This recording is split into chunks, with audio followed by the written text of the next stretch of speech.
Yo, yo, yo. It's Rapstar. Boxing. Knowledge.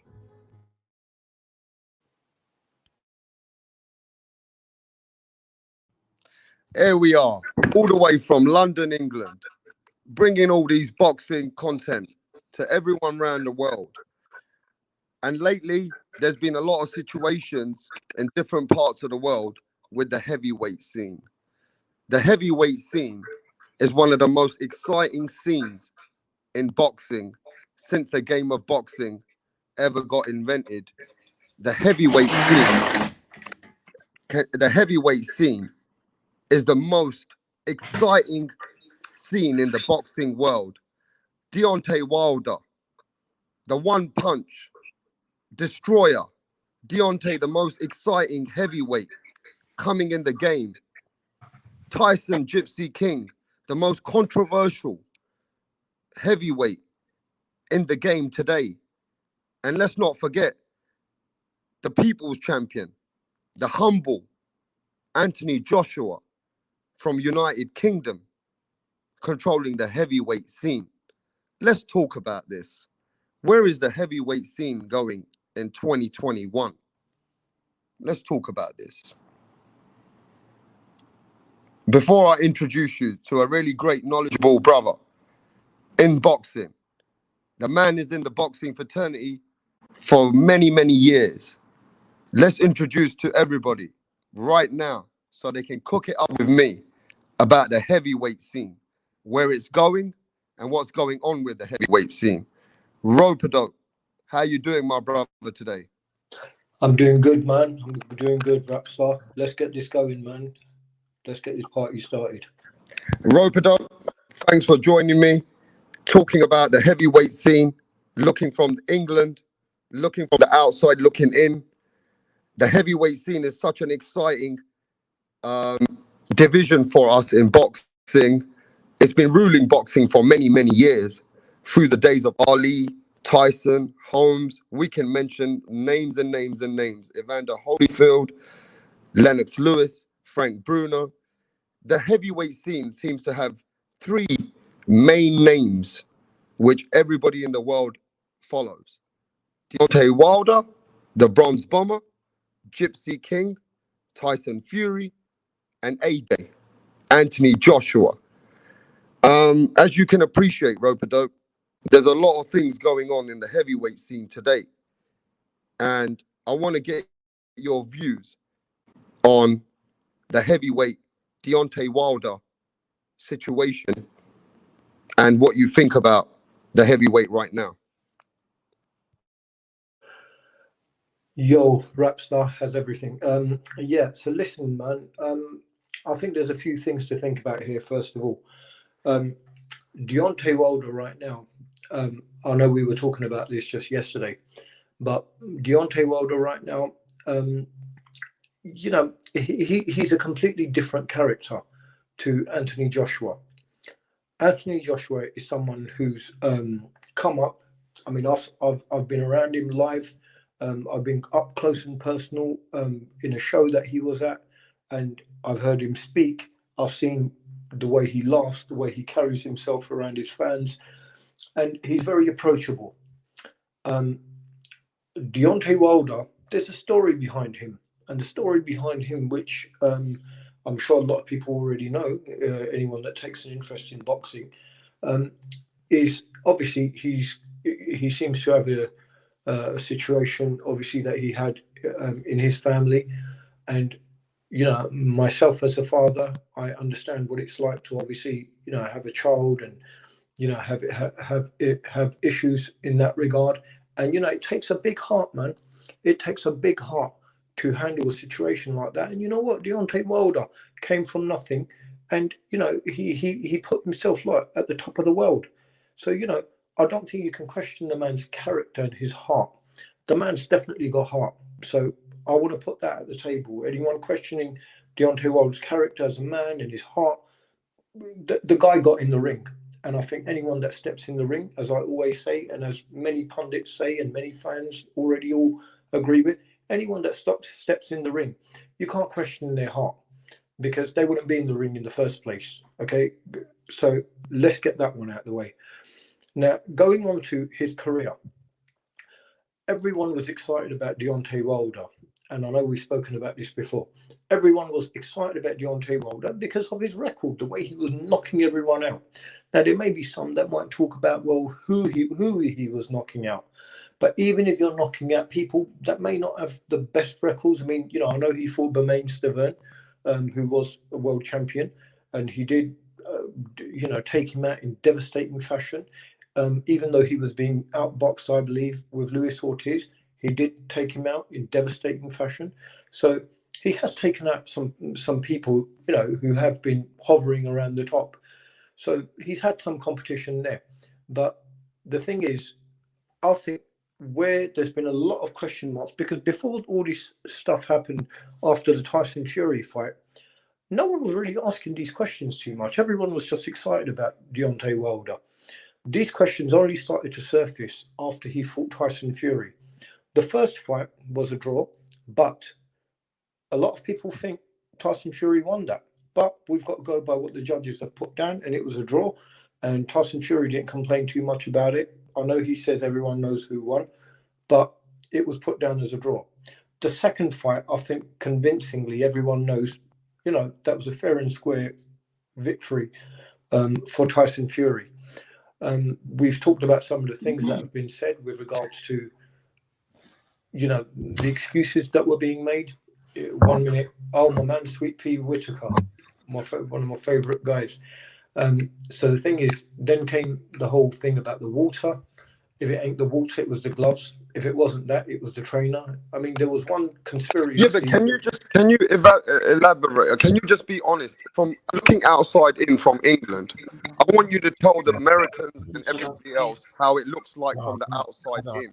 You see, your views are very important for the boxing world, especially for all the casual fans. Can you let everybody know how it looks like from the outside in? Man, it's not looking good. It is not looking good. He's not doing himself any favors. He needs to stop this thing right now, and all this talking and everything he's saying.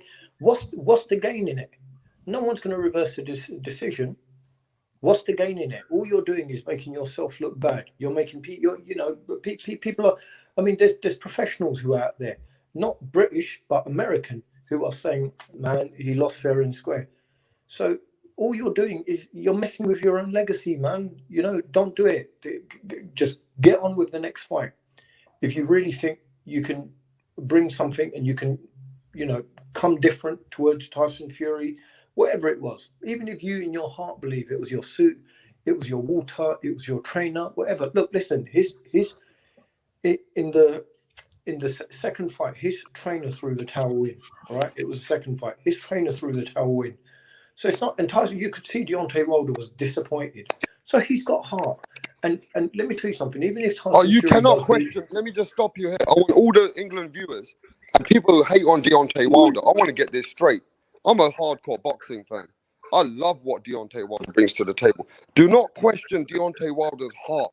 The man has a huge heart. Carry on, bro. Yeah, I just want to give a shout to Speak Your Mind Sports Talk, man. What up, brother? Shout out to you, Robert Dope. What's good with your brother? My man, Rockstar in the building. What's good? Nice, man. You got my man, Sweet Pea Whitaker there, man. I love him. I actually met him in Vegas, so I've got a picture with him. So. Oh yeah, I'm from Virginia. He's my favorite boxer of all time. Oh, man. Yeah, awesome. I wouldn't say he's the greatest of all time, but he's my favorite of all time. Yeah, I think the greatest of all time. Oh, for sure. Maybe he was. He could have been like one of the most elusive boxers. I mean, you did have Pep back in the day, Willie Pep, but I think Sam Langford's the greatest of all time. That's just my opinion. Well, let's pull D. Jefferson in because we're sharing this stream with people in England. And D. Jefferson, we're trying to bring you the views of the heavyweight scene from outside in from Europe now. You got to appreciate Deontay Wilder is in a sensitive issue right now. A lot of things around him are very sensitive. But what's this doing for boxing? D. Jefferson, you got to appreciate people looking in are saying Deontay Wilder is damaging his own name and status and credibility. How do you feel about that, bro? I think, I was just talking about this earlier on my own live because I was talking about the fight tomorrow. Saturday, Pulev and Joshua, right? And so you look at Anthony Joshua, he took the loss from Andy Ruiz.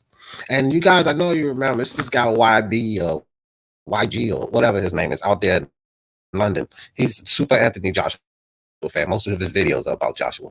You're YG, crackling up, D. You're Anyway. crackling up, bro. Am I? You can't. How about now? Is that any better? Better. I can hear you fine, man. I can hear you fine. Okay. All right. My bad.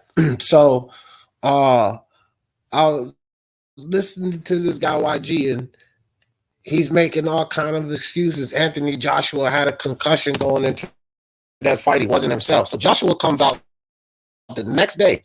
He doesn't wait 7 months now. He don't wait 7 months in silence. He comes out the very next day. He drops a video, and he said, "Listen, to all my fans out there, the best man won in the ring last night." He said, "Don't make excuses for me. Stop making excuses for me because I'm not making excuses for myself. I got to get back in the gym, get back to the drum board, come back, and I will get my belts back." That's what you do, fam. You don't come out. Let the fans make excuses all they want. So we can go back and forth with fans on YouTube. But once you come out as the champion and you jump on that bandwagon of excuses, you scar yourself. Well, just like Roberto just said, whether he believed that or not, he should have come out and went back and proved it in the ring. Left that shit on the table. And then after you whoop Fury's ass, then you could talk shit to him. See, I know you cheated that first time. That's why I came back and whooped your ass. But you don't lean on that excuse because now you make yourself look weak. You know, you make yourself look very weak. And if you don't come back and win next time, you just killed you. You just like Roberto said, you just put a big scar on your legacy. Because now by coming out with those accusations, he has no choice but to go back in there and win. He has to win. I mean, let's be honest. Anytime a man loses, we always look to see why he lost. When Anthony Joshua lost against Ruiz, we were saying there was something wrong with his neck. We always look for excuses when champions lose. It's a common factor out there. You know what I mean? And at the end of the day, we're looking for loads of excuses for Wilder. But what I will say, looking from the outside in, D. Jefferson, since I've had my own channel, Europeans are saying that the channels and the stuff that Wilder, they keep throwing hate against other people, they don't really hate Wilder, but they hate those people, and that's bringing more hate towards Wilder. Can you please express on that? Yeah, because his fans are to the level of idiocy that you couldn't even freaking fathom. Like, they're idiots, man. Right? A lot of his fans are complete idiots. And the things they say, that does bring a lot of hate and vitriol toward Wilder. Because it's not, prior to Wilder coming out with that video 7 months later, he never said anything. The only thing he said was that the only thing Wilder said was the suit was heavy and that bothered his legs, right? Now people they ran off with that and say, "Oh, he making excuses," saying even I did myself, I can't lie. He making excuses saying the suit weighed him down and all of this, you know. He used to work out in a 50-pound vest, it didn't matter. So I gave him heat for that. But that's all he ever said. He never said anything about the Warrior Glove Gate. He never said anything about that. Now he did when he came out later, but initially he didn't. But if you guys remember, everybody was hating on Wilder just the same as if he had already come out and said it. He never said anything. That's nothing about breathing, nothing about the A-waves. Say something. Everybody is sending messages, D, saying that they want to listen to you, and they said they can't hear you properly. Everybody's sending a message. All right, Rapstar, I'm gonna jump off because I'm on my little laptop. I'm gonna get on. Because we really want to hear your views for the Europeans, because the Europeans are looking at one side in America. All right. I'm you sound better already now. You sound better. Is it fixed? I had another window. I want Major Key. Look, Major Key's in the building. Major Key. Can you hear D. Jefferson properly? Combat ethics. Bruce. Yeah, can y'all hear me? Can y'all hear me out Yo, there pretty Major Key, good? can you hear everybody pretty good, bro? Because we're having audio problems. Anyway, D, carry on and let Major Key tell us if it's clear.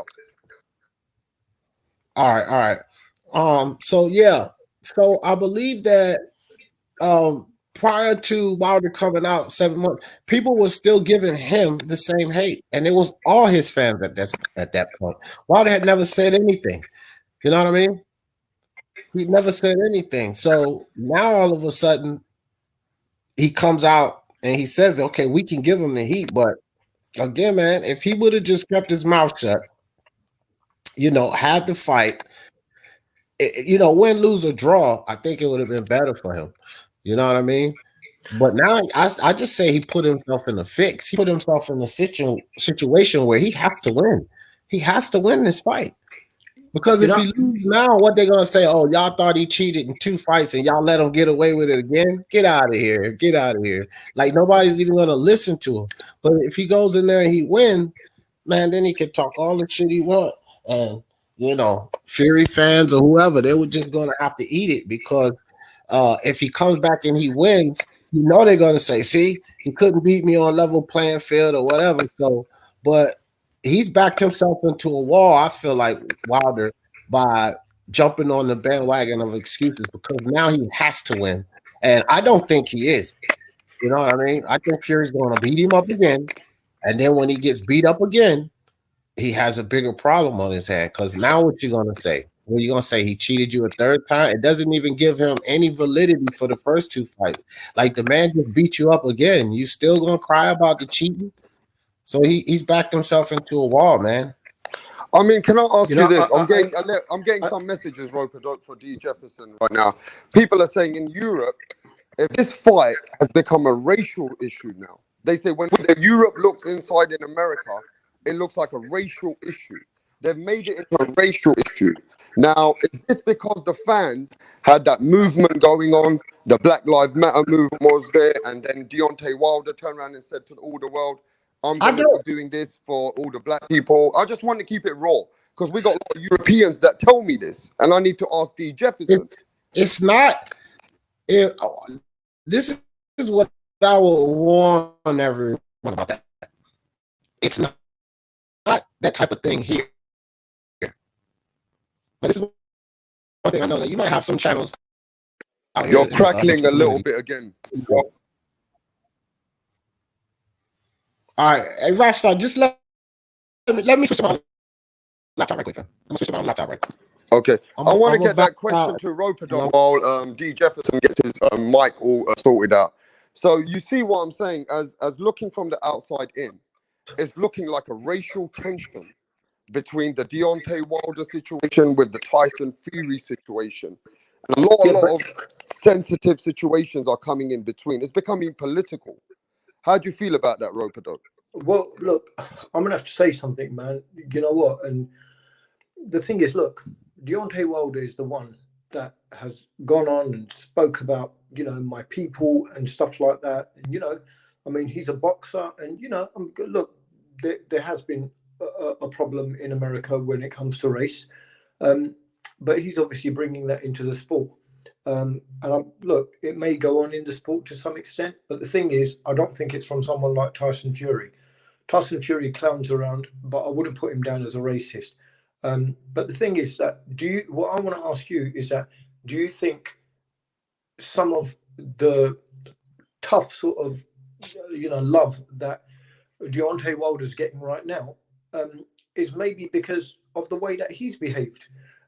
It's not just after the fight and the things that he said, the excuses, etc., which in boxing nobody likes that.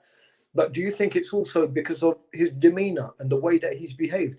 Does he look like someone who's very approachable? I mean, let's take it back. Let me ask you this, Roper Dog. I've got another message for you and D. Jefferson. If Anthony Joshua wasn't humble and he was saying, I'm going to body everybody, till this day, I'm going to take you out. I'm going to kill a man in the ring, right? I want to die in the ring. Does these things go against you when you don't perform? I want to ask you. Yeah, of course they do. Okay, good. I'm glad you said that. You go first, Roper, though. I'm going to go second. Okay, brother. I'm going to say something. If you're going to be saying that I want a body on my record, and you know what, he was questioned about it, pulled up about it a couple of times, and from what I remember, I mean, I've not really heard anything. I mean, correct me please if I'm wrong, but I haven't really heard anything where he's really retracted that saying that that thing that he said. I mean, if you want to look at I mean, everybody's seen the video, the way he just turned on Radio Raheem when he was interviewing him. And you know, Radio Raheem is, you can see he's a simple guy. He's just like doing an interview, trying to make a little living. And Deontay Wilder, he turned on him like he frightened the life out of the guy. I mean, you know, acting like a bully, if I must say. And bottom line is, if you're going to behave like that, you're going to act like a bully. You say you want to put a body on your record, despite him having some great character with regards to what I've already mentioned before when it comes to family. But some of the other stuff that he does when it's more related to boxing, it's very distasteful. So when you talk like that and then you fall, people ain't gonna have a lot of sympathy for you, you know? And the bottom line is, on top of that, if you're then gonna make excuses on top of that, I mean, man, you know, you brought it upon yourself, brother. Go ahead, my man. Yeah. Okay. Now, in the aspect of the fans, that's why I wanted you to go first, Roper Dope. Yeah, I would have to say, yeah, he brings heat on himself. But concerning boxing, no, not one bit. You know why? Because throughout the history of boxers, yeah, you've always had these guys that say those god awful things, right? We could go down the list of guys prior to Wilder. This is the most god awful thing. Tyson, I'm gonna eat your kids, and oh, he said that about the guy. Fuck you, I'm gonna fuck your wife and eat your kids, and all of that kind of stuff, right? And as time goes by, 20 years later, look at what Mike Tyson and Roy Jones did. People still love him. So, on the grand scheme of things, no. You know, immediately, yeah. Because 20, 30 years from now, all they're going to see, oh, wow, this guy had 43 fights and knocked out 41 guys. He only lost once. He was pretty good. That's all they're going to see. I mean, let's be honest about it, right? So I feel you, Roper Dope, that, yeah, immediately, yeah, he'll get backlash and he'll talk shit. 20, 30 years from now, no one cares. No one cares. Yeah, but you know what? Now but today, let me just say this, Roper Dope. Let me answer this question. Right? In today's time, Deontay Wilder, you cannot take away the excitement that he's brought to the heavyweight boxing scene for the Americans. Let's go out the box and think about America right now. He's one of the exciting heavyweights. The Klitschko's were dominating the scene, right? Then we got Anthony Joshua, Tyson Fury. They bring the game back for us.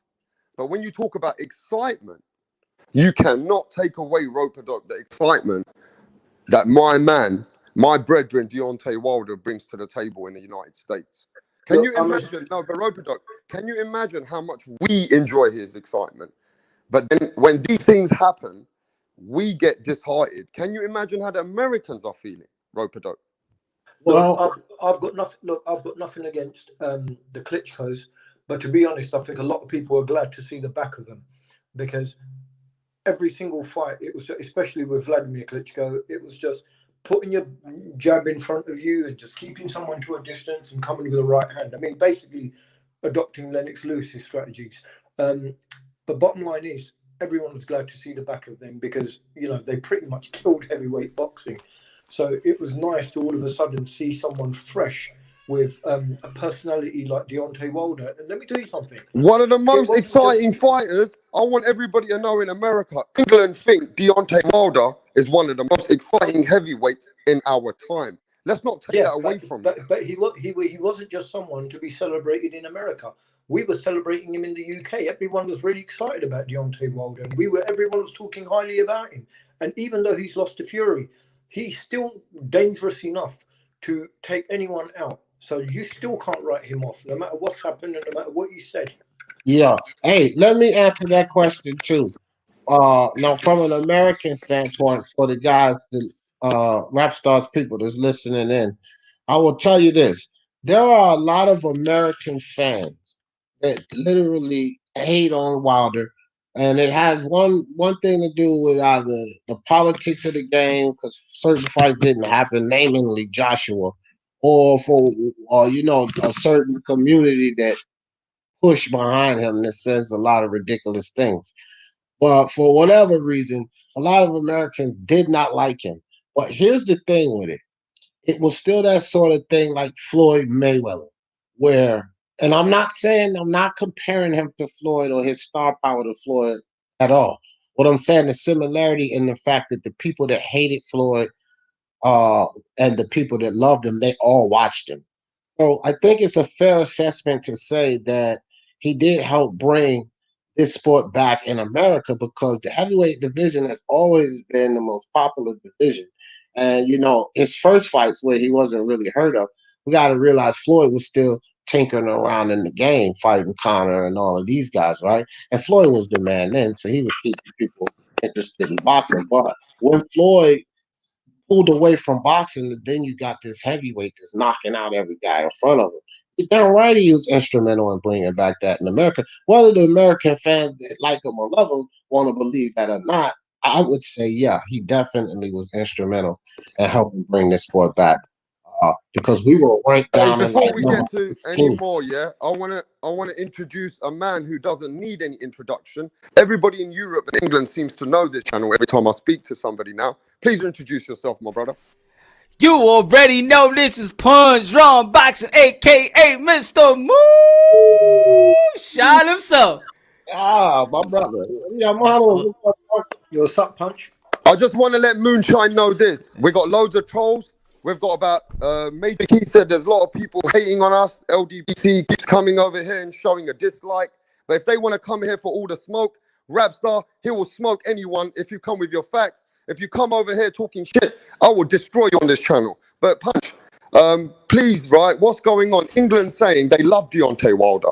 But what they're saying is that you can't expect us to show the same love when you're getting a lot of negative situations coming out of America about Deontay Wilder. The people like the channels, they're causing hate between racism. A lot of racist comments are being made with different people around the Tyson Fury camp. I want you to think out the box, how the Europeans are thinking. And please, put it down to us. How do you feel about this situation? It's becoming political.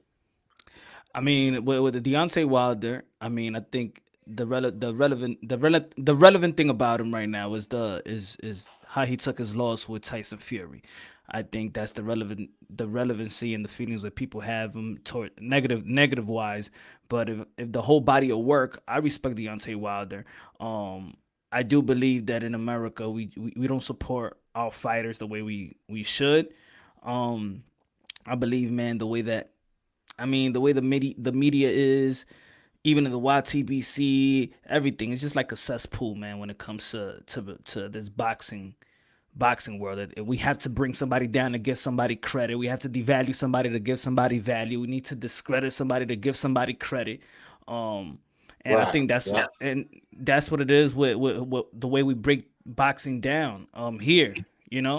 I can't speak for everybody, but looking from the outside, looking from the American point of view, when I see a UK fighter come over here, I see him or her coming with all their fans.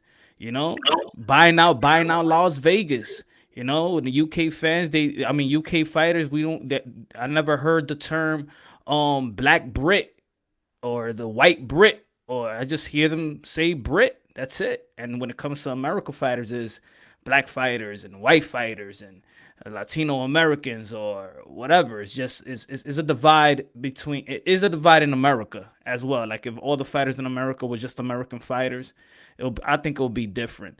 But over here, even if it's, let's say if a champion, for example, let's say for Deontay Wilder, I'm fighting for my people, and he's talking about Black America, right? Then in terms, you're not speaking to the Latinos, you're not speaking to the Asians, you're just speaking to Black America. And I think if the term switch and just say American fighter, then I think a lot of people will embrace American fighters if the fighters themselves say American. That's just my point. Yeah, but Punch, when the heavyweight champion of the world for us in England, we stand behind our champions. You understand? Win or lose, we stand behind them, right? Mm-hmm. When it looks at the outside, we're looking in.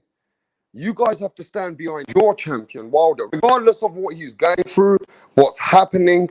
You got to motivate this man to come back and come back stronger, right?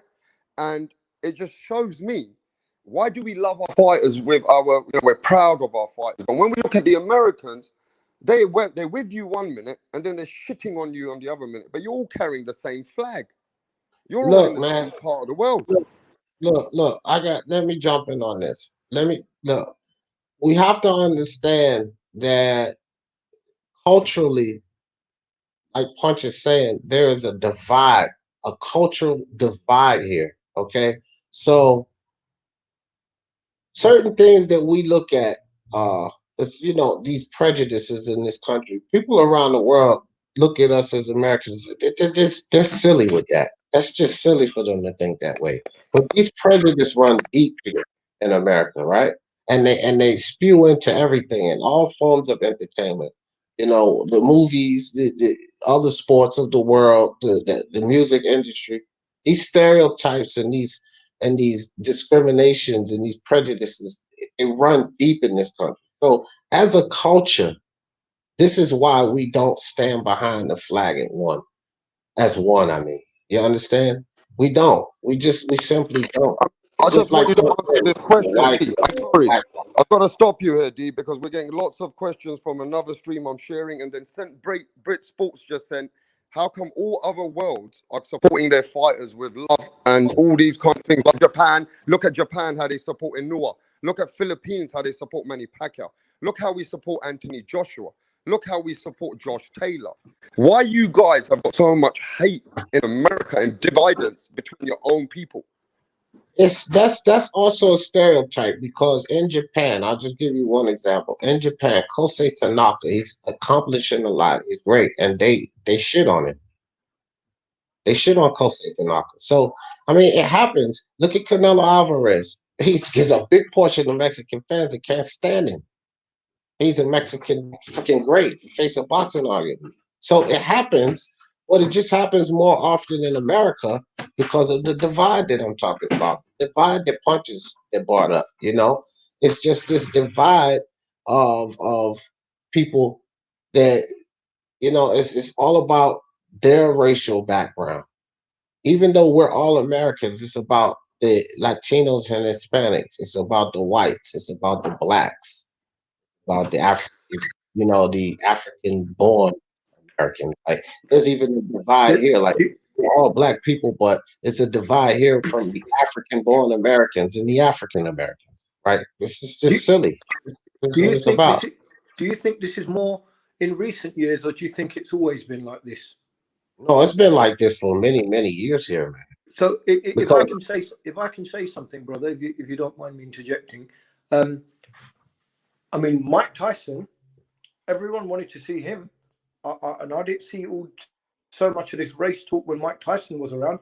I mean, I still remember when he came out after he came out from prison, and he walked into the stadium for the Peter McNeely fight. His uh-uh. first fight was he came, and the atmosphere in the stadium, everyone just got out of their chairs and went crazy the moment he stepped out. So I mean, he didn't look like he was losing any love. So why Robodope. is it? The difference, Robodope, was at that time boxing was the number one sport in the country. Like it was the number one sport. Everybody watched boxing. Now it's not. The shit dropped to 17. And when we asked the question about Wilder, we, moved back up to 11. At one time, we were behind badminton. Badminton was more popular than boxing in this country. Imagine that. So we've moved up the ladder now, but back in the Ali and the Tyson days, everything was boxing in this country. Just like everywhere else, it was the number one sport. But it's But do not you, now. American but football is then the number one sport. but then do you think it's partly to do with just the decline in the sport in America, or is it just to do with a race issue? It's a combination. It's a Yeah, combination because I think so. when your sport has been damaged, at least by viewership, the last thing you need is racial tension to keep the damn sport down. So it's a combination of both. The fact that the corruption and everything else drag the sport down, and you have all of these racial differences and divides, how you going to bring the sport up as one if you But can't get it together as one? You but understand what I'm saying? the thing is, Deontay Wilder is probably one of the most exciting heavyweights to turn up in a very long time. I mean, I know we've Facts. seen some great fighters in the meantime, like we had Riddick Bowe and all these guys that came in between. But what I'm saying is, he's probably the most, when it comes to knocking out people. I mean, I don't think we've seen anyone like him. Oh, have we ever seen anyone that knocks people out as much as him? But what I'm saying to you is, so he gave reason for boxing to be celebrated again. But what I'm saying is, so I feel that, well, that love should have that love should have like been reignited again. But what I'm saying is, I don't think he's done himself any favors by bringing in some of these race issues, because what he's done is he's alienated himself a lot. Maybe people that would have been his fans, because he's just said, my people, my people. Some of the Yeah. people that may not have even been thinking about race Yeah, I are want now all Punch of a and D sudden like, Jefferson man, and Major Key to he's listen to this. alienated us. Yeah, I want Punch to listen to this right now, Major Key and DJ. Do you know how many Germany fans and fans Deontay Wilder had around the world? And he's now dividing himself with those fans. You guys have got to think out the box. You can't just think from America, right? The man is divided himself between the boxing world now. You guys have just got to keep it real. So Oh, does it? wait, Does, rap star. We don't yeah. have to keep it real because we're not on that idiotic hype train and fanboyism. Not us. Yeah, but the LDBC, which every day I get messages from Europe saying we don't want to watch these channels, they're fucking full of hate, right? Yeah, but And, am I? and that's creating hate. No, no, look, that's creating hate to Deontay Wilder, bro. Yeah, it is. It is rap star. With Punch Drunk, Major Key, and Speaker Mind Sports Talk, there ain't no damn LDBC. So when you addressing us, you can't say we got to keep it real. We don't No, have to no, keep I it mean, real what I because they mean by do. that, my brother They D. got to keep it Jefferson, real. I want you guys to clean it up for the Europeans to give more love to Wilder. So let's Oh, go to, oh. you see, I want you to clear up what's going on in America. And what they're saying is not about Wilder, is it? What you guys are saying is more sensible. What they're saying is racial. You guys love boxing. You're about all of boxing. But this That's became a racial situation now, bro. that's a fight that me and Punch Drunk and Major Key and other channels like us, American-based channels, Ring IQ and IBFP, we have that fight here. Like as we're the voice here that's fighting against those narratives. We're pushing against that. Me and Punch Drunk, we pushing more against. Let's make it about boxing. Let's stop all of this divide. When you come to my channel or you come to Punch Drunk channel or Major Key's channel, you don't hear all of this nonsense about this divide, my people and my side. No, we pay homage to all fighters, man. It doesn't But matter. look, You come my channel, Rope made a Conor Ben and Dubois, yeah. live commentary for man, so that shit Nakatani fights. It doesn't matter to me. I do commentary for all. Naoya Inoue, Nonito Donaire. I did that fight. So like it's all about boxing with us. So we there are channels in America that's on the battle against channels like that. We don't believe in that shit, man. No, and I appreciate that what you're saying, but the majority of people looking outside and the inside are looking at this and saying that we are Deontay Wilder fans from England. We're white, we're Italian, we're fans from Germany. We love Deontay Wilder, but now they're making it toxic, and Deontay Wilder is losing out on his fan base. And around the world, you're gonna recognize this is becoming worse than getting better. And let's go to the next person then. Why is it becoming this? Why has it become this bad? Why did it get this bad? I don't know. Also, I think there's a lot of people that's emotional attached to their king and their fighter. And I give you an example. So somebody left in the comment box. He goes, "Oh, so now you a Earl Spence fan. Now you praising Earl." I'm like, "Yo, I said it. I said it on my live. I said you know what? Earl Spence grown on me. He's not. He was not a fighter that I said it was gonna be the best. He's like Kobe to me. Like I was an Iverson fan, but Kobe grew on me, and I said the same thing with Earl Spence. Oh no no no no no! You can't be an Earl Spence fan. Like what is it? He's yours only. Like that's your boyfriend. He's yours. You know. So I think when it comes to Deontay Wilder and these channels, it's like no, he's our champion. He's ours and nobody else's. You know, he's for our people and nobody else. It's for us. You know, I think there's a lot of like I don't know, too much emotional attachment to fighters. Okay, do you think that's helping Deontay Wilder's brand? I don't think it helps his brand. I don't think it helps his brand, but I think he's grown comfortable with the channels. I mean, like anybody will grow comfortable, even if you in your own community. You just want to be around a circle that likes you and praises you, and you stick to those people that love you and stick to you. And I think Deontay Wilder found a community that's gonna stick with him through thick and thin. And even if they're gonna have to create some narratives, he's gonna stay with who loves him. But I think he's forgetting that there's a lot of people around the world that do love him too. And you made a very good facts there. There's a lot of people around the world who are just in different cultures and just love the game of boxing, who love Deontay Wilder, what he brings to the game. And when all these channels are showing it's just for them, and he's just fighting for them, it's making a lot of dividers in other parts of the world for Deontay Wilder. But before we go to the next man, Major Key in the house, introduce yourself to all of England, bro. Let's go. What's good, brother? Piece of the panel, yo. Peace, Punch Drunk, Rap Star, you know what I'm saying? D Jeff, you know what I mean? I prayed for you before that surgery. I hope everything's going well. But yo, I got a quick point to make about this because you said the UK fans want us to explain it.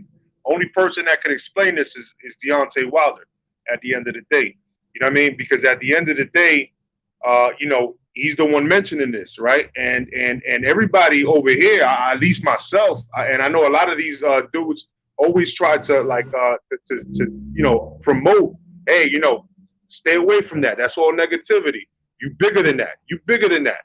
And that's what we try to do. You know what I mean? But at the end of the day, it's like at the end of the day, you have to make your own decisions as a person what you're a fanatic about. If you're a fan of boxing, then you have to understand that this dude right now, he sounds a little crazy, and we think he sounds a little crazy, but that has nothing to do with certain boxing channels. I never talk about that. I never talk about, hey, oh, this glove gate or this or this or that. That's not what I talk about. I don't talk about that at all. I have not mentioned anything about even if I'm on somebody else's channel, which that's where you usually see me because I haven't been really putting in work like that. You know what I mean? Until the New Year's, I'm not really going to be putting in work like that. But when I just pop up on somebody else's channel, I rarely say anything that I don't agree with. And I'm not going to, I still watch the channel. But if you're going at something that I don't agree with, I'm not going to hit the dislike. I'm going to still support, but I'm just going to stay quiet. You know what I mean? And at the end of the day, I might drop a little gem here and there. You know what I mean? But I'll stay quiet about it, because that's their channel and I'm supporting them. But the people that are on this panel that I know don't go out there promoting that all this crazy shit that the LDBC be promoting. You know what I'm saying? And I don't know none of them dudes personally. You know what I mean? So I'm not gonna sit here and shit on them. But I don't know them personally, and every time I hear them, it creates another reason why I don't watch those channels. You know what I mean? Why is that? Why don't you watch the channels? Is it because it's creating hate and animosity? What's it creating for you? Of course. Yo, Punch asked me that question when I first met him. Why don't I like LDBC? And I said, because every time I pop up to that channel, it sounds like it's race bait. So that's clear. That's direct. I'll tell you why. Because it sounds like that. You know what I mean? It doesn't sound fair. It sounds like fanboying. You know what I mean? And when you come in, when you're analyzing boxing, you're supposed to be objective. You're supposed to be fair. You know what I mean? That's what it is for me. Okay, before we go to the next guy, I've never had this guy on the channel. Introduce yourself. Is it Hamza? Yes. I think it Oh has my to do God. with homosexuality. You Like we sound saw you with sound like there's BFTB. something behind you. There sounds like a big noise behind you, bro. Oh, We saw, man. like we saw with BFTB and Spence, you know, their affair that they had going on. You know, I think that this needs to stop. You know, if you want to do something with Wilder, keep that on the low. Do not, you know, openly, you know, like it's like they're doing a sexual act, but they're speaking it, like they're saying it about Wilder. You know, these people very have homosexuality traits. You know, very Okay, I feminine need to put you traits. on mute for a sec, bro, because I don't understand what you're saying totally. Does anybody understand this man on the panel, bro? No. Yeah, I'm a bit You know, confused very about. homosexuality traits. They have very homosexual. You know, What's I this Man, guy I think don't know where talking the about, bro? homosexual stuff come in, but I'm not sure about that, man. I just think I I just want to think give that you a chance. I want to give you a chance, bro. But you're I just speaking think about that their homosexuality on my affair show, needs to bro. stop. The affair needs to stop, bro. The affair with them needs to stop. You know, too much people, you know. Hey, listen, I need to get rid of this dude, bro. I All want to right, look. hey, Everybody's laughing, bro. I've got everybody laughing right now. I mean, Rockstar, listen, Yeah. listen. I didn't want to, because like I'm not even trying to go on other people's panel and tell somebody to kick somebody off the panel. So I was just over here quiet, but that's that dude MMA champ, man. He a troll. He been banned off of my panel. I know him oh, not anymore. okay, Yeah, okay. he's a Well, we troll. got Jeff in the And house. We got Adrian in the house. We got Jamal in the house. We got UK in the house. We got Boxing Logic UK in the house. We got people coming in, and they want to know one thing: Deontay Wilder is losing fans around the world. Punch. You guys had better get this through your heads. We got to keep this real. Deontay Wilder is losing fan base and credibility around the world. And D Jefferson said one good thing: he needs to just come back and fight, and all this might go away. How do you feel about that, Punch? If he comes back and fight, will all this situation which is boiling up, because he's losing fans. The more I speak around the world, they don't like the way Deontay Wilder's handling himself, bro. To be honest, man, I only could see this. The only credit that Deontay Wilder is ever gonna get is either if he beats Fury, either he beats Anthony Joshua. I don't feel like I didn't feel before if he beats any of these guys, he will get credit. Like it's like I said yesterday. Deontay Wilder, right? They said that they said that the heavyweight division was dead, right? We agreed yesterday saying that at one point the heavyweight division was in a coma. The most prestige division in boxing was basically dead, right? But then for me, it contradicts itself when people say, "Well, Deontay Wilder haven't fought nobody." I mean, and if it was dead before, then who should he fight? Then the heavyweight division would have been alive and well. People wouldn't be saying that the heavyweight division should be coming back. Here comes the emerge of these guys of Deontay Wilder, of course, the Tyson Fury beating Klitschko, and then he left. Nobody missed his ass. Let's be honest and let's be real. Because when he came back, ain't nobody watched this fight. It wasn't like Mike Tyson and Peter McNeely when he came back. Nobody missed Tyson Fury. The Anthony Joshua and Klitsch was an epic fight, was a legendary fight in my opinion, and that brought a lot of Yo, that Rapstar, stay off the crack. You broke life coach. man. You broke life coach. Stay off the crack. This guy's funny, bro.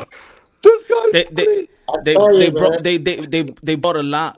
He brought a lot to spark the heavyweight division, but it's also the spark of the heavyweight division was Deontay Wilder. But also, if you have credible opinions, credible like Teddy Atlas come on and say that this man can't fight and can't box, we're just discrediting our own boxer.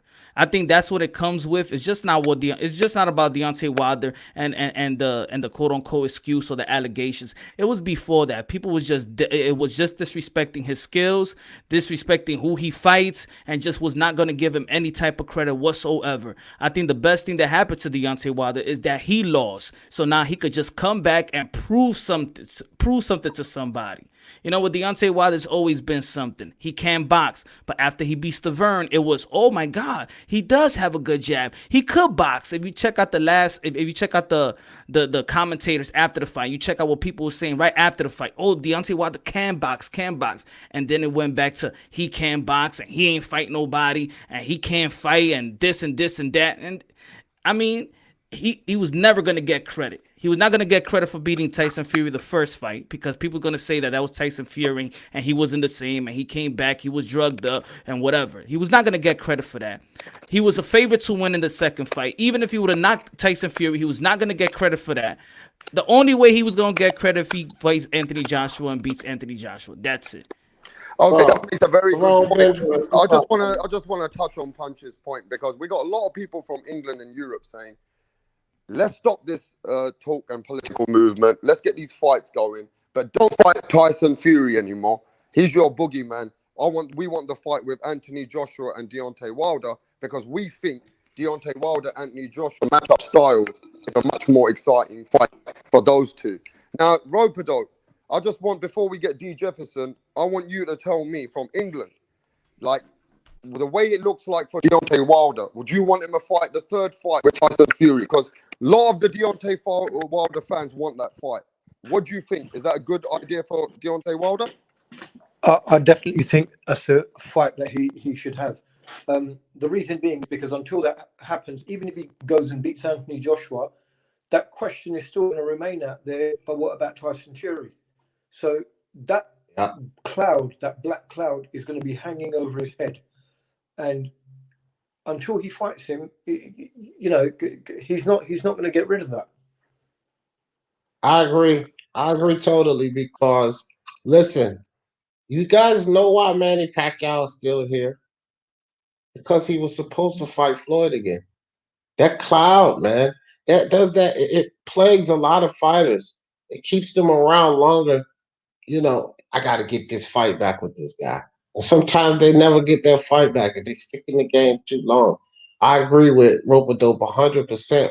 That's the fight, especially since the allegations and all, you know, jumping along on the bandwagon with his fans. He has to clear that doubt. Even if he was to beat Joshua, I will say this now. If he was to beat Joshua and then have the trilogy with Fury, that would be a much bigger fight. So that would definitely be a much bigger fight. Agreed. But I do think that for mental value and everything else, he needs to clear that first. I think so.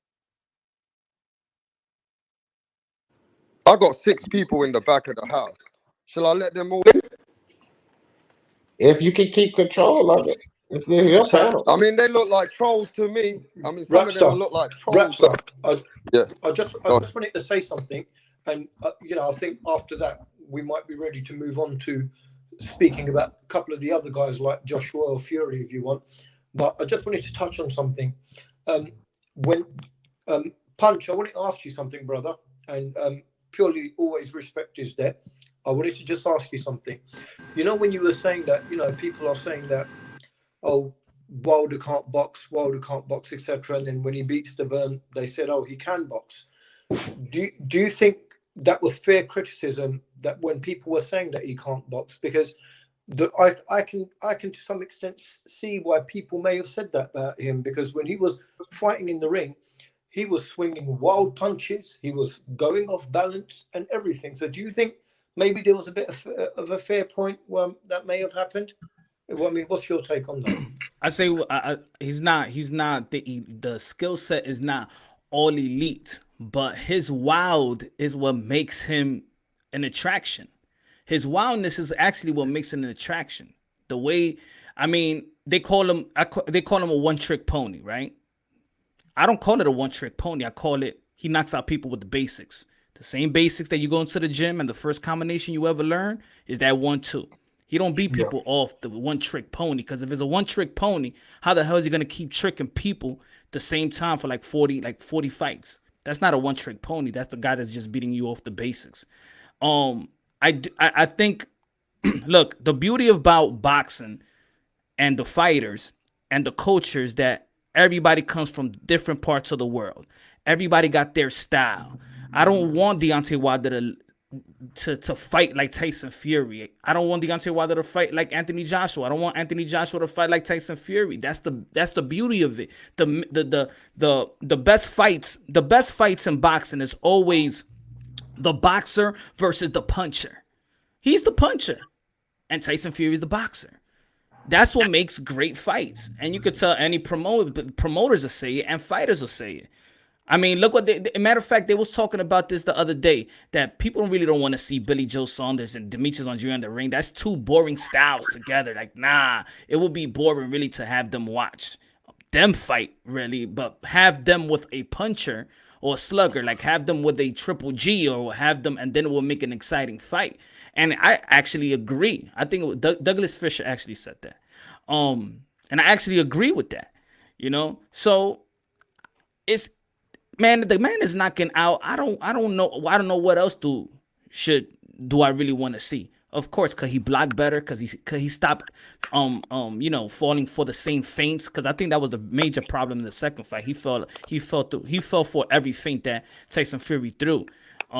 That's a very good point. Very good point. So I think I think it's not too much of. I think every boxer always should strive to be better and add more tools in the toolbox. I think what Deontay Wilder is maybe he lacked in training. Maybe he started running his own training camp instead of the trainers running his training camp. And he just fell in love with the aura of just only trying to knock out somebody, and everybody else got to be perfect, and he don't have to be perfect. And I think when he got that through his head for the last 2 fights, I think that's what that was the beginning of technically wise his real downfall. But I don't think that he has terrible technical skills like a lot of people say. But do you think that he can evolve enough from now till whenever he fights Fury, which will probably be the next year, that he can pull out a defeat, or do you think we'll be relying on his punching power again? No, I think at this point he's 35 years old, and I think at this point when you reach this level, is yes, it's about sharpening tools, but it's about game planning. When it came to Tyson Fury beating Deontay Wilder in the second fight, it was not about his skill set. It was really about game planning. The game plan that they had was different from the game plan in the first fight. He muled him, he bullied him, and nobody expected that. Nobody expected that from Tyson Fury, not even his own fans, not Wilder's fans, not Wilder's corner. Nobody projected that really in the land. And I'm talking about generalized. There, you might have these 1 or 2 channels that might have said, he's gonna knock him out in the 7th and the 5th round. He's gonna bully him. But I did not hear that type of analysis from credible opinions. No, a lot of channels out there. I could be wrong. I'm not saying I check every channel. But Roper, Would you sorry, man. A lot of people from England saying that we need to ask our American brothers, why don't they give credit to Tyson Fury and this being overshadowed for his skills? Do you guys realize how good Tyson Fury is, Jefferson? Do you know how good his skills are? Or you guys understand that Tyson Fury is probably one of the best heavyweights of our era? Who are you talking to me? Sorry, I don't mean it in that way. I know Tyson Fury, you're the big fan of Tyson Fury, but a lot of people in England I know you're a big fan of Tyson Fury, but a lot of people in England are saying that they're not giving him the credit in America, bro, what he deserves as a fighter. No, they don't give him the credit. That's why I have to blast these idiots all the time and let them know. Tyson Fury is only one Tyson Fury, and y'all understand this. Listen. You gotta say, it's just sort of like, you gotta say Anthony Joshua was the number 1 guy. I mean, he's holding more straps. He's the money man. Okay, so I can accept him being the number 1 guy. He can't beat my dude Fury. And I don't care who gives Fury credit. He should have gotten credit after he beat up Wilder. Okay, he should have gotten credit for that because that was you guys' hero. But no, he didn't get the credit. But when he beats Anthony Joshua, they'll have no choice. They'll have no choice but to understand there's only one Tyson Fury. That dude's the man. He is the man at heavyweight. I hope that answers everything for the people in England. People from England are coming into my show right now. Punch, do you respect or do you appreciate Tyson Fury's skill set as a heavyweight boxer at 6'9", and he might be the best of our era. I respect Tyson Fury 100% for his skill set. Also, the thing is also with Tyson Fury that everybody's gonna have a problem with Tyson Fury, not just because of the skill set, but because who are the sparring partners? Who could you bring in to mimic a Tyson Fury? Where's your 6'9", 270, 208 plus pound guy that's gonna work you out, pause in the gym, spar, and mimic a Tyson Fury. And I think that's why it's hard for people to actually beat a Tyson Fury, because of his skill set and because it's hard to actually prepare for an enigma like that. Yeah.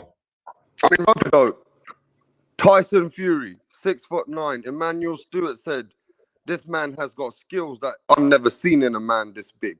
How do you feel about him, bro? As a skillful, and what you think of him as a heavyweight in our era? Look, I haven't got anything to prove it, but the people around me. I mean, I've said from the start. I mean, I'm talking about people that are around me, the boxing fans and people that I know around me. I said to them from the beginning, Tyson Fury is best of the bunch. When people were still laughing at him and taking him as a joke, I was saying it then that he's the best of the bunch. So I still think he's best of the bunch. Best of the bunch. I mean, Anthony Joshua, I see him sort of at a crossroad between Wilder and Fury. He's got more technical skill, in my opinion, than Wilder has, and he may not have as the kind of knockout power Wilder has, but he's got enough. So I see him sort of in a crossroad. But if you're going to talk about a boxer, I mean, Tyson Fury is just too skillful. I mean, it's unnatural to see a man of that size and that weight. See, he hasn't sat there trying to make himself look like body beautiful. He's a gypsy boxer, and I don't know how much in America they know about the gypsy boxers, but these gypsy boxers, I mean, they're a different breed. These traveler guys, they breed boxing from when they're children, small children, and anytime they have an issue or an argument with each other among all their caravans and when they're traveling, they take it to a barn, and what they do is they have a one-on-one scrap with their straight fists, like bare knuckle fighting. And once the scrap is done and someone says, right, that's it, I've had enough, they shake their hand and say, right, and they talk about it a little bit and they move on. And this is the world that these guys have come from. These guys aren't just guys that have walked into the gym and said, hey, I want to train a little bit. They were fighting when they were young children, and it's in their blood, the way they are. So Tyson Fury's got that kind of mentality. Joe Saunders is the same. The other guy as well, who there's another couple of guys like that as well who come from a gypsy background, and that's what Tyson Fury is. I see no change in result with him and Wilder again. If anything, I probably think he'll do Wilder even quicker if they fight again. I hope Wilder can bring more back, but I mean, if you're going to ask what happens as we go forward, I mean, I'm going to say that for me, Tyson Fury will take him apart again, maybe even better than he did last time. Exactly. So do you think right now that if Tyson Fury wins this fight against Wilder, and what else has he got to prove? He's got the undisputed left, right, with Anthony Joshua. So yeah, for us, I mean, I want to tell Punch and D this. I want to keep it real over here. A lot of people, D Jefferson, are saying in Europe, they did a poll. They want to see the undisputed now after all these fucking politics and excuses and stuff. How do you feel about that? They say, fuck the trilogy. We want undisputed fight with Anthony Joshua and Tyson Fury. What do you think, D? Well, I say if I could have Fury Joshua first, yeah, I'm with them. To hell with Wilder. Because look, man, Fury is going to beat Wilder up again. I'm sorry. I think that the only people who really have hope in Wilder landing that right hand are Wilder fans. Okay, does Wilder need to fight? Yes. Would I mind seeing Fury beat him up again? No, I wouldn't mind seeing Fury beat him up again. But would I rather see Fury fight Wilder before AJ? Hell no. That's the biggest fight in boxing, hands down. I don't want to hear about no Spence, no Canelo, Charlo. The biggest fight in boxing would be that fight, 4-belt undisputed at the heavyweight division. We had had it in over 20 years. Definitely Punch, would want to see that fight. Punch. Everybody's sending messages right now as you're talking. They want to see undisputed. They said the trilogy. You guys can come with that later. Let's get undisputed. It's the biggest fight for 2021. Of course, everybody should want that. Even the Wilder fans should want that. Of course, undisputed. Of course, and if that can't happen, then yeah, the trilogy. Of course, Yeah. I'll rock with the trilogy. But what number first is get that undisputed. Yeah, but what about what we're hearing? If do you okay? Let me ask y'all this: do you want to see Tyson and Anthony Joshua? If will you rush that fight if he has to vacate the WBO?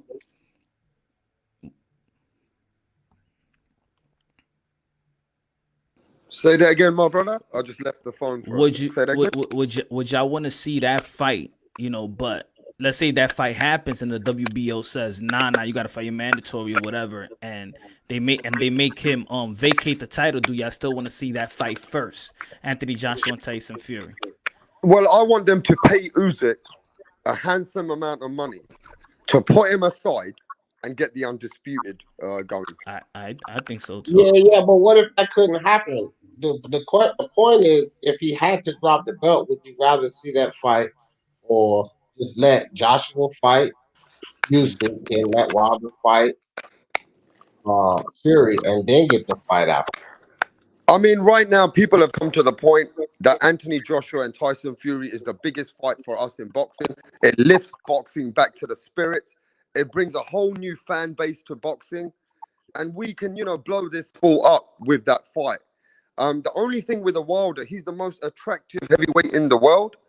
But it just seems like there's a lot of shit going on where fans are like disheartened on other sides of the world now. And they want to see Tyson Fury, Anthony Joshua for a big fight. And I think D's right. Even if the belt doesn't, Usyk, they have to give him the belt or let him fight for a vacant belt. The casual fans really want the fight.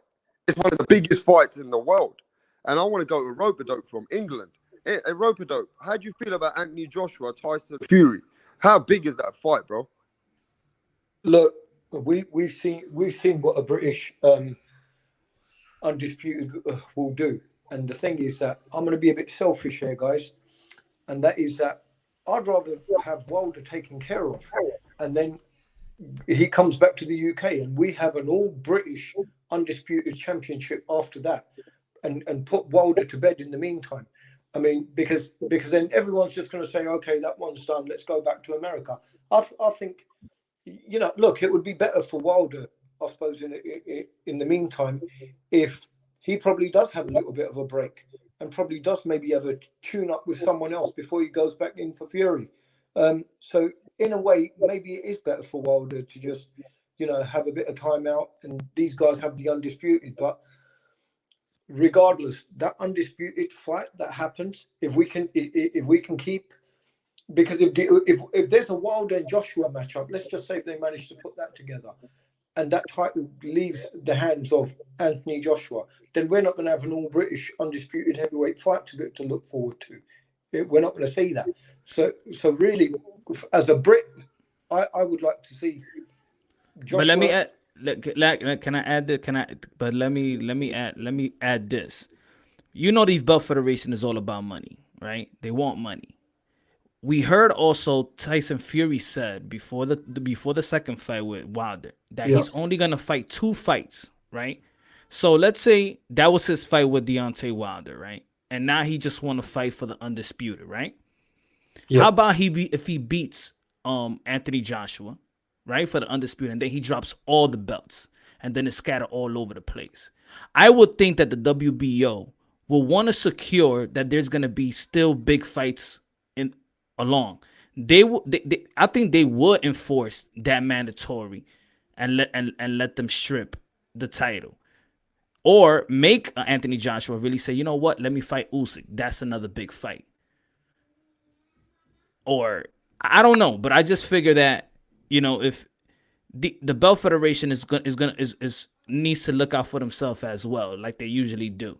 And Tyson Fury is a guy that said he will fight only 2 more times, and then the belts are going to be scattered away. So where all these belts where all these belts is going to be handed to, because they make their money when of course you got guys like Canelo and you got guys like Anthony Joshua holding the belts, and they make the big load of their money like that. Yeah, I mean, I think Frank Warren has quite a bit of influence over the WBO. So, you know, there is a situation. A lot of people like say, Rope-a-Dope, that Frank Warren is the one who made the WBO. Yeah, so I think if there did come a situation like that, Frank Warren will definitely be able to pull a few strings, especially if there's a fight like that around. Hey, we got another brother on the channel. Please introduce yourself. We're talking about the Wilder, Tyson Fury, Anthony Joshua situation. Oh yeah! Shout out to Rap Star, it's your boy Jalik the Leader. Shout out to the panel. Thanks for the invite. Hey, always, man. We're sharing you with another stream all over Europe. How do you feel about the Deontay Wilder situation and Tyson Fury, Anthony Joshua situation? Do you want to see the trilogy, Jalik the Leader, or do you want to see the undisputed, or for the fight, what everybody's been waiting for Tyson Fury and Anthony Joshua? I want to see the undisputed. I'm not sure how the litigation is going to go in the Wilder and Fury 3, but yeah, I want to see undisputed because they still can make each other. See, that's one thing about people overrate losses sometimes. AJ got knocked out last year. Wilder got knocked out almost a year ago, February, but they still big names out there, and they still bring excitement to the division. Tyson Fury biggest fights. He can only be in big fights with either Wilder or Anthony Joshua. He can't fight Usyk and be a big fight like that. Tyson Fury doesn't, he's a star, but he doesn't bring the bust to the seats in a sense like the other guys. We seen what the tickets did with Otto Wallin. If it was a tournament, you would have to get Tyson Fury as the #1 seed. Probably that's a toss up between him and AJ. Who will win that fight? It'd be very, Did you say very that interesting. Tyson Fury doesn't sell? Is that what you just said? No, he doesn't really sell individually. Did you see the tickets when he fought Otto Wallin and that Swartz guy? It was like 1,000 or something. Can somebody He doesn't really sell that well. So, I don't know. I mean, I think Tyson Fury sells really well around Europe. No, I think it's merit to that. Tyson Fury needs a dance partner. Exactly. I can't that fight that he had with Tom Schwartz, I think it was. It comped 5,000. Yeah, he doesn't really on it. So he does have difficulty getting big numbers without the right dance partner. But if you put the right dance partner in there, it's not like, okay, so let's take Wilder for instance. It's not like it was Wilder that bought all of the sales to that, but it was the combination that's who he was fighting. So both of them bought it in, but it was a combination that was the guy he was fighting. So he's going to need to correct that partner. He's not like a Joshua or a Canelo that's going to sell just by putting them in the ring. I absolutely agree with that one. But you would have to give him the #1 seed. Will he win it? I'm not sure because boxing is one of those things. I mean, it happens in basketball. Just because you're the #1 seed, that don't mean you're going to win the whole chip. So AJ style, he throws combinations. He's a good body puncher. If he lean on AJ like that, AJ like 240, 250, and he's also strong.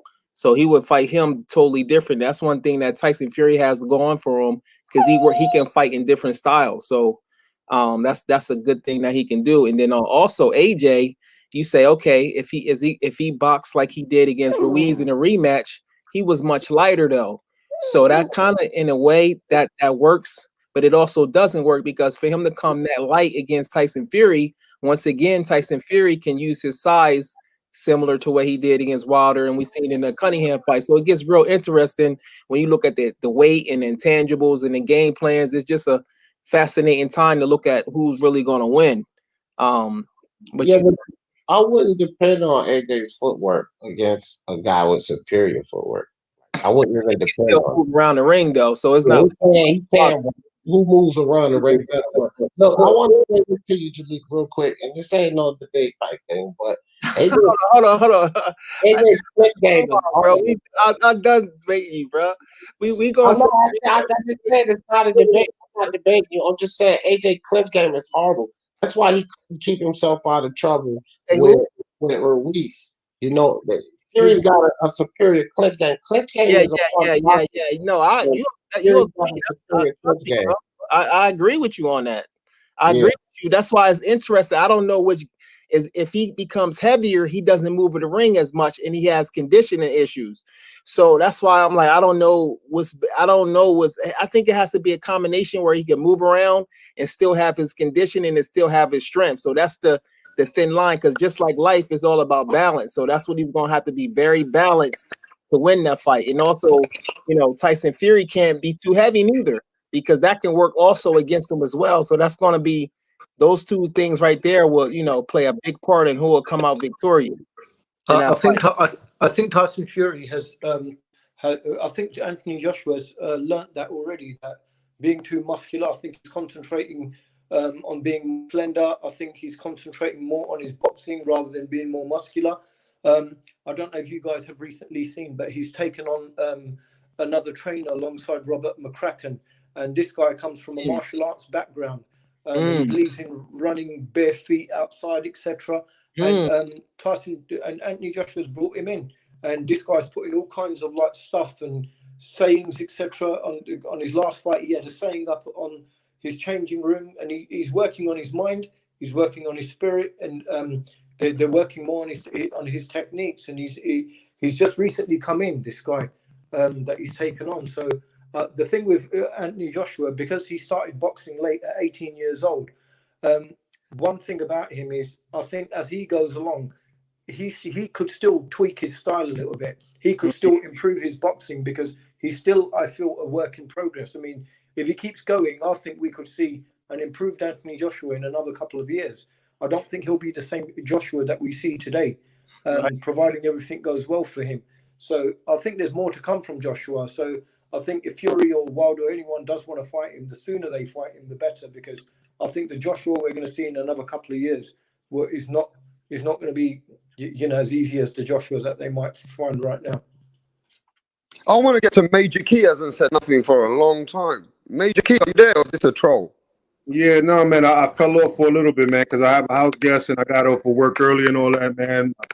I'm over here in pain. I think I might have gotten like a nerve damage on my lower back.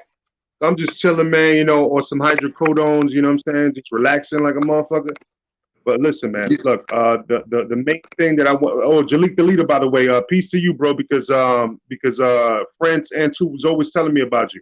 Yeah, shout out to you, man. Peace. What's up, bro? Yeah. So yeah, I just want to mention that, bro, because he always telling me about you. So peace to you, man. But nah, on some the whole topic at the beginning, right? Because your voice sounds real cool. What's your name again, by the way? Because I'll go sub to your channel too. What's your name? The other European? Rope-a-dope. Rope-a-dope is coming with his podcast next month. Rope-a-dope? Oh, okay. Rope-a-dope. I'm gonna check you out, Rope-a-dope. But look, man, like the whole conversation started, right? It was basically like as far as are UK boxers being treated unfairly, right? And stuff like that. So I just want to mention, like, when you talk to the channels that I watch, at least, or like the people on this panel and the people that frequent the panels that I'm usually on, they usually talking about, hey, Josh Taylor may win that fight against Ramirez, okay? Even though you know what I'm saying, like they got Ramirez maybe catching him, but they also think that Taylor may outbox him. Same thing with Luke Campbell versus Ryan Garcia. They feel like that's a dangerous fight for Ryan Garcia, even though Ryan Garcia is a prospect. You know what I mean? But what it boils down to, is not about European or this and that. There's certain styles of fighting. It's like, when you talk about the Mexican style, right? And we support Mexican boxers too. But guess what? The Mexican style is a lot come forward. So if you can handle that pressure and you got more skill, athleticism, you got punching power, you're probably gonna beat that guy, unless that's a special Mexican dude. Same thing with Puerto Rican fighters, and I'm half Puerto Rican. You know what I mean? Puerto Rican fighters are very technically sound, right? But because they're like that, they're not used to getting punched. So when they get punched, do they have a chin? You know what I'm saying? And it goes the same all around with the Americans as well. Athleticism, but they fight very defensively, you know, and very skilled as far as like the one. But once they get caught, do they have a chance? You know, so it goes the same thing with the European style. You know, it's very fundamentally sound. You know, so it's not like I haven't met somebody on. I mean, you get haters. Don't get me wrong, but any channel that I follow, they always give credit where credit's due. You know, so we all know that AJ is great. We all know that Tyson Fury's great. You know what I'm saying? But we also know that Deontay Wilder has a chance. It's not that he's better fundamentally. He just has a chance because he does have some power in that right hand. But do I expect him to beat Tyson Fury? No, I don't. You know what I mean? I don't expect it, and it's not that I'm hating on Deontay Wilder. Just like I'm not hating on a European if I feel like the other guy's gonna win and he's from here, you know. So it's not hate; it's just boxing. You definitely talk some sense there. I think I've noticed that pattern as well recently. That the moment you say something and give some kind of an opinion about a fighter and say, "Well, I think he's going to lose," people immediately start taking it as hate, and it's not a hate. I mean, everyone on here is experienced, you know, in their boxing, the way they analyze the boxing fights and fighters as well. And I think people need to recognize that. And people are very quick to hate. They immediately just think that you're attacking. And, you know, I'm sure everyone here like me, we just love the sport and we're breaking it down. I got some messages here for Speak Your Mind Sports. They don't know who D. Jefferson is. I got some messages saying it's nice to see Fury get support from America on their channels. So can you let some of the Fury fans know where to find you, D? Because they think everybody hates on them. But it's not like that, is it, over there, D? No, man. Y'all come find me on Speak Your Mind Sports Talk. If you just put it in the YouTube search SYMST, it'll pop right up, man. But yeah, man, I support all fighters. So y'all come over there and you know, we support all fighters over there. Nobody's above criticism or below praise over there. Doesn't matter where you're from. Before I get to Jalik or Ropedo, who's this new guy? I mean, introduce yourself, bro. Stop dry bumming Fury. Yeah, that's MMA chat, He brought one of my subscribers' names and he takes their logos like Jalik and he keeps coming back with trolling us. Hey, Rap. Anytime you hear somebody that sound like they under a staircase and say, "Come over here," like Rap stars, like World Combat said, "Come here, I'm under the stairs." You already know who it is, bro. Bro, that sounds like Michael Jackson. Somebody said. Rapstar, did you ask me a question? Yeah. What I'm saying right now, everybody wants to know this. They're saying in America, it seems like it's very divided. It doesn't seem like everybody's supporting Wilder either. So in America, they might be supporting the Europeans and wanting the undisputed fight. But what we got to look at now is Wilder can definitely get amazing fights himself. I don't know why they're writing him off. They say if he doesn't get the Fury fight, he's done. That's bullshit. Wilder can fight Andy Ruiz, Dylan White, Joseph Parker. I mean, give me some names that Wilder can fight if he doesn't get the trilogy. Look, he's got Povetkin out there who just knocked out Dillian White. So he's got him. He can fight him. Povetkin can box. Povetkin's got a punch in him. You saw what he did to Dillian White. And Dillian White was, you know, a contender. I do feel sorry for Dillian White as well because he was waiting for so long for a shot that should have been given to him and he didn't get it. And before he was supposed to get it, he got knocked out by Povetkin. So, you know, like someone like Povetkin's a good fight. There's an Usyk over there, Usyk around. Who's also just beaten Chisora. So, you know, we've got some guys. There's guys out there that he can fight. And you know what? The Wilder's got nothing. Wilder has people there that would fight him because I think the good thing about Wilder is because it is Deontay Wilder. I think if Deontay Wilder was all of a sudden fighting Dillian White and he was coming to the UK, or Dillian White was going to the US, it would be a big fight. Even though Dillian White's coming off a loss, Dillian White's built a fan base here. So he could still, you know, do good numbers with someone like Dillian White. I know they'd put that on a pay-per-view and it would sell. That would be a sellout. Dillian White, Deontay Wilder will be a huge fight still. I think I think Andy Ruiz and Wilder's a big fight. Another great fight. Another great fight. The thing that Wilder has also gone for him too is that he has a very unique personality and he has a very unique style in the way that he fights. See, a lot of times we live in a world where we try to be perfect and we try to be corporate and we try to be politically correct, but sometimes your flaws actually works for you. You ever notice in the interviews how he messes up words and he be saying them all wrong? That actually works for him because down with the internet, people talk and that just gives it more attention, no matter whether it's positive or negative. If you're giving attention to something, you're actually promoting it. So those are things that actually helps him. And then he does knock you out with one punch. Not only that, he's very vulnerable. So not only is he vulnerable, he knocked you out with one punch, and now he lost. So now his level of invincibility went down, which means that a lot of the fighters before is going to be even more confident.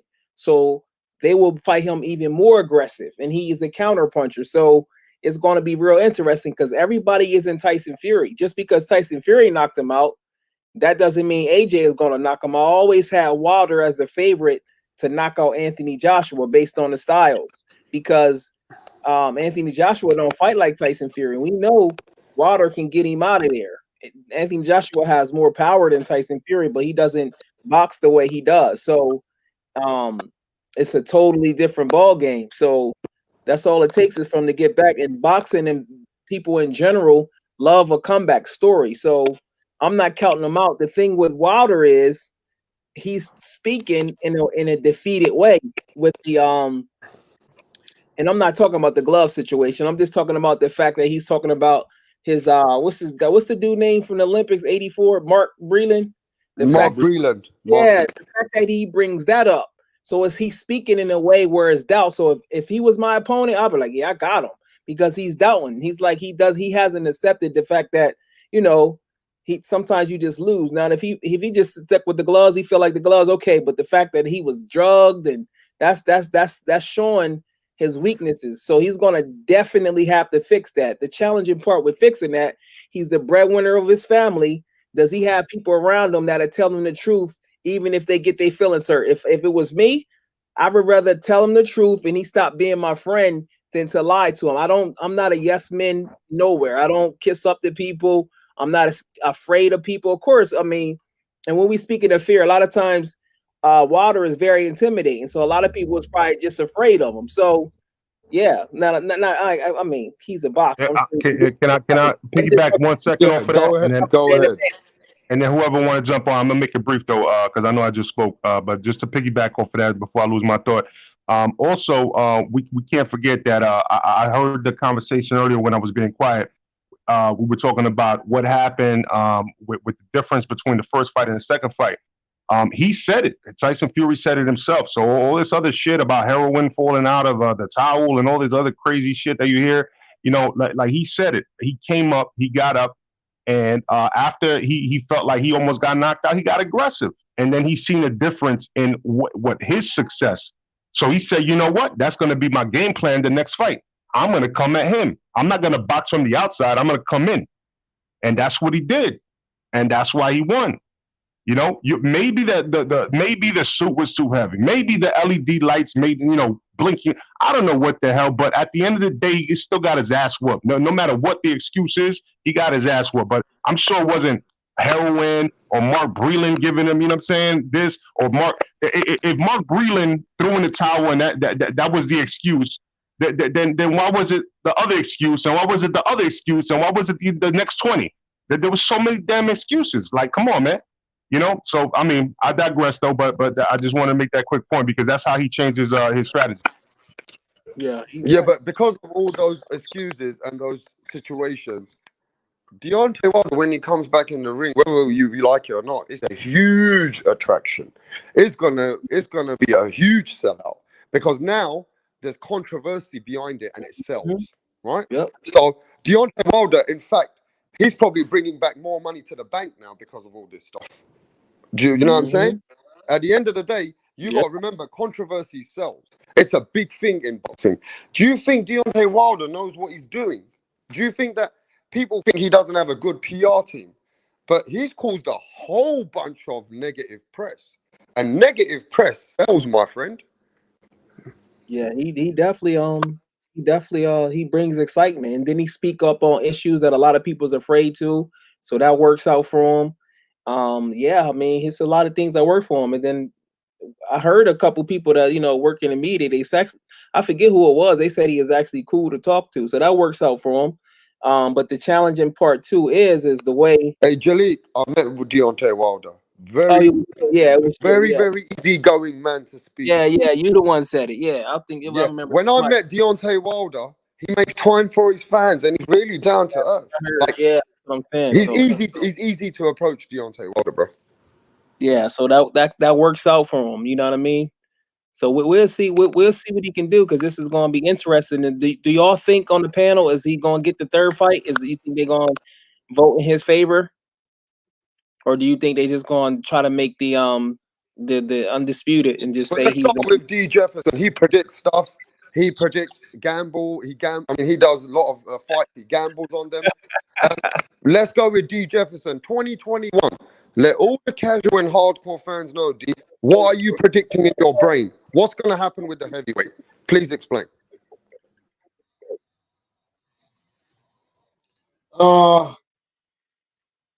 It's hard, man. I think that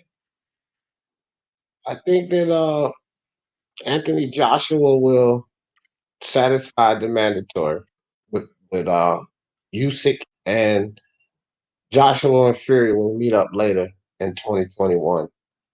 With the Wilder and Fury situation, who knows? Who knows, and really, who cares? I don't really care. If they do fight, that would be excellent. But I think that it doesn't appear that Usyk and his team are talking about backing down from Joshua. I think it's a horrible mistake, and Usyk's going to get beat by Joshua because his performance wasn't strong enough to me with Del Boy to say that he's going to be able to do anything with Joshua. And then Joshua will be open for Fury, and that's all he's waiting for. That's all Fury's waiting for. He just wants to fight Joshua. And I really don't care if it's, I want to get 4-belt undisputed, but Tyson Fury, he doesn't care about that. He wants to fight Joshua, which will solidify him being the best, which whether it's for 3 belts or 4 belts, if Tyson Fury beats Joshua, it's still nothing anybody could say he's the best, because he would have beaten Wilder, he would have beaten Joshua, and he'll be the last man standing. The only undefeated guy that's beating them all. So that's what he really wants to do. But I think that they're going to satisfy that mandatory, and then Joshua and Fury is going to sign for the 2-fight deal. Oh, yeah, we forgot this. Speak Your Mind Sports spoke really. If they do fight, it's going to be maybe 2 or 3 fights. Is that what you're saying? Yeah, it's a 2-fight deal off the back. It's a 2-fight deal that they're working. They're already in negotiations for that, actually. You've just made a lot of Wilder fans upset. I'm going to tell you why. The casual fans and the most fans, right? They don't want to know about the politics. They don't want to know about the money. They don't want to know about the A or B side. They want a big heavyweight fight now. And Rope-a-Dope, please tell everybody, what do you think is going to happen in 2021? Is it going to be the trilogy with Deontay Wilder, or is it going to be Anthony Joshua and Tyson Fury, bro?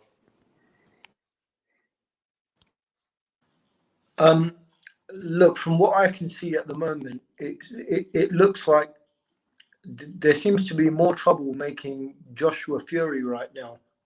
There's been, that fast fight, because I saw Eddie Hearn speaking, and it just seems like, I mean, he wants to fight, but there seems to be some back and forth between those guys, and I just think at the moment that seems like a more tougher fight to make at the moment.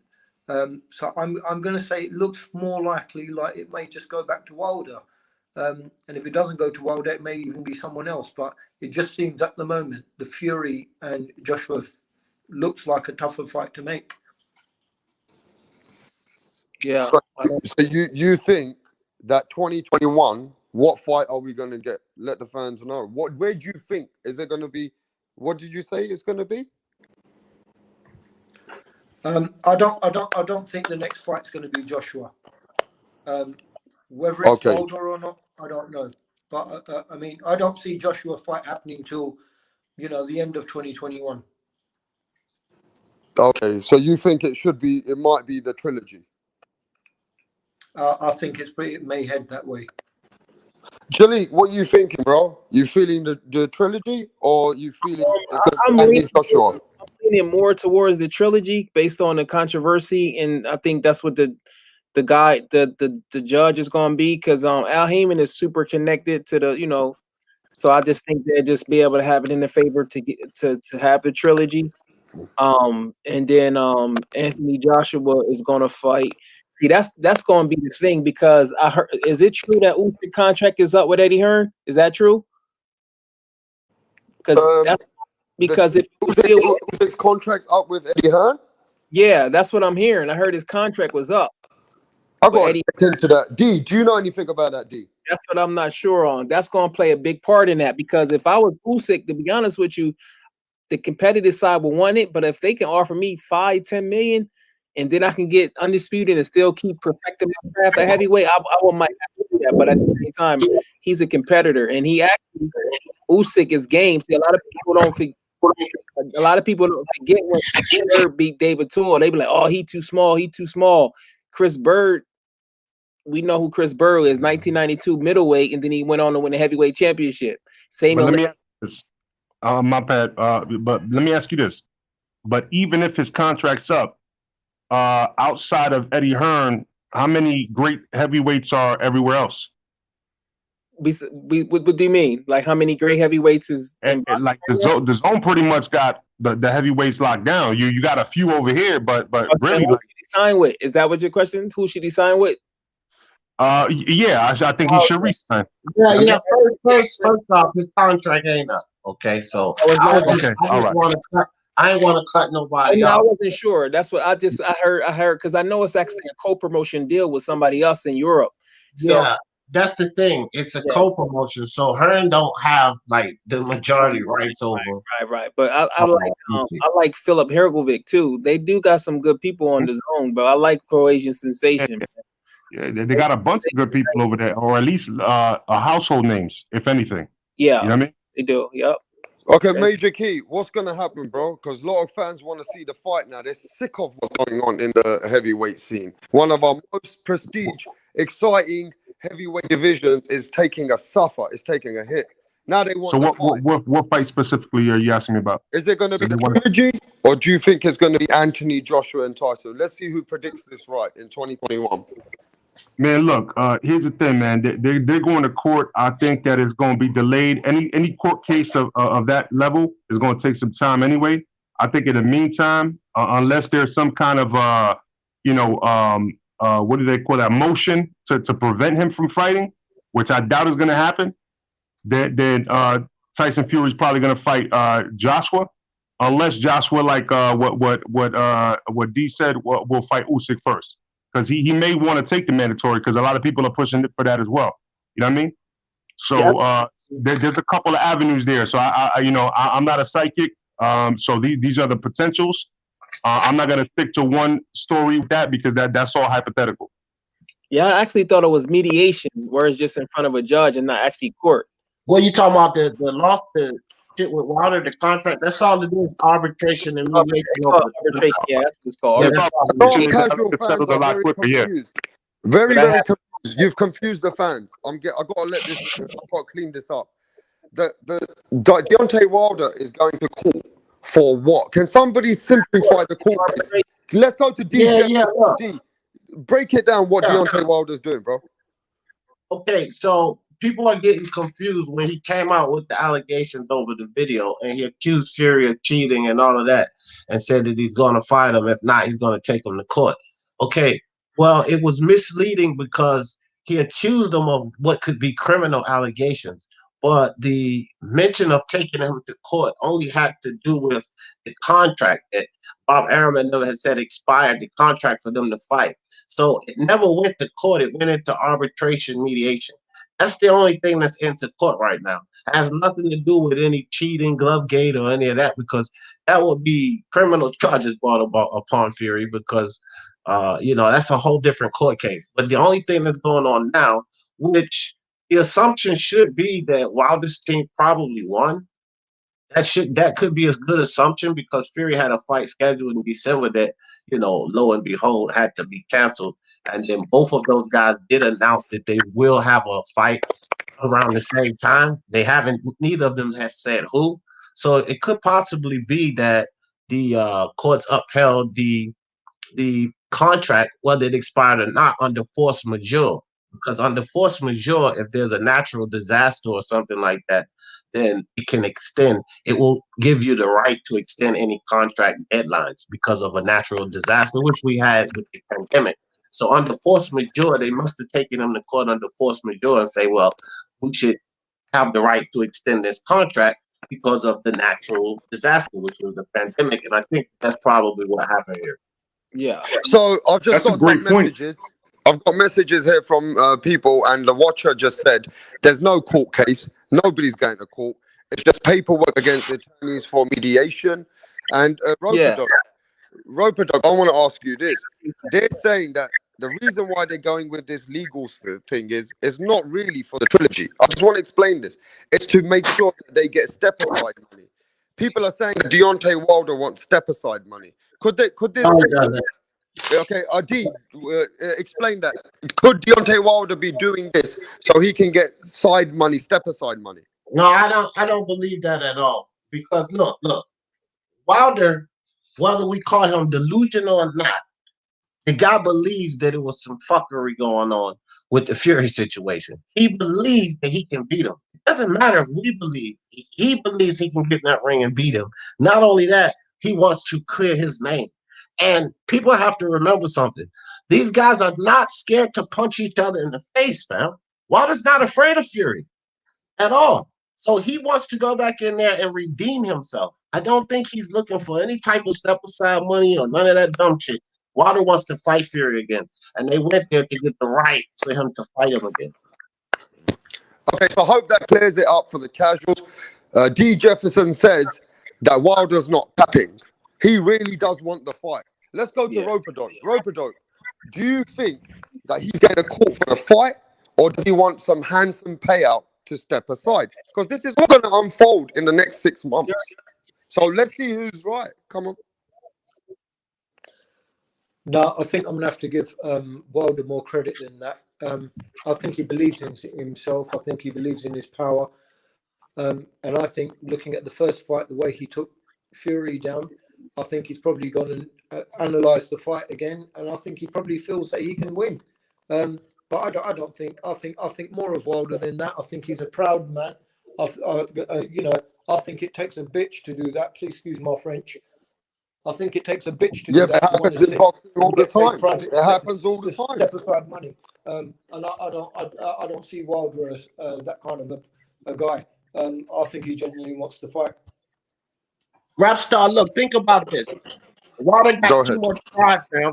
Look, remember when they talked to him about the franchise belt? What did Wilder say? He said, I will never take no damn franchise. That's a man with pride, bro. He got too much pride to run away from this fight. That man wants this fight.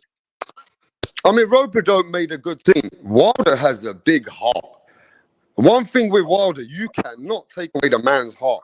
The man wanted to tell the guy with Mark Breland, don't throw the towel in. I want to get knocked the fuck out in the ring. He says it again. He says, when I go in the ring again, let me get knocked out. Don't fucking stop it. Yeah. I mean, you got to remember this, bro. You got to give this geezer that he's got a lot of heart. You can't take that away from him, bro. Yeah, and we seen, I forget who just recently quit. Somebody recently quit in the fight. I forgot who quit. Daniel Dubois. Yeah, he quit, but then Wilder kept trying to go back. So everybody is built different, man. You know, everybody is. Yeah, built Wilder different. made Daniel Dubois look stupid, bro. Because Daniel Dubois, you know what I mean. You can see when he was in a little bit of pain, he gave up. Yeah, he that's his personality. He just. Yeah, I mean, Jamal Harris quit. Jamal Harris quit in his fight because his eye got messed up. I think I seen a little bit. I think Mikey Garcia quit. I gotta be looking for the easy way out. It's levels to it's degrees. What do you mean Mikey quit? It's degrees to quitting, bro. It's straight. It's levels to quitting. It's ways to look for a way out. It's Let ways. me cut that out. Mikey Garcia quit. He survived. There you go. He survived. No, look. See all this. He always You try to take a little low. You got to take a little underdog, little shot at Hey, Errol one Smith. at a time. One at a time. Let Okay. D go, then Jalik, you come back. Yeah. Go on, D. I'm not going at the league. I'm just saying you try to take a little dig at my guy Errol Smith right there. Talk about Mikey quit. Mikey didn't quit. Mikey went on survival mode. He didn't allow Spence to stop him. That's why people always say he quit against he didn't allow Spence to stop him. Orlando Salido, he quit.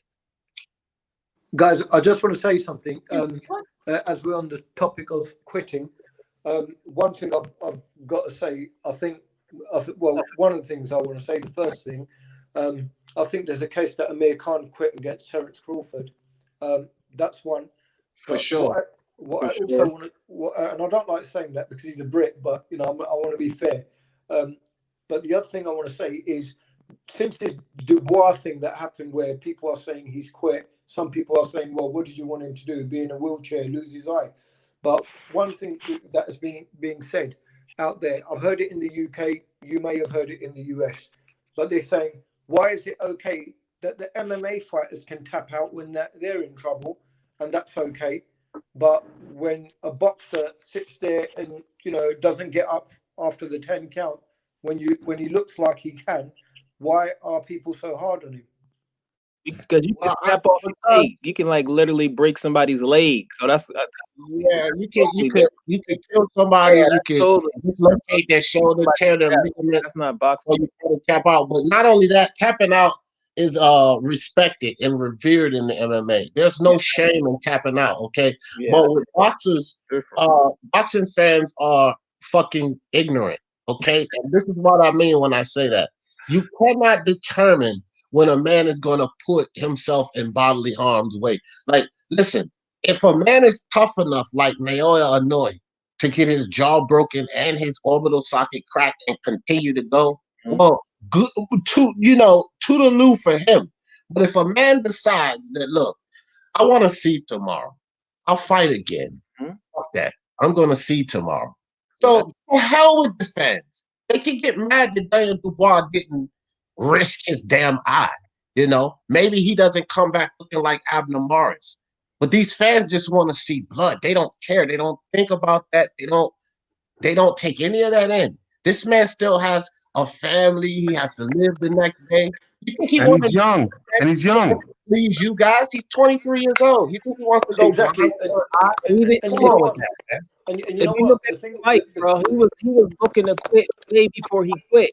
First of all, the dude's stamina is poor, so quitting is also based on your conditioning. A lot of times when you're tired, you're not able to endure and think clearly. So it was more than you look at the fight. He was already starting to get frustrated, and it was already word on the street is he had that quit in him before the fight about some tournament.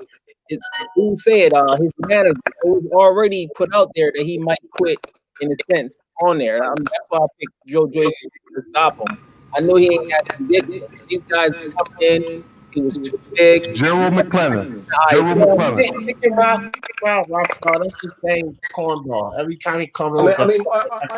I think there's also a thing about a case by case basis that you should look at these things, because it wasn't like a Roberto Duran no mask moment where he just was walking around saying, I just don't want to fight anymore. It wasn't a case like that. But when there's a guy who's got an orbital bone that's broken, and he could face severe damage long term, I mean, are we being too harsh on these guys? That's what I'm trying to Yeah, look at Gerald McClellan, man. Look at Gerald McClellan. I mean, listen, I'm getting my son into boxing. He's 10 years old. You know what I'm saying? He knows the fundamentals. But you think I'm gonna risk my son's life just to make some money? Hell nah. I'll throw in the towel first. You know what I mean? Like, hell yeah, I'm gonna make sure that my son lives and has a family and supersedes my expectations in my life. Who the hell wants to watch their child die before them? Hell nah. I mean, I'm sorry, but But Major Key, let me touch on this. I want to go to D Jefferson, everyone. They said if this fighter, I want to touch on this. They said if the fighter was your brother or your son, and his eye socket is broke, and they go to the doctors. When your eye socket breaks, the first thing the doctor tells you is if you take any more punishment, you can go blind. Right, Jalik? Listen to this. You are never the same psychological fighter where you come back into the ring. Touch on that. When a fighter gets damaged like that, he's never the same fighter that when he goes in his ring mentally. Touch on that. Rap star. That new person that came in, that's the same dude, bro. That's Who is MMA that? champion. Who is he? People That's the shouldn't same be dude. Who do you no, want, people bro? keep no. People No, shouldn't, come on, say man. he's Bro, quitting. shut the fuck up, Michael Jackson. Get him out of here. Get him out of here. Fucking Michael Jackson coming in the fucking game consistently, bro. But look, I don't know what's wrong with him, bro. hey, I want to ask you this. Whoever wants to answer first, if it was your son or your brother and you take him to the doctors with a broken eye socket and they say to him, if he takes more punishment, he might go blind. I think Let me ask this. Do you think that fighter is ever the same? Yeah, it could. It's all about the individual, right? Do you think that Sugar Ray Leonard wasn't told that, and he came back and he fucking won? So it's all in the individual, and he's not blind now, but he got that warning for sure. He wasn't supposed to come back and fight. His eye was wrecked. So some people it's going to damage them mentally forever, and some people they can power through it. It's about the individual. I think just listening to his story, I don't want to get too off sidetrack, but I like to look at the psychology. I like to know why things happen. Here we go. I heard that his relationship with his father was very, very demanding, right? So sometimes that might have been a message to his father to let him know, like see, a lot of times people are just doing something because their parents forced them to do that's not in their will. But he became good at it, and he said, "Oh, I want to box." Because, like I said before, if you look at the fight, before his eye was really even as swollen, he was already looking for a way out. He never made no adjustments off of just the jab. So the dude was already going to quit. So even if it wasn't the eye, he was just going to quit anyway. He's not a bad person because he quit. But one thing about boxing, you can't play with boxing. So he better start looking, like you said, Rap Star, he better start looking. You can't. You're a bum. You're a straight bum. Yeah, bro. You're a bum. A straight bum. Retard. Dude, bro, same dude. But yo, Jalik, bro. I'm out of here, bro. I don't like that. I don't know. Jalik. That, bro. No, that's the same dude. That's the same dude, Jalik. But let me I play got rid devil's of the dude, advocate. bro. I got rid of the dude. But listen, I'm asking everybody this. If the fighter's damaged like that on his broken eye socket, if that was us, we're not going to be psychologically the same. We're going to be a different fighter. You know what, Rapstar? Let me just say something. I think first of all, I think there's a point there to say maybe it was his father's dream and not his. Because obviously his father was very much involved. Maybe it was his father's dream and not actual Daniel Dubois. But the thing is, this is where I think the corner is very important. The corner should save the fighter the embarrassment. That you can see, you should be able to tell, looking at your fighter, that this guy, he's not fully there. He's getting hurt. He's not winning rounds. You can see him fading. He don't look like he's going to be able to pull this out. This is up to your corner to step in and save your fighter from injury and save him from embarrassment. And I think there's a failing in the corner there. Yeah, if I could just jump in one point to make everybody's point here, because I've heard both of you guys talking about if it was your son, this and this and that. So the difference is Dubois, right, actually had an eye injury. Look at Chavez Jr. That's a real quitter. Yeah, a lot of people quit. Why? Because he had an eye injury. You know what I mean? Yeah, sometimes you can recover from quitting. I mean, Duran did it, beat Iran Barkley, went the distance with Hagler. But Duran didn't have a broken eye socket, did he? But he still quit though. When you quit, then it's something within you, because I'm telling you, if dude had more stamina, he could endure and then only went 3 more rounds. The fight was almost over, and it actually was. I had winning, but they was already cheating because they wanted Homeboy to win because he's much younger. So Homeboy lucky that it happened that way, because the fix was in. If you look at the scorecards, they had Homeboy ahead. I was like, bro, he was losing. So That's why shout out to Yeah. Slow Joe and people sleeping on Slow Joe, man. Like homeboy better quit playing with boxing. And we of him, Yeah, but look. that's being hard on somebody is not a negative thing. You can't play around with somebody. Like if you meet somebody and they breath stink, be like, yo, bro, your motherfucking breath stink. Get some gum. We live in a world, we live in a pussy world where we afraid to tell people because politically correct. We gotta stop that, bro. He gotta stop playing with boxing and he gotta decide if he gonna box or not, or he gonna have to retire. That's it. All right, so Somebody made a very good point. Somebody, I think D. Jefferson made a good point earlier. He Yeah. said it depends on Yeah, individuality. let me jump in on this right quick because there was some context that needed to be put into this Daniel Dubois situation because I don't totally agree with that. Like with the stamina, yes, that kid definitely needed to work on his stamina. That I agree with. But I said this before the fight. Now, Frank Warren is his handler, man.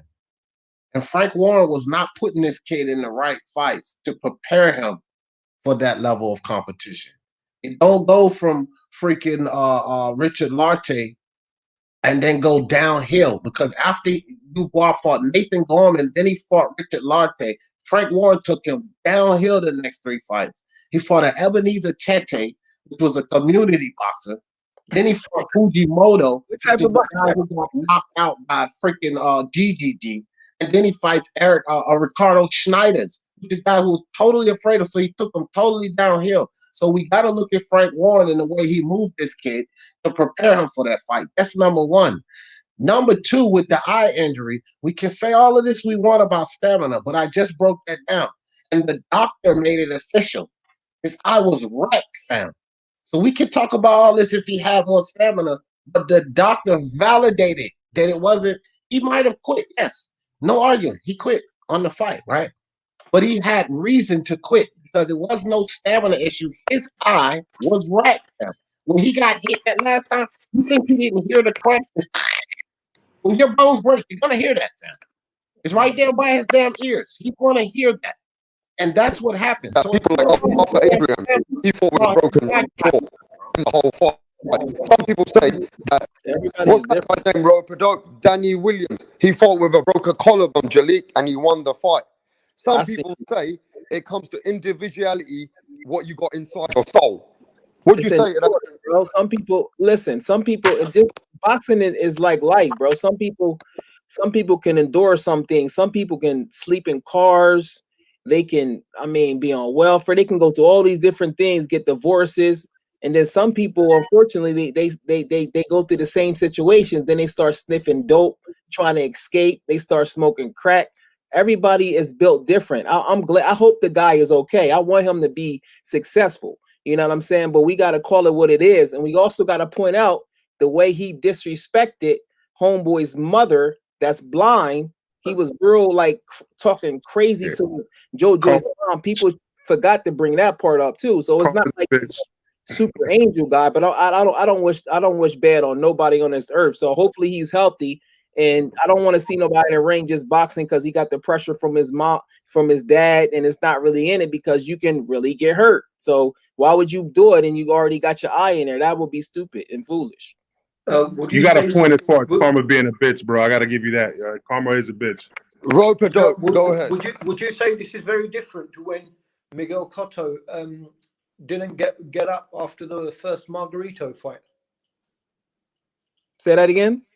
If you remember the first Margarito fight with Miguel Cotto, yeah, and I think Miguel Cotto didn't get up as well from memory. He didn't get up? What do you mean?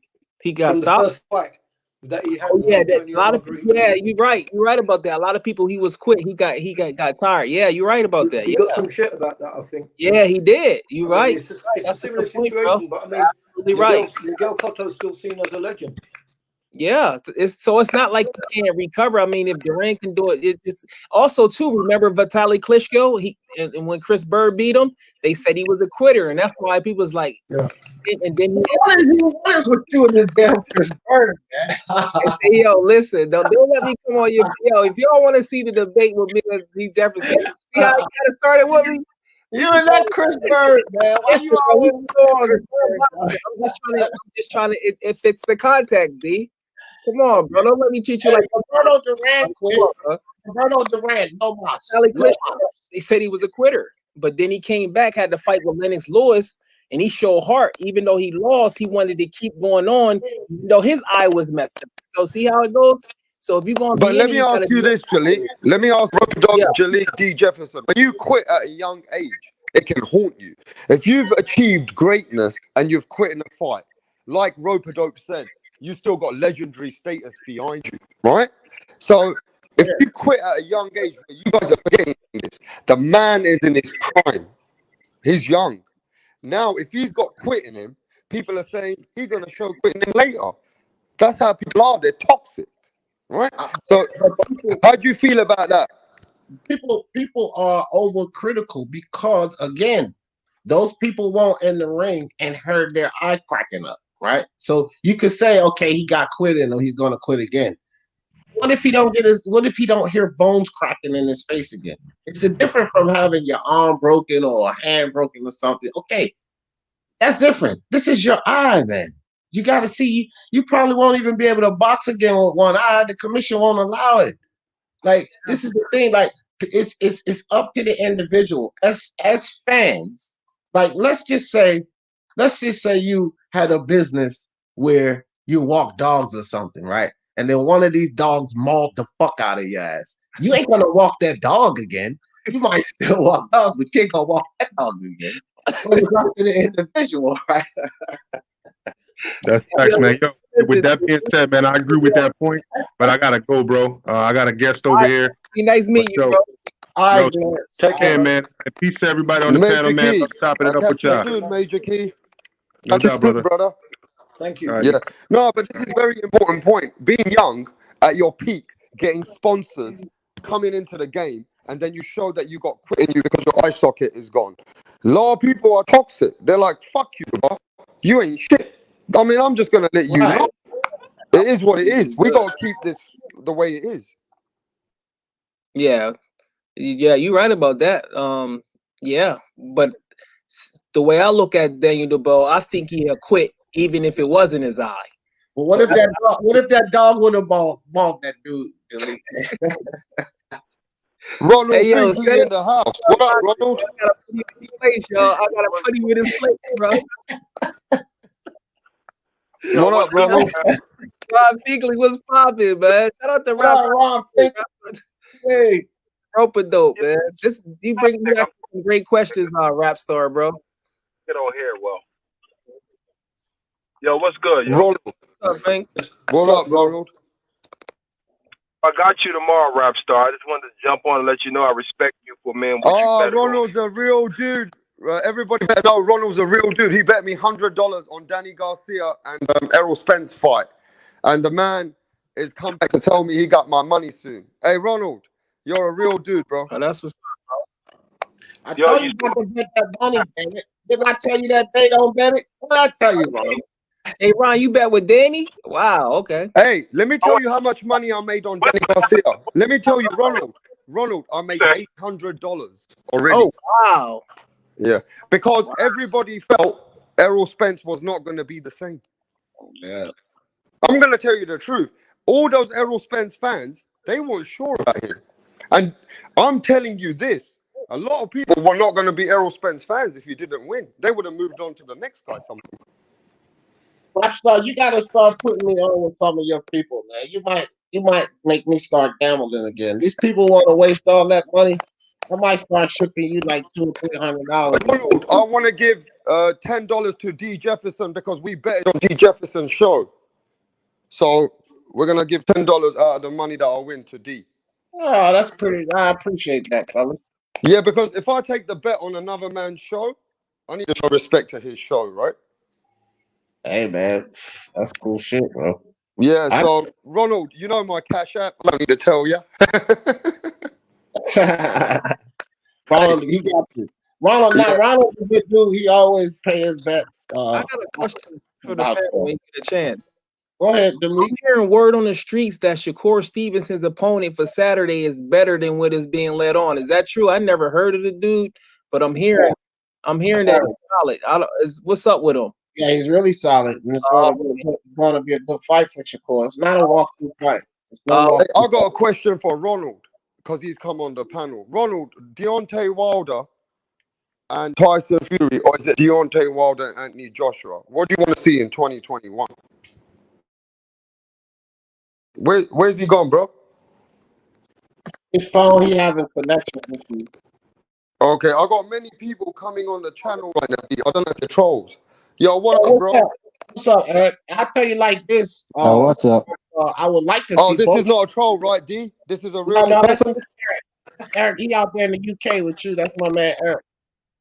Hey, Eric, what's happening, bro? I'm good, bro. What are you saying? Hey, Deontay Wilder. You can hear me? Yeah, I can hear you. Deontay Yeah, Wilder. we can hear you. Deontay Wilder and Tyson Fury fight is slipping sometimes. People want to see Tyson Fury, Anthony Joshua for the undisputed.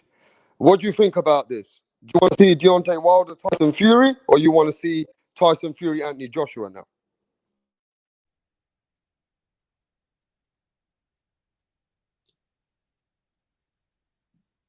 Can anyone hear me? Yeah, we can hear you. We can hear you, bro. Yeah, I missed the question. It broke up. Would you rather see Anthony Joshua and Fury or Wilder and Fury in 2021? Oh, AJ Fury, 100%. We've already seen Wilder Fury twice. Right. Yeah.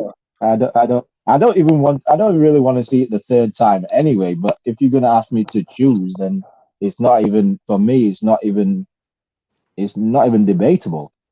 And if anybody is picking Wilder Fury instead of AJ Fury, I've just got a few questions for him. I don't understand that. Yeah. To be honest, hell, if AJ is forced to fight Usyk, why not give us both? Yeah. I agree with you on that, but you're asking which one would I rather see? Would you rather see? Yeah. If you ask me, but if you say AJ is gonna fight Usyk, then I've not got a problem with Fury Wilder. Yeah, give us Fury. both. Yeah. No, I ain't got a problem with that. It's no more than a tune-up now, so Fury can use him for another tune-up. D, don't be saying that too early. Don't be saying that too early, because when you start saying stuff like that, then you leave yourself wide open. Yeah, I know they're gonna. But a lot of people looking from the outside in. A lot of people looking from the outside in, bro. Guys, I've got to jump, man. I've got to jump. It's like 2 a.m. Robert, Like 2 a.m. London, so I hope to meet you does, again. right? D said, I'm not even gonna start. Go on, Julie.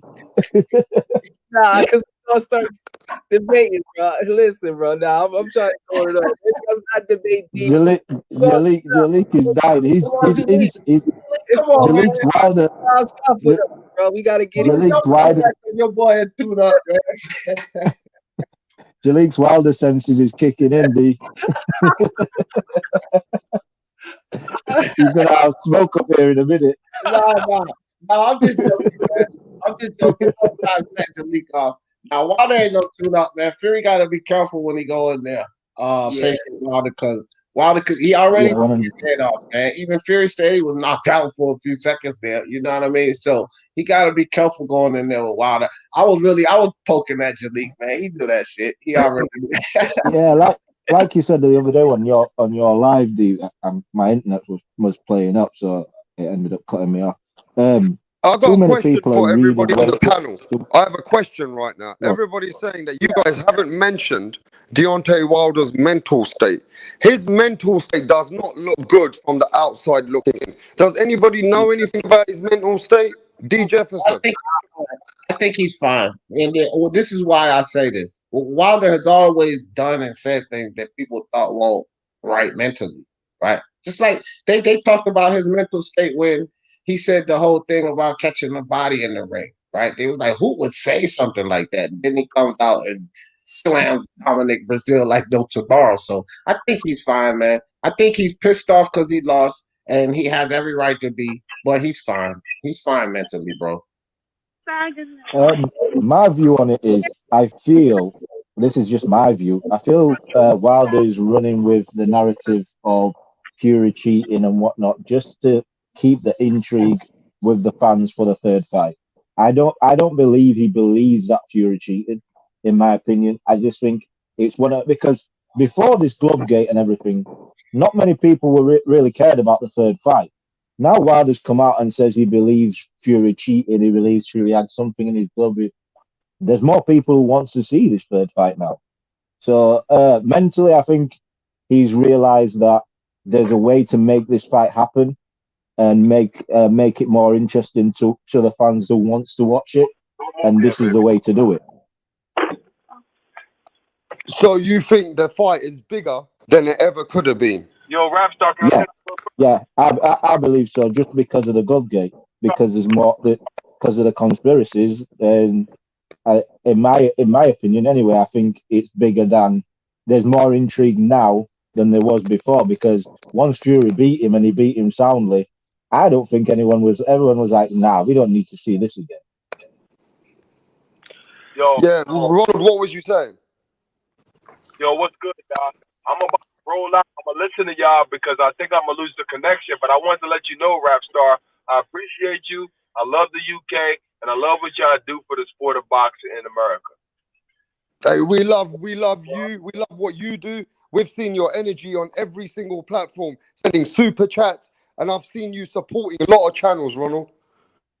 We got to do that, bro.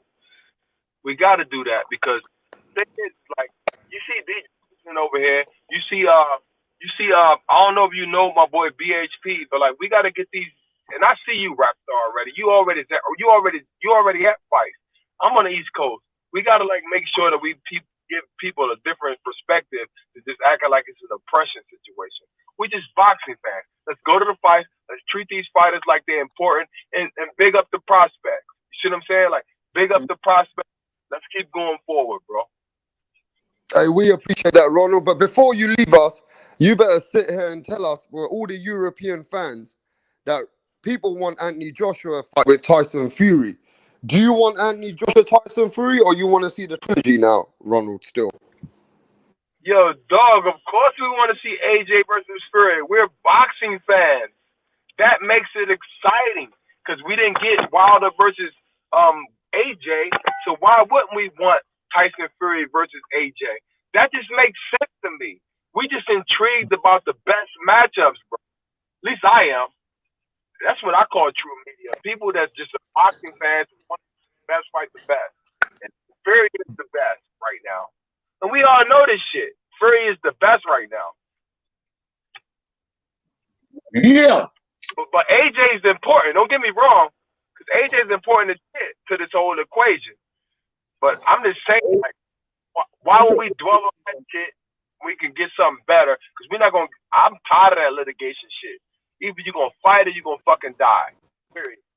Boxing to me, bro. Fight.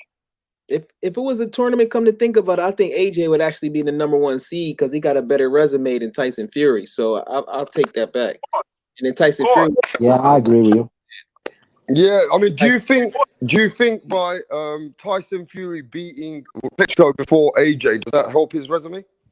Nah, no, it don't matter. No, I think Fury has the best 2 wins on his resume. He definitely has the best 2 wins, but if you're looking at the resume overall, AJ has the best resume. Go in the chat. I'm gonna listen because I'm gonna lose. So get on. All right, God bless you, listen. Ronald. God bless, man. I'm gonna come back in the chat when I get in the right area. I'm in the wrong area. I'm about to run. Yeah, that's how the tournament will be set up. I will have AJ number 2, Fury number 2. Can I ask you this? We didn't finish the mental state of Fury. D. Jefferson said that there's nothing wrong mentally, he thinks, with Fury. What do you think, Jalik? Do you think, because people looking outside in, they said there's a mental, he's not mentally there right now. He needs to just chill, rebuild himself. Whatchamacallit, D. Jefferson grew up in church. They say when you grow up in church, he who has doubt has little faith, right? So when you excuses about drugging you, that shows you have doubt in your mind. So in order to perform at the best level, you must have complete confidence in yourself. You take I don't want to get off course, but you take a young guy like Virgil Ortiz, amazing fighter. he literally came out of his own mouth and said, Terrence Crawford, he can't beat him, and they in the same weight class. So if they was the fight, even though Virgil Ortiz would have a good chance to upset Crawford, would you actually believe that he can win? Would you actually put money on him? Because Man, Virgil Ortiz just called out Crawford. Stop that. He just called him out. He said he couldn't beat him, but he said he That would. was 2 fights ago. So now he feel like he's ready. No, Oscar De La Hoya called him out, and you got to know the story behind that. Oscar De La No. Hoya is losing the grip because dude just signed with Jose Ramirez and MTK Global, Rick Meridian. So it's just a thing to say, okay, I'm gonna lose this guy, and then go ahead and put him up there. You got to read between the lines, D. No, Virgil just hold on. Learning. Delete Virgil Ortiz. Hold on. Here we go. Virgil Ortiz himself.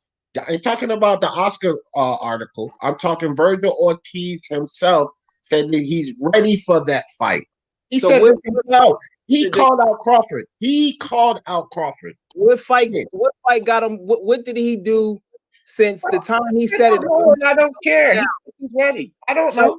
Vargas got him, and I like Virgil Ortiz. I hope he come in confident because I like to see Crawford get challenged. I like to see people earn their victories. I hate to see blowouts.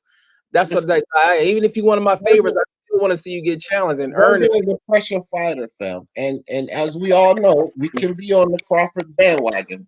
Crawford has issues. Well, we got some people which don't agree with you, D. Jefferson. Get the smoke says that what you guys talking about? Tyson Fury got a better resume than all of them because Deontay Wilder's the best win, better than anyone Anthony Joshua's beat. What you got to say to that? I didn't say anything about resumes. I didn't even say it. That was I did. He got a better resume. Yeah, Get the Smoke is in the channel right now. He said Tyson Fury has the best resume out of 3 heavyweights. What He hasn't though. He hasn't done because Tyson Fury has only ever fought 2 world-class he never defended his title. Come on, bro. He ain't got that's because Get the Smoke is super high on Wilder, and he thinks Wilder is the bee's knees. Smoke, get out of here. Yeah, well, check this out. I say that they're arguable, and there's certain things you could throw at Tyson Fury. Yes, he didn't defend, but Wilder and Del Boy is considered a valid fight for Joshua. For anybody else, he was a valid fight for Dillian White. So why is he not a valid fight for Tyson Fury? I mean, he beat him twice. So the resumes, I would say that overall, Joshua's fought the overall more, the tougher competition, but Tyson Fury has fought the big guys, and he's fought decent guys in between. You know what I mean? But he's done more than a lot of other heavyweights. And then what's his name? AJ's never been lineal, Ring Magazine champ, and all of the other fucking belts that Tyson Fury's won. Every belt there is to win. Every one. He's won every. I agree with that. Well, Get the Smoke is here. Get the Smoke is here for all the smoke. Hey, what's up, guys?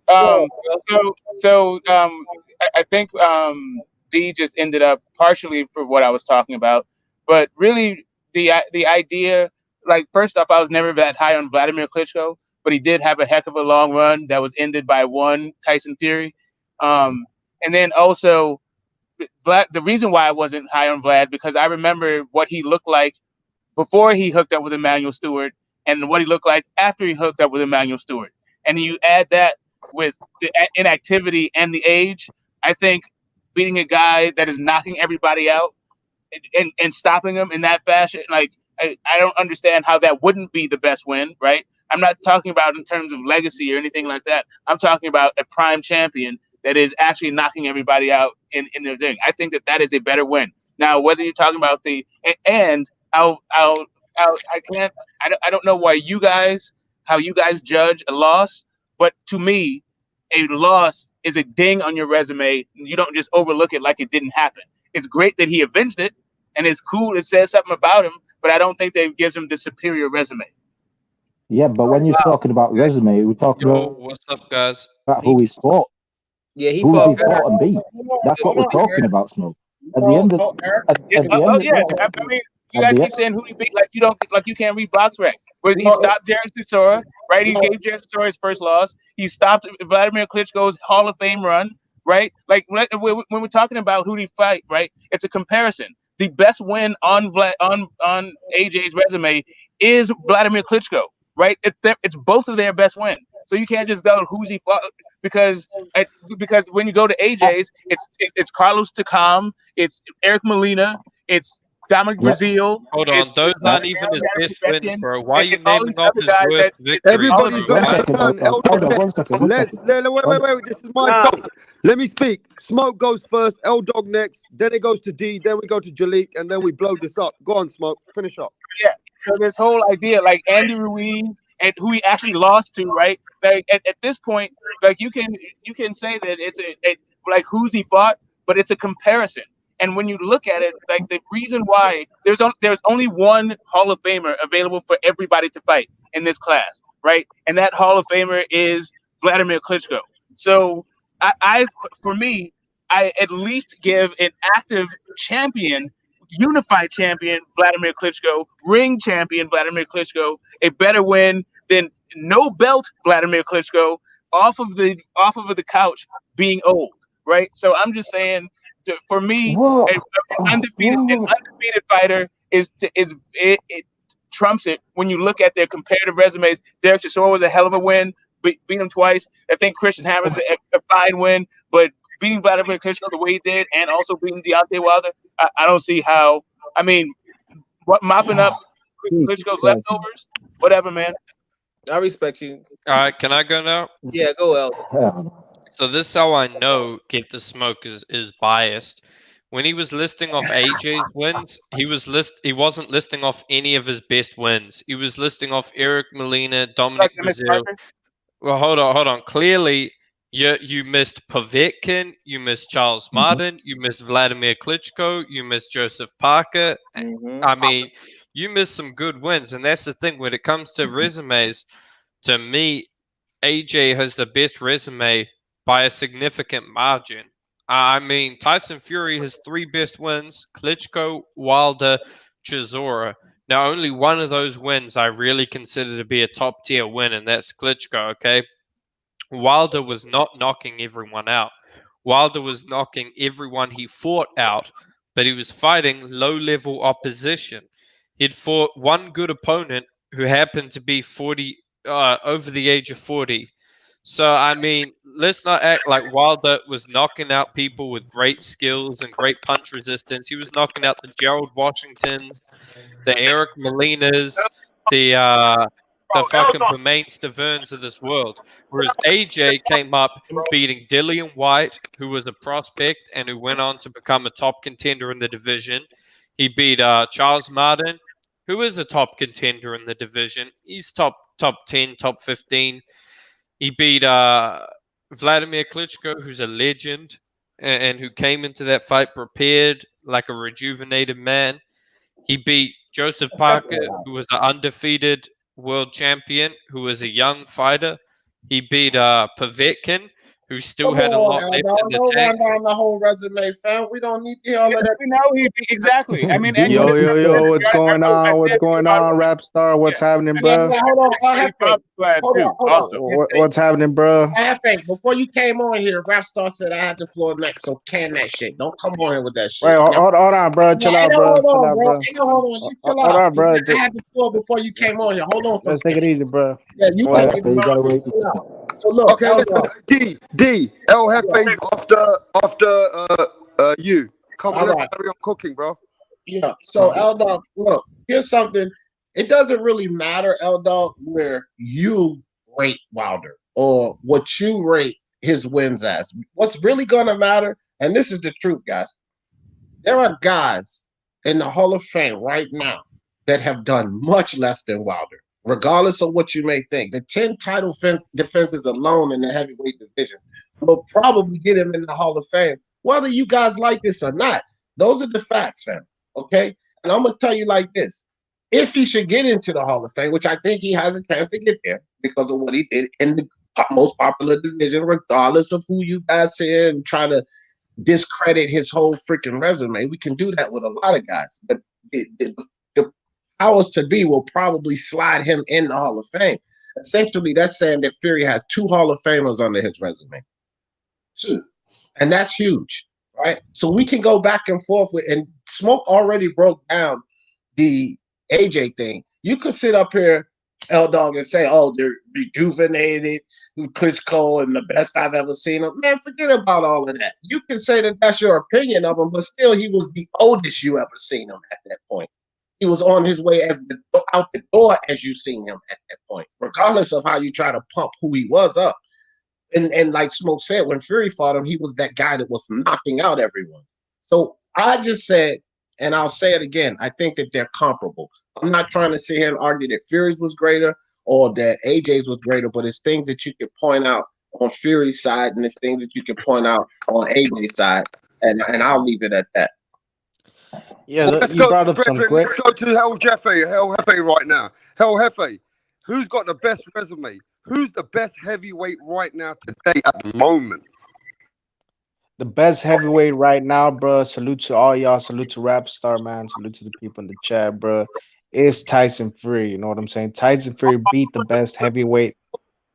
I thought he was about to say Hergebek, bro. I said Tyson Fury, bro.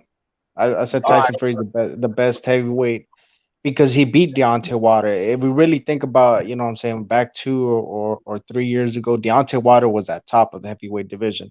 He had 10 title defenses. I think 8 of them were knockout or some number like that. You know what I'm saying? High percentage of knockouts. You know what I'm saying? He brought back the heavyweight division in America, which is the market that matters the most. You know what I'm saying? Because it's the most influential market Yeah. there is, bro. So Yeah. we got to give props to Deontay Wilder, not only for bringing back the heavyweight division, but for us having these discussions, bro. Because if it wasn't for Deontay Wilder, Tyson Fury wouldn't be what he is right now. Tyson Fury would have been a crackhead in the UK. You know what I'm saying? And we already got, you know what I'm saying? So we got to give him Nah, props for that. that's So another false narrative. That's another false narrative because Tyson Fury, I said before that, man, get this Let the OG speak, bro. Get Let the out of here, OG dog. speak, bro. Get out of here, man. Let the OG Hey, that's speak. not You saying old plum. Your that's brother's a X-Count fag, MMA bro. champ. Hey, yo, hey, Rap Star. Yeah, he got him out. He got him out. Look, the thing is this, man. Tyson Fury, I said that Tyson Fury and Deontay Wilder cherry picked each other. Because if you don't know, El Jefe, Tyson Fury had the option to come back and fight Joshua or Wilder, and he picked Wilder. So, this misnomer about Wilder did everything. that's bullshit. He could have. That's bullshit. Hold on for a second, bro. Let me finish. He could have came back and fought AJ. It's not No, that's bullshit. bullshit. Because Tyson Fury himself said, bro, Deontay Wilder was the reason why he lost the weight. Deontay Wilder motivated to come back to make that comeback, bro. It wasn't AJ. He didn't give a fuck about Tyson AJ. Fury had AJ, 2 fights before the Wilder fight was AJ was even known as a talked about. pussy, and he's still known as a pussy, bro. Like he hasn't ran it El back with Jefe, Andy Ruiz, bro. What do you do with what? Andy Ruiz? He ran all over the ring in the second fight. So Oh we my got to give God, props to Deontay Wilder because he comes to fight and he gives what the people want to see, which is knockouts, bro. You started off good until you started that AJ as a pussy. Bro, I can't do this shit, right? If he's not going to talk sense, just shut up. I like AJ, but I Yeah, mean, the thing with AJ is like people hate him or people love him, man. Like there doesn't seem to be any middle ground. But in my opinion, he's the best. Like overall, I'm not that impressed with Tyson Fury. I don't think he's as good of a boxer as people make him out. I To think me, he's outboxing getting. Deontay Wilder is not an achievement. So I was just gonna say that I'm not saying that that AJ has a trash resume, right? That's not really the issue, right? Hey, yo, Although, hey, Professor, we going down the line, bro. oh, were you gonna say Yeah, something? I'm sorry, I didn't mean to cut you. Go ahead, go ahead. me and Jerry can't even beat. That's all right. Sorry, go ahead. Why y'all gonna turn and get the smoke off, nigga? No, that's all good. No, it's all good. It's Hey, all bro, good. get your mic better, bro. Get a better mic. We can't hear you, bro. Like Get a better mic. Space, fam. We Nah, can't even hear you, fam. as far as my opinion, I think AJ got the overall better resume. It would go overall better resume. So if it was a tournament, you would have to give him the number 1 seed, just because you're the number 1 seed. Like for instance, in the lightweight division, Tia Female would be the number 1 seed. Devin Haney would be the number 2 seed, but I got Devin Haney winning the tournament. Just because you're the number 1 seed, don't mean it. It's like that in football. It's like that in basketball. I think Loma will be the number 2. Nah, Yeah, Devin yeah. the 2 seed. He Yo, got. how does Hold on, Teofimo? let me finish. Oh, my bad. Yeah, I let thought your league finish, Let me bro. finish. go ahead, Jaleel. So Devin Haney would be the number 2 seed. He is the WBC champion. I picked Lomachenko to win. He lost 9 rounds. Okay. He didn't lose based off size. He got dominated. So we can't put him back at the number 2 seed based off his 2 gold medals. It just doesn't work that way. He didn't open up. Devin Haney is a boxer. So that's what I'm saying. Just because you're the number 1 seed, just because you're the A side, that don't mean you're gonna win. So we talk about all this A side stuff, and Errol Spence, I believe he should be the A side, but that don't mean he gonna win because we get too hyped up on the A side and whatever resumes. When it comes down the line, if anybody want to put their money up, Devin Haney on Lopez, hit me up. Jalika Leader. Yeah, I'll put a stack on that, like bro. it. I got. No. Right, can I go? Let me speak on my show, bro. I want to put a stack on that, bro. Jump in. See if Okay. Yeah, I'll If put they money fight, on that, bro. but you know Bob Arum, he want everybody to fight Crawford, but he trying to protect Jalik, don't run from the bet. Rap starts betting it, bro. Oh yeah, we'll make it happen if they fight, but homeboy ain't gonna do that fight, bro. That's a whole lot. Wait. Arum ain't gonna do that fight, bro.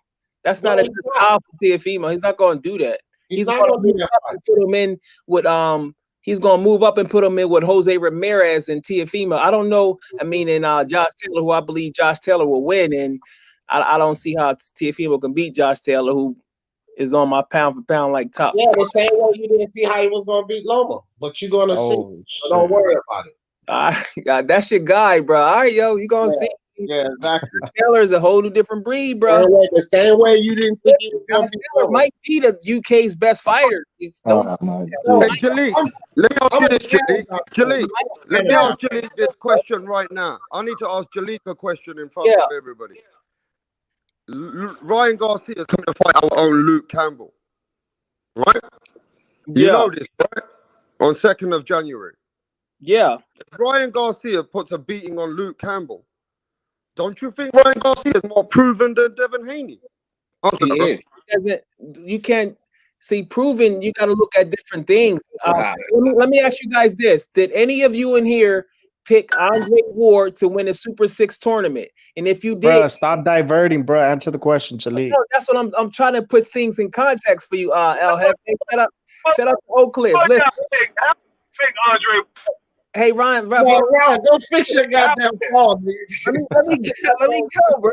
So I picked Andre Ward to win the Super 6 tournament. All right, let me finish, bro.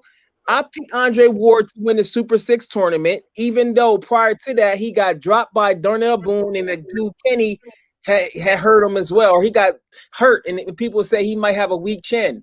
All he had was a gold medal, so he didn't have the experience of Mikhail Kessler, who had put up a great fight with Joe Calzaghe, one of the best 168 pounders in the history of the division. So we get caught up on these resumes again, which it does mean something, but it is a such thing as having special fighters. And like we just seen, shout out to Teofimo, he won fair and square, 9 rounds to 3. Nobody expected him. He wasn't the favorite, but he still won. So we get caught up in this and more proven. It's the thing in boxing that all of us know. Shout out to the UK. It's called styles make fights. And Devin Haney, whether you hate him or not, I know a lot of people's in love with knockouts. By the way, I heard he just hired Blu-ray and maybe it get even stronger. But the guy's defense is nice. Does he get hit? Absolutely. But he can move around the wing very well. The best 2 guys in boxing, the best defensive guys in boxing right now is a guy by the name of Shakur Stevenson and Devin Haney. And I take all bets, Devin Haney on Teofimo. You're not going to knock everybody out. All that power in the Comey fight, what happened to it? Listen, bro, I'm taking all bets on that fight, and I like Teofimo, but Devin Haney for the money.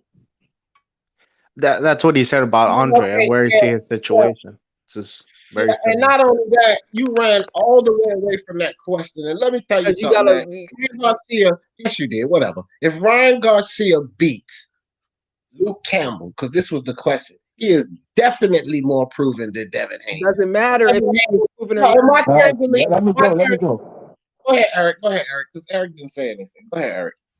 Yeah, well, on that, I don't think it does. I'll disagree with you on that because let's be honest, Luke Campbell's a good fighter and I like him. I give him a chance. I give him a chance in that fight against Ryan Garcia. But if you say Ryan Garcia beats Luke, if he beats Luke Campbell, he goes above Devin Haney. I say he's more proven. Yeah, but who's Luke Campbell beat to put Ryan Garcia up there? He fought Mindy. Yeah, but who has Haney beat, bro? I'm just, but this is my point. Neither of them have beaten anybody. But that's what I'm saying. He's still above Devin Haney. That's what I'm saying. Like Campbell's much better than Haney than anybody. I don't have a point. I don't have a, no, but what I'm saying is I don't have an issue with that. But saying that Ryan Garcia will be more proven, like Ryan Garcia is also just going to be. He's going to have beaten someone who lost to Linares, who lost to Lomachenko, who loses when he gets to a level. The same as Danny Garcia, just about. When he gets to the cream of the crop, he loses. Yeah, but Devin Haney Devin hasn't Haney even just beat Gamboa. One second. I agree. Hey, yo, Eric, you gotta check your mic, bro. We can't hear you. The mic Let me messing finish. up. It's muffled. Your The mic mic's is messing muffled. up, Eric. But Devin Haney hasn't even beaten anyone on that level. Like not even someone who's been in contention. You talking about Abilev, Gamboa? We're not talking about Gamboa. Gamboa wasn't good since he fought Terrence Crawford. That was the last time he was good. Devin Haney has not even beaten anybody on Campbell's level, fam. Neither did Andre Ward, and he still won a Super Six. Next question. Maybe so, but this is my point. Can you hear me? I mean, yeah, we can hear you. You're cutting in and out. Good test right now. Luke Campbell is an official opponent. It's not Fonseca. Yeah, Bro, Luke Campbell's arguably a top 5 lightweight at the moment. Yeah, bro. Luke So Campbell. I And don't know I what agree. you guys are talking about. I like Ryan Garcia. I like Teofimo. I like Tank. It's already told y'all. Ryan Garcia versus Tank doing Millie pay-per-view. Ryan Garcia beats Tank. Huh? Jilly, I want to ask you this, Jilly. I want to ask Jilly a question again. Some people say Lomachenko is the second best lightweight right now. What are you talking I about? agree. What are you going to say I to that? agree. The way he performed in that fight, I agree with that. I agree with that. Realize the way he got dominated like 9 rounds to 3, and Homeboy just used basic. I think Teofimo got even more in his bag, but Homeboy is range. He different. That it'd be even worse if he fight Devin Haney. I picked Devin Haney to beat Lomachenko. So you can't lose like that. And still be ranked This is the thing with Jalik. This is the thing with hold on. This is the thing with Jalik. Jalik's trolling. After you, D, let L Dog respond after D. Go ahead. All right. Jalik likes Devin Haney. He likes Blair the Flair Cobb. He likes Ferran in his boots. These are all guys who have the thing, fam. Yeah. Hey, don't D like Otto Wally. Ain't that his boy Otto Wally? Hey, I'll say this. Don't D love Nakatani. He loves Nakatani, bro. Yeah, bro. Look, man, That is true. people are gonna react how they want to react. But the truth be told, Lomachenko had a horrible training camp for that Lopez fight. I don't believe Stop it, Aldo. Here we go. We're not going there. Nah, Like Elder, we ain't going there. We ain't going there. man, but people won't let me finish. You know, I think, you know, Boo. First off, you skipped the line for that nonsense. Yeah, anyway, I'm gonna just say it, bro. He had a horrible training camp. Man, And this is the thing. Just think about it for 1 second. Stop interrupting me, bro. But first off, Yeah, you skipped the line. How are you in front of me now? Okay, L Dog, go. Let me control this. L Dog, get the smoke. L Dog, sorry, get the smoke. Let L Dog finish, and then it's you. You take the panel after that, bro. Yeah. So Can you, Loma is well documented. He did have a shoulder injury throughout his camp. He only had one sparring partner his entire camp. I don't think he was fully prepared, but that being said, shout out to Tio because, I mean, I thought an unprepared Loma could still beat him. But the thing with Loma, where Teofimo Lopez had him was, aside from the shoulder injury, Lopez has a lot of power and he's a counterpuncher. So Loma had to be very careful with what he did in that fight. He couldn't just go in and do what he usually does. He had to be very careful with when he picked his punches. With Haney, he doesn't face that risk. Haney does not have the power to hurt Lomachenko. Lomachenko can walk right through Haney's shots and overwhelm him. And that's what I think he would do. And Haney does not have the boxing IQ. He's too basic. Oh, wow. I've been I'm winning saying a that lot about of Haney. I think. I think. Hold up. Let me finish. I think Devin Haney is an extremely basic fighter with many flaws. All right, I'm gonna win a lot of money on that fight. But Jorge Yeah, Leonard, you know what? Jalik, I'm with you on that shit. I thought I was smoked. Let's go to get the smoke. Hey, let me take care of my panel. Let's get the smoke. Then we go to LFA, and then we got D Jefferson. Go ahead. Yeah. I'm not sure if this, when and if this fight's gonna happen. I thought the fight was Luke Campbell and Ryan Garcia, and the winner of that one, right? So, I mean, we could do the Loma, but I wasn't aware that they were even in talks for making a fight. But Loma's not the same fighter going forward, backwards, no matter what training camp he is. So you put him on the back foot, and really, what has he got? So we'll see. Devin Haney. I don't know how would it take to put him on the back foot. Smoke. Exactly. That's what I was going with, right? So the other thing about it is, I think distance control. Loma is actually a mid-range fighter, and I think Devin Haney can keep it long, and at least keep him honest with the uppercut or something on the inside, right? The other part of it is Loma's he's not a 12-round fighter. He's just not the kind of guy that's going to press you for every minute, every second of every round. And maybe Haney is not that guy either. I think maybe Haney could put a pace on Loma that Loma won't like. And finally, what L-Dog says just dovetails into the fact that Loma is not the Loma of old, right? His body is breaking down. Who knows what will happen in his next training camp, if he can even make it, because at this advanced stage of his career, right? If the guy's not prepared after a gazillion fights, then when is he going to be prepared? Okay, let me get to LFA. LFA, is Devin Haney the number 2? Jefe isn't here, but I want to add Let me to ask that. this question. Saying I'm getting Loma is not a I'm getting a lot 12-round of people fighter asking is this some question. total bullshit. Let me ask this question, bro. Lomachenko is the number 2 lightweight. A lot of people look at him as, but now Devin Haney's got the belt. So is Devin Haney taking over the number 2 position, or is he just a fighter who's not proven with the weakest resume with the belt? What's going on?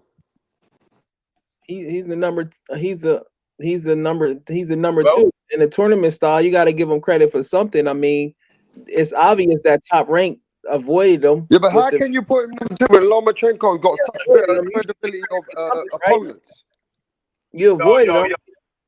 Yo, Rockstar is the number 1 candidate to fight Teofimo right now. If you don't stay at 135, Devin Haney is the top person he's supposed to fight. But guess what? If Teofimo decides to do something else, oh well. Devin Haney got to fight the young boy. Tank, he got to fight fucking Shakur. He got to fight the people in his division. It ain't no game no more. He bigger than Teofimo. I think he about to move up maybe before Teofimo. So that's the thing. I'd rather see it at 135, but if they're going to get their back.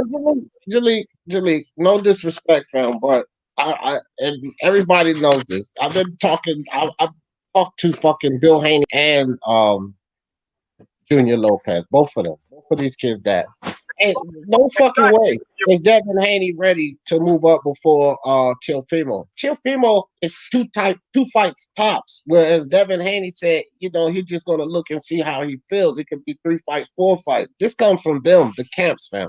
So that's bullshit. Devin Haney will not go up before Teofimo. Not at all. Okay. Yeah, well, he'll move up soon. I mean, if he gonna move up, if homeboy beat him to it, then yeah, go ahead. So this is the way I see it. If right now, bro, not real. I'm gonna keep it real with y'all. He gotta fight somebody. Real talk. Yeah, but this is my point. Every time Devin Haney wanted to fight Loma, he wanted to fight Loma. They chose to go a different route. They chose that route. Exactly. He wanted to fight. They chose a different route. They gave the fight to Tio. Tio then wins. Tio becomes number one. But Devin Haney still has a belt. Yeah, but who's People are they? acting like Let me Devin. ask. One Let me second. stop. No, no, no. Let me stop. Let me stop. Who's they? Who's they? Didn't Fiafimo earn the title shot, D. Jefferson? Didn't he go Yeah, to but the so IBF to earn the shot? so did yeah, but so did Devin. Devin earned the title shot as I know, well. but Devin Haney didn't go through the IBF route to catch. No, he went through the WBC. Yeah, but the What Loma WBC had. wasn't letting anybody come through that angle for Lomachenko. You had Because to go through yes, another it governing was. body. You had to go through another governing body to trap him, so he doesn't. He has to give his belts up, and that's what Fiafimo did. Am I right, D. Jefferson? No, it was supposed to be Luke Campbell versus Devin Haney for the vacant belt. Somehow they gave it to Lomachenko and didn't let the franchise. Yeah, you guys have got to clear this up, bro. Yeah, let me clear this up right here. Hold on, no, the fuck it is not, because we cleared this up on Ring IQ's live with Mr. Bill Haney. Okay, Bill Haney was on the live, and I pushed this question on him, Jaleel. Mauricio Suleiman and Bill Haney and Devin Haney sat down at the table. It was understood that if they took the Abdulayev fight, that they would have no rights to Lomachenko. See, I don't know where all of these rumors come from. And then so I asked Bill Haney. I said, Haney, so if you knew this, I said, why would y'all take that Abdulayev fight? And you know what Bill Haney told me, Jaleel? He said, well, yeah, we knew it, but I give you 2.5 million reasons why. Now, I don't care that they took it for the money. That's irrelevant here. He took it for the money, touche. He got paid. But that part is irrelevant. What is relevant, though, is that he knew damn well at that point that there was no ties to Lomachenko. So all of these rumors about this, that, and the third, it gets dispelled with that. And Bill Haney cleared it up himself when he admitted to me, yes, he knew that, and he did it for $2.5 million. So kill that. So he was pursuing the WBC. So okay, one second. Why did they make him the franchise guy? And why wasn't he? Why did they didn't let Lomachenko stay the WBC champion? And then they made him the franchise guy for the same reason they made Canelo the franchise guy, so that he wouldn't be restricted. So that he wouldn't be restricted to any mandatories. But it had nothing to do with Devin Haney because he gave up his rights to Lomachenko. And Bob Arum came out of his own mouth and said, "You signed with the wrong promoter." We know what the game is. I mean, we just read between the lines. We're all very intelligent. I know D, you probably got like a 4.0 somewhere in Richmond, especially Professor. He's a very intelligent guy, too. Very intelligent guys. Y'all smart. Y'all know what the game is. D got a 4.0, nigga. That D nigga is smart very as hell. intelligent, bro. I think D might got a higher IQ than Professor, bro. But Professor got a better vocabulary than D, but they both neck and neck. Bro. They very intelligent. And you qualified to judge how? I mean, I'm not. That's shout out to D. I'm not saying one way or the other. I don't know that IQ test is a measure of any fucking thing. But I'm just saying, like, how would you judge? Are you the supreme judge of IQ? Wouldn't you have to have a higher IQ than both of us in order to judge how high ours was? You do a vocabulary test. You can write it. No, I just noticed the slickness. That's all. You're not sliding that one by me, baby. I can guarantee you this. There is a lot of things that Smoke knows that I don't, and there's a lot of things that I know that he don't. I would like to see that battle. That'd be a good battle, though, bro. That'd be a hell of a battle. D versus Professor. Smoke can battle fucking countless. I don't think do it again tomorrow. Like, let's get out of here. Fucking always battle. Everybody smash that like So button. can I? Hey, let me just talk before somebody talks. Smash that like button. Subscribe to the channel. We've been cooking it up from all over the world. We've been cooking it up today, and I just want to answer I got questions coming from another stream that I'm sharing. They said, name us your top 3 weakest champions in today right now. So let's start with D. Let's go with D. The top 3 weakest champions that we've got in boxing right now. Go. I'll go first. Well, to top my list, There we go. it's none other than Demetrius Voodoo Andre. G at the top. All you got GG at the top, nigga. That's all I Hold up, man. Hold up, Ron. It's my turn, man. It's my turn. So again, the top of the list is Demetrius, Purdue, Andre. Weak. Patrick Textiera, he's weak, man. And I think Brian Castaño's going to run through him and then set that up for Jamel Charlo.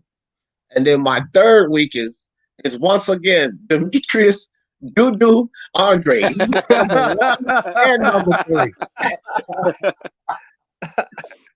Smoke, what's your 3 weakest champions, Smoke?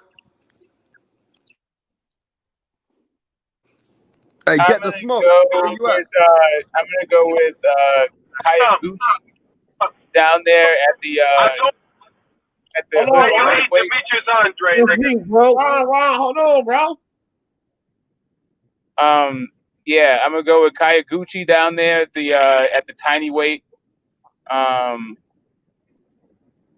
Let's see. Yeah. It's kind of hard. Teixeira at 154. Yeah. Man, who's that cruiser right now?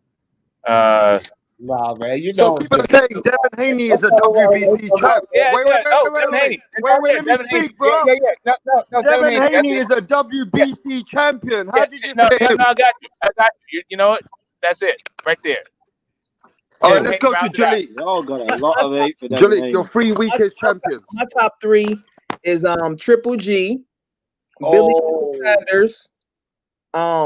Joe Sanders, and either He's strong. Jalik, the leader, talk to Patrick to him. Texera. Those 3: Billy Joe, Triple G, and Texera. Yep.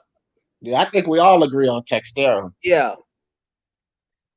Eric, who's yours?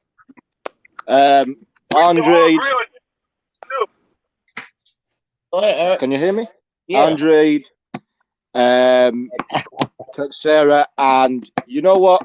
Just because Billy Joe ain't done shit, even though I rate him, he ain't done shit at super middleweight yet.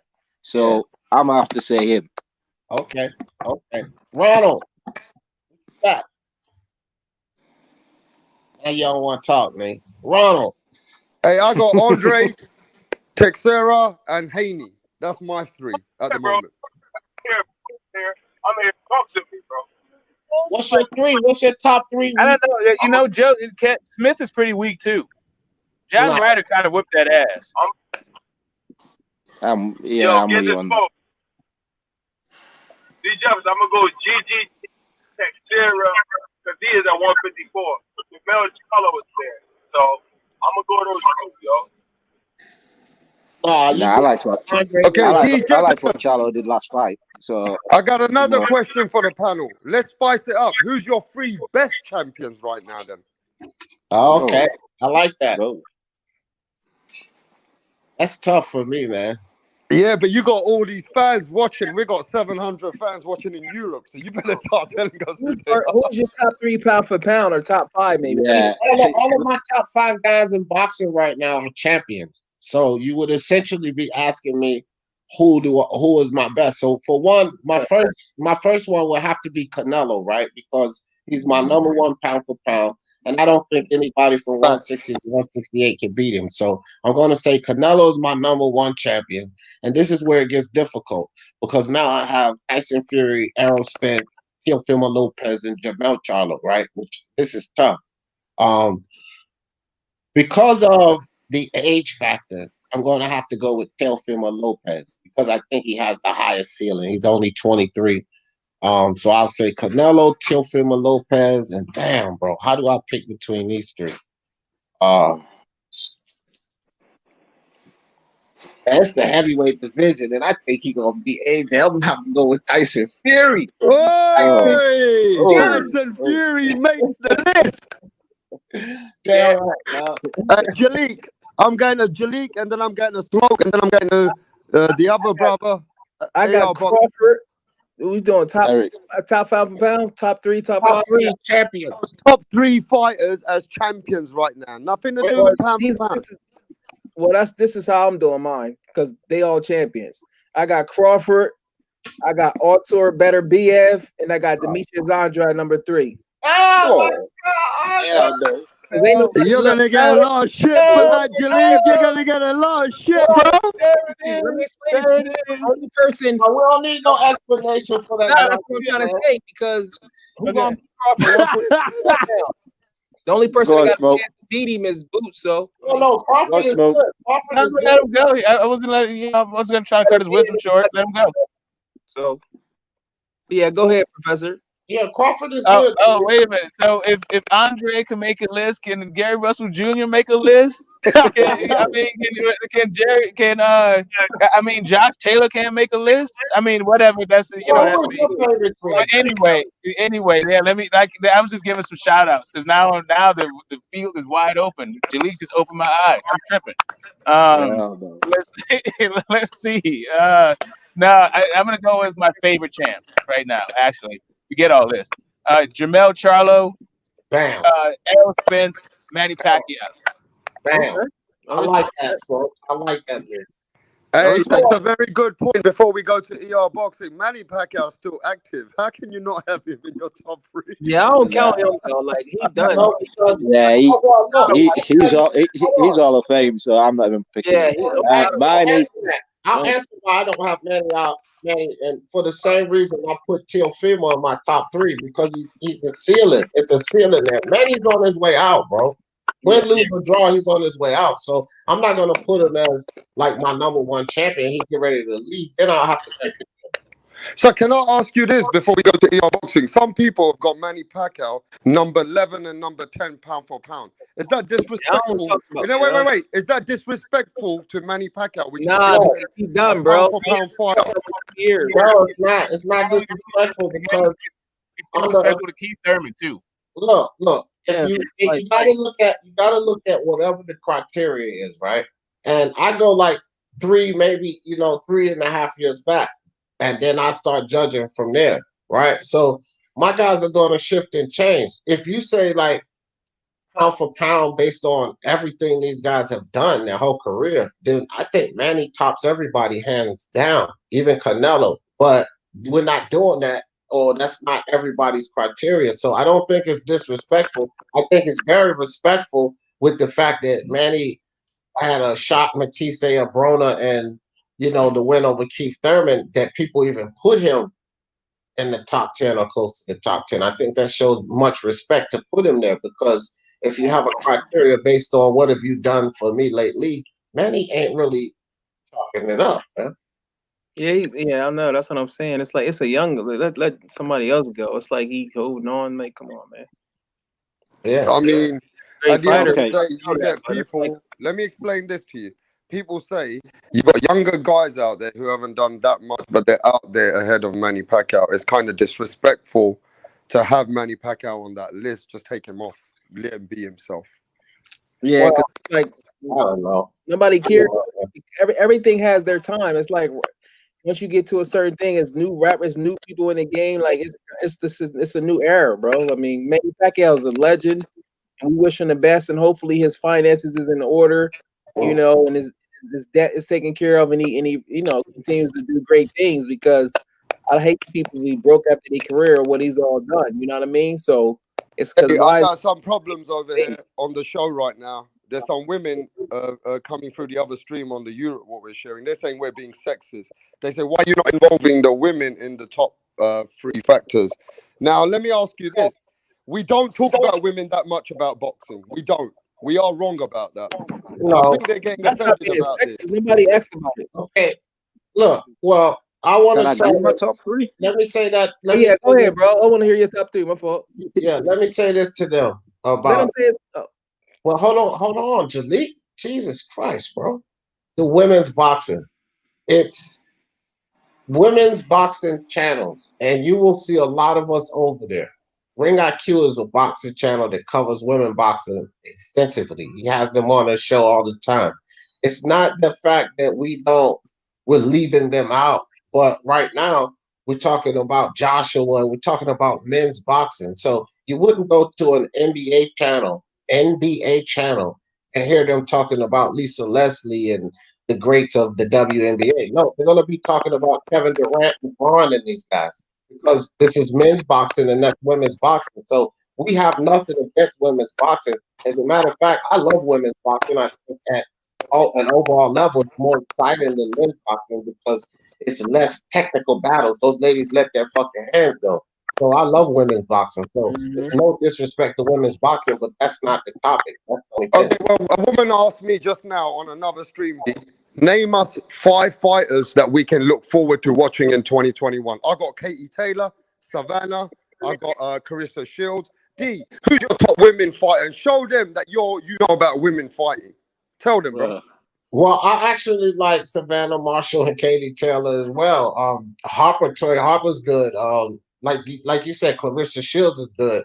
And there's a lot of good ladies. I would like to see Serrano step up and get in there with Katie Taylor and stop all of that nonsense that's going on. You know what I mean? But I don't know if Eddie Hearn's going to be willing to deal with her again. So, you know, she messed up some situations there at this Serrano. So. But Katie Taylor has her options wide open. That's why I love Katie Taylor. She's a brawler, man. She gets in there. She came back, and everybody had the questions about Pursuit, and she came back and she answered all of those questions, and she beat her convincingly. So Katie Taylor's definitely on the top. You know, like I said, we appreciate women's boxing, man. It's not like that. It's just we're talking men's boxing. But is there no money in the women boxing? Because I got another message. No. Why is Carissa Shields getting pushed to do MMA when she's a woman boxer? Is there no money in boxing like that? That just has to do with the atmosphere of the sport. You cannot make fans. The thing with women's boxing that the ladies are not wrong when they say they deserve the amount of money, but you can't produce the amount of money if it's not there. WNBA stars don't make near the money that the NBA stars make. And that's because it's heavily supported in this culture. So if women's boxing is not heavily supported in the main culture of people that's watching and buying these fights, then the money is not there to pay these ladies that amount. So, I mean, you go around and partition the fans and get them to start watching. It's basically what you can do. And then once that revenue dumps, then they'll get paid more money, but the demand is not there. So that's just the problem. But I want to show the ladies, right, that we definitely support them. We definitely support you. As soon as I mention the women, people are mentioning on the chat consistent women boxers that they follow right now. They're consistent. Oh, yeah, and these yeah. are all men. Men do follow women boxing. Let's not get it wrong. But we don't have that much media covering them. We don't. Yeah, that's true. I think whatchamacallit, my top 3 pound for pound women, I like Clarissa number 1, Amanda Serrano number 2, and I like Michaela Meyer number 3 as far as the top 3. So we're getting hate messages now, Jalik. They're saying that Clarissa Shields gonna get her ass whooped in MMA, and she's gonna get. That's not a hate message. And they're saying that they're paying her. Answer this question, everybody. They said they're paying her to make an example out of boxing women and show us that these women don't belong in UFC. Well, if they put her with the right opponent, she's gonna get taken down and submitted. That's what's gonna happen. Yeah, you see what happened to James Toney when he tried it, but it's a different sport, man. Yeah, but she's training with John Jones, and she's gonna be training for 400 days. And let But me even tell you if she something about listen, bro, Clarissa Shields. we People gotta don't get realize. out of Let me this. speak. Let me speak, bro. People don't realize they are actually going to dedicate her with 2 trainers, top trainers, and they're going to give her everything she needs for a year and a half. Let me ask you this: in 18 months, they want her to fight Amanda Nunes. Well, she's gonna get beaten. Get beaten. But We got the thing. Everybody built this same type of silly hype when Conor McGregor crossed over to Floyd Mayweather. They built the same type of hype. Oh, this is Conor McGregor, though. He's been doing this, that, and the third. This is a different practice, man. She's going into a different practice. These ladies have grappling. These ladies know. Look, when you're boxing, nobody can shoot the gap and take you down. It can't do that in boxing. And everything is muscle memory. Just like boxers have to do this shit. Clarissa Shields been boxing since she was young. She ain't been defending takedowns since she's been young. So she's not going to be accustomed. The muscle memory is not going to be there. These ladies are going to fool them. Just like feints in boxing, They know how to feint and shoot the gap and take you down. So they're gonna get her down, and once they get her down to the ground, it's a wrap. A lady like a jiu-jitsu specialist like fucking Nunez, man, get out of here. She's gonna submit her. She's not even gonna fuck with her with the hands. She's gonna submit her. She's gonna So take her some down people said and if they submit her. wanted to bet money, D Jefferson, how would that fight go? And in what round would she lose? Should stop her in the But she first would round. lose in whatever round Amanda Nunez wanted to take her out in. And that's just the facts. If they told Amanda Nunez, look, carry the damn thing for 3 rounds, Amanda Tracy Nunez would Chapman carry it said that for 3 D rounds. Jefferson doesn't know what he's talking about. The Holly Holmes was a Man, boxer. No, wait. Holly Holmes was a boxer and she won titles and she wasn't even as good as Clarissa Shields. But look at what Holly Holmes has achieved. Okay, I want you to compare the Holly Holly Holmes was Holmes. a kickboxer. Wait, I Holly don't really Holmes watch. situation against Clarissa Shields. Break it down. Okay, well, let me tell you something. I know about the preacher's daughter, and you're talking to the wrong one because I also know about MMA. And the problem with Ronda Rousey, when she went in there and fought Ronda Rousey was never prepared for strikers. Even her own mother, who was a jiu-jitsu champion herself and a judo champion herself, said that her daughter was not prepared for strikers. The advantage that Holly Holm had over Ronda Rousey was 2 major advantages. One, she was not intimidated by her. Everyone who fought Ronda Rousey outside of Miesha Tate, which just really couldn't beat her, was intimidated by Ronda Rousey. So she already had that factor. Holly Holmes wasn't scared none the least. But Holly Holmes was an excellent striker because she came from boxing and kickboxing. So she was too much. She overwhelmed Ronda Rousey. This is why she won that championship. But the same Holly Holmes that you guys are praising, when she ran up on the one Amanda Nunez, she got demolished. And that's exactly what will happen to Clarissa Shields. She will get demolished. Yeah, but you see, can I ask you this? In women's MMA, does your hands, if you're a really, really good boxer, are you saying that Holly Holmes has an all-round better game than like Clarissa Shields for sure, right? She has a better game all-round. But what would you say if Holly Holm got matched against Clarissa Shields? People are saying that would be a big sellout. That would be a big fight. Holly Holmes is a kickboxer. In MMA, Holly Holmes, because she got more experience, but in boxing, give it to Clarissa Shields. Homegirl do MMA too, Amanda Serrano. She do MMA a little bit. So I think that Holly Holmes and Clarissa Shields will be more competitive because Holly Holmes is not really good at grappling herself, right? So she would have to worry less about the takedowns, but she still would have to worry about Holly Holmes's legs. And with boxing, you take away that lead leg. And also, Holly Holmes has a deadly head kick. Deadly head kick. She's taken a lot of women out with it. One mentioned in Ronda Rousey. So we gotta just, I don't know, man. That's a tough. That's a little better of a matchup than her messing with Amanda Nunez. I'll tell you that right now. So let's just be straight for the casuals and the women out here. We do give Clarissa Shields a good chance against Holly Holmes, right? Yeah, she got a chance against Holmes, but I don't think she has any chance against Nunez. Because Holmes is not, she's not a proficient grappler. The problem she's going to have to worry about with Amanda Nunez is she's a master jiu-jitsu specialist. Look, she's a jiu-jitsu specialist that just is good with her hands. That's the thing, but her specialty is jiu-jitsu. And Clarissa Shields has nothing for that. This is something that she's been practicing her entire life. She's from Brazilian jiu-jitsu, is Amanda Nunez. So that's her practice. Clarissa Shields been boxing. So in the boxing ring, what do we think Clarissa Shields is going to do? She's going to pummel Amanda Nunez. But if you take her to that octagon, I'm telling you, man, don't believe the hype on this. Amanda Nunez is going to take her down and submit her. Okay, a woman just asked me, Tracy, I don't know how to pronounce it. She says, if you're saying that Clarissa Shields gets demolished by Amanda Nunes in the first round whenever she wants, they said the same thing in boxing. Clarissa Shields can totally destroy her in the first round. Yeah, I don't think that Clarissa Shields would knock her out though, because Clarissa Shields, just look at her. She doesn't have good power, but she would definitely outbox Amanda Nunez and pummel her. But she's fast. Her hands are definitely faster than Amanda Nunez. Her technique is second to none compared to Amanda Nunez. So In the boxing ring, she has the total advantages, and she will box circles around Amanda Nunes. Amanda Nunes has no chance. She's a good striker, but people get it twisted. Because you're a good striker in the UFC, it has nothing to do with boxing. Boxing is sweet science. Uh, the Spider, Anderson Silva, one of the best strikers on the men's side of the UFC. He sparred little Manny Pacquiao, and Anderson Silva said this himself. He sparred him for 3 rounds. He said Manny Pacquiao beat him up from bell to bell every round. Right? This was Anderson Silva. He had the length, the size, the height, everything on Manny Pacquiao. He said Manny Pacquiao Wow. beat him up for 3 rounds. So a good striker, and he was one of the best strikers in men's MMA history, right?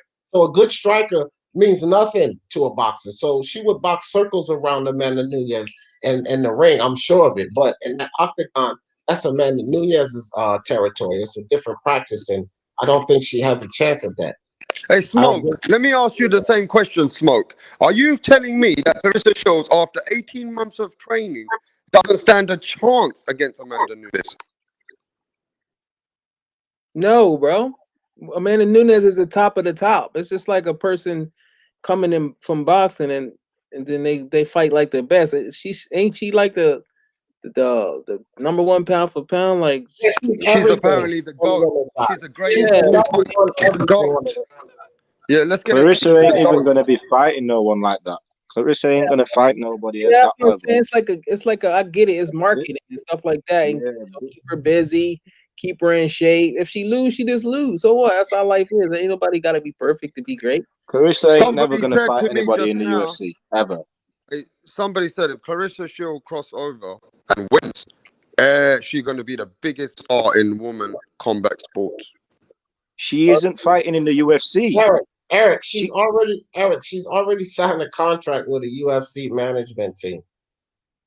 She's in the PFL. She ain't going to fight in the UFC. Oh, in the UFC. Oh, yeah. She ain't going to fight in the UFC. Yeah, Right. Dana has yeah, that's true. That's true. Major Key, what do you think, Major Key? Yo, Major Key is sitting back because I don't really follow the females like that, although I enjoy their boxing. Yeah. And I'm gonna be honest with you, I was actually on record saying that the girls were doing way better with fighting each other at the beginning of the reestablishment of this boxing after the pandemic. Shutdowns that originally happened, and when June came around, the females were going at it.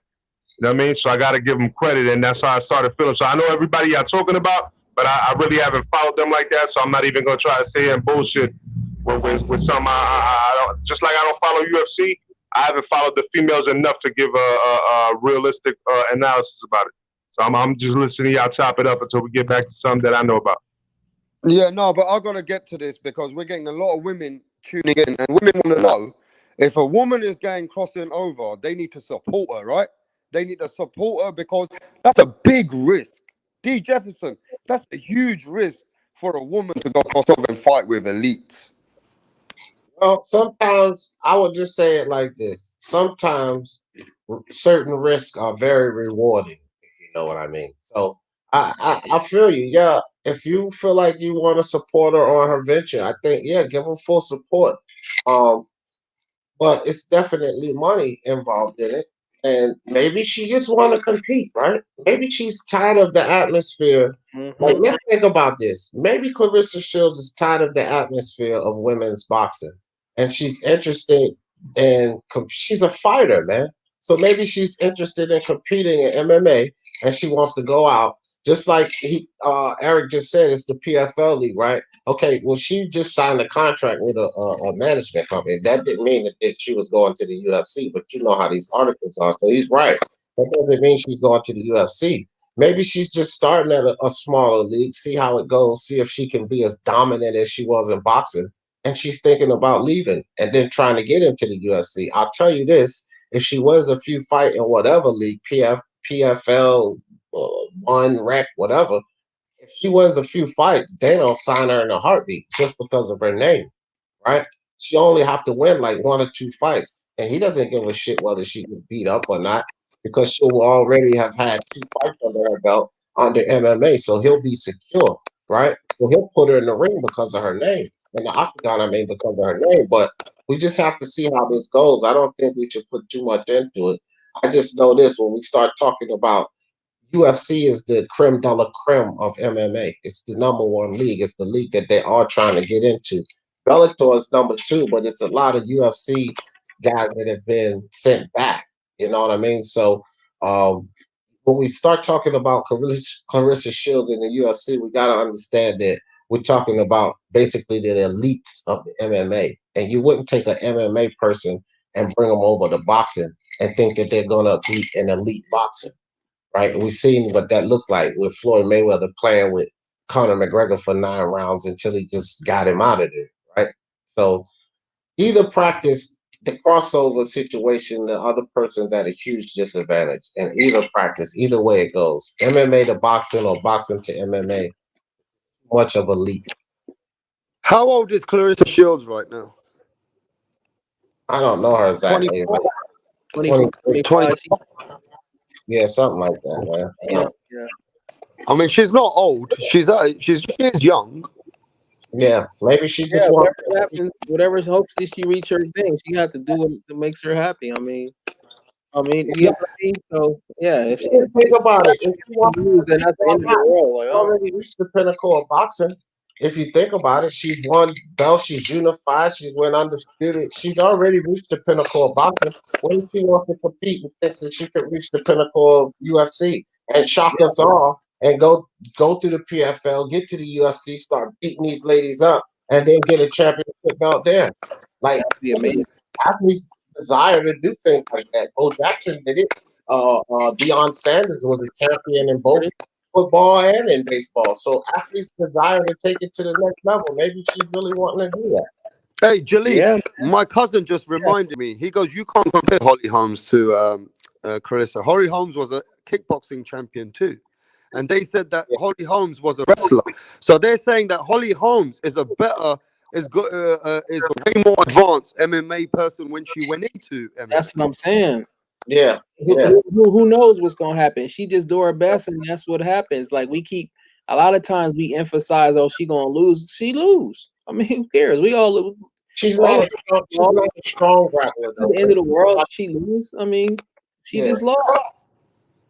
But Holly's not a strong grappler though. So I mean, I know people are saying this, but that's not her specialty. She wrestled a little, but that's just like Conor McGregor boxed a little, but that wasn't his strong suit. Her strong suit are definitely those legs. She did well in kickboxing and in boxing, so she did well. But her strong suit is those legs, and that's definitely a weapon for Clarissa Shields. Those legs to the bodies, and like none of those punches to the body she be catching in boxing. When she get those chins to the body, I'm gonna tell you right now, Clarissa gonna feel something different. And then Holly knows how to switch kick. She can feint like a switch kick. It sort of looks like a double kick where she'll feint to the ribs and come up top. If Clarissa tuck that elbow to go to the ribs and pow, catch her with that kick up top, it's lights out, bro. She'll knock her out with a kick to the head. So it's a dangerous game in the MMA, and Clarissa Shields, her muscle memory is not suited for that type of defense. It's suited for boxing. She's not suited to defend a switch kick.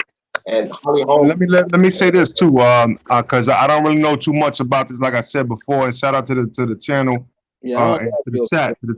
There's a lot of people up in the chat. You know what I'm saying? Appreciate all of you guys. You know what I mean? Hit that like button too.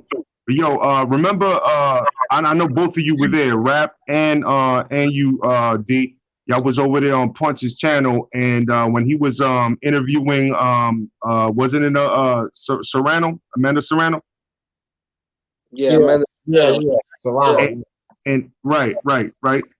And she unfortunately said that they made more money off of fighting UFC than in boxing, even though like they got so much recognition and all that. They made more money off of UFC. So I mean, I can't even get mad if they cross over. That's probably beneficial to them if the boxing community is not showing that to them. How that fares as far as like their careers and all that. That's why I say, look, when it comes to UFC, I'm a casual. I'm not even gonna lie to y'all. You know what I'm saying? But when it comes to boxing, I think I can hold myself down. But when it comes to the UFC, I really have, especially if it comes into females transitioning, going back and forth. So yeah, I'm listening to you guys right now, but I do know that one thing that caught my attention was when he was having that interview and they were saying, "Yo, we got a bigger check." Okay, even though they had like championship fights, they had a bigger check on their first attempt at the UFC. You know what I mean? Or MMA, whatever. You know what I'm saying? They had their biggest check with their first attempt at MMA. And so that's what opened their eyes that, you know what, maybe we should keep ourselves a little sharp just in case we need that money. Because nobody wants to keep fighting and fighting and fighting and fighting. They want to cash out. You know what I mean? Unless you got legacy fighters that hunger for that, like a Mike Tyson or somebody like that. You know? So we're talking about these females too. You know what I'm saying? They're trying to live careers for children and stuff like that. You know, so I gotta appreciate those females that do cross over. You know, whether or not one is better than the other, I'll sit here and listen to you guys to teach me. But I gotta respect all of them when it comes to that shit because I like Katie Taylor, I like Nunez, I like Serrano, I like all of them. You know what I mean? Because they actually put in more work sometimes than a gentleman that we're over here debating about 24/7. You know? Yeah, I'm not. I mean, I'm not. look, let me tell you what I do want to do. We do need to show a lot more love to the women in the combat sports. We do. And we do need to start covering some more of them. But what we need to let them know is the pandemic has slowed down a lot of the women's boxing too, right? It's like, Well, I'll tell you like this. I don't. I agree that people do need to support them more. But me personally, I watch women UFC fights. I'm on the panel with these guys that do UFC. I'm on the panel with them, Pub Sports. My guys Mo and Billy and Boston Mike from Boston and those guys. But anyway, I like women's UFC. I like women's boxing. I've done play blah blah blah. You've been on my channel. Blah blah blah commentary for the Savannah Marshall fight on my channel. So look, I'm all about it. Like I'm all for it. Yeah, support them, man. Because like I said, women's boxing on an overall scale, in my opinion, just the excitement level is higher than men's boxing because they let their hands go. They let their hands fly. You know, men are more technical. And of course, to be fair, they got more to worry about because it's more powerful punch coming to you. But at the same time doesn't matter. The women let their hands go. And so that's exciting to me. I can't, some women's fights when I'm doing blow by blow commentary, I can't even keep up with the punches they throw in so much, right? And that makes for an exciting fight. So I love women's boxing, and women's MMA too. So I agree. Yeah, let's support it, man. Let's support it 100%. yeah, let me just say this before Jalik comes in. Clarissa Shields, people have forgotten this, is bringing a lot to the combat sports if she crosses over. She'll bring a lot of attention, and that will bring a lot more women into the sport. What do you think about that? Exactly, because even with women's boxing, I wasn't really watching it until she was building up her name. And what I think Major Key said it with them making more money on the MMA side. Now, I think she's the highest paid, probably her and Katie Taylor as far as the woman. But just like in men's boxing, you don't really make a certain amount of money until you get to a certain level. But what can women do to build their name up? They fight in 2-minute rounds. See, it's all about demand. So what can you do to bring your demand up? Just like in the WNBA, what can females do to make people want to watch it? So in boxing, it's 2-minute rounds. Maybe they need to switch it to 3-minute rounds, because certain fights, I think for the WBC is for 3-minute rounds. And what can women do to build their game up? Can they start getting knockouts more? Because people love knockouts. So even with men's boxing, if you ain't getting knockouts, it kind of like it's like, you get what I mean? So boxing as a whole, men's boxing is not as big, so women got it even more challenging. But what can they do themselves? So that's something that the women themselves is going to have to work on too. So it goes both ways. What can they do themselves to build up their own name, to make people want to watch them to generate the money that they should be getting based on their level of service. We in the service business, like in the music business. If you doing concerts where it's 100,000 people in there, you're going to make more money than the person that's doing a concert where it's 10,000 people in there. If you're a public speaker and 30,000 people come to see you, and you have another public speaker and only 1,000 people, who you think gonna make more money? So it's all about the demand aspect of it too. So hopefully the ladies can continue to improve and continue to make some make the bread that they deserve, because it's a challenging sport, male and female, and a woman is doing Okay, a I got a difficult question for everyone. I forgot about this. Somebody reminded me. Who is the biggest woman combat sport? Is it Shields? Is it Nunes? Is it Holmes? Is it Katie Taylor? Is it Savannah? Who is the biggest You know, woman combat? it would have to be between Katie Taylor and Shields, because UFC is just one one league, one association in MMA. Now it is the biggest in the main one, yet it's just one. Boxing is a worldwide sport, right? And so Amanda Nunes is popular, but women's MMA face the same difficulties as men's MMA, right? So now you're talking about just a section of MMA from just one league in MMA versus Clarissa Shields and Katie Taylor. It's not even close. So like battle would have to be between those two ladies there, because it's a worldwide sport. It's a worldwide sport. How many people live in Brazil? Because word on the streets, Brazil is almost the same size as the U.S. How many people live in Brazil? Where Amanda? Do you know this? Do you know this Serrano? And I mean, not Serrano. What's the damn lady's name? The one that just lost her belt. Cecilia Breakers. You notice Cecilia Breakers is more popular than Amanda Nunes down there? Say that again? Cecilia Breakers is more popular than Amanda Nunes down there. She's done pay-per-views down there and everything. Where's this? I know she Colombian, but where is she based out of? She's based I'm telling you, down there in the Netherlands. In Brazil, she's more popular than Amanda Nunes. No bullshit. I was reading an article about that. Oh wow! I didn't know that. Because boxing, look, think about the Colombian tradition in boxing. I know that Brazilian jiu-jitsu, but boxing all down there and in that area, bro, it's huge. Like boxing has always been huge, right? And we know that jiu-jitsu is huge. I mean, they have their own system, but that's just the name, like Brazilian jiu-jitsu. But the sport of boxing is bigger down there.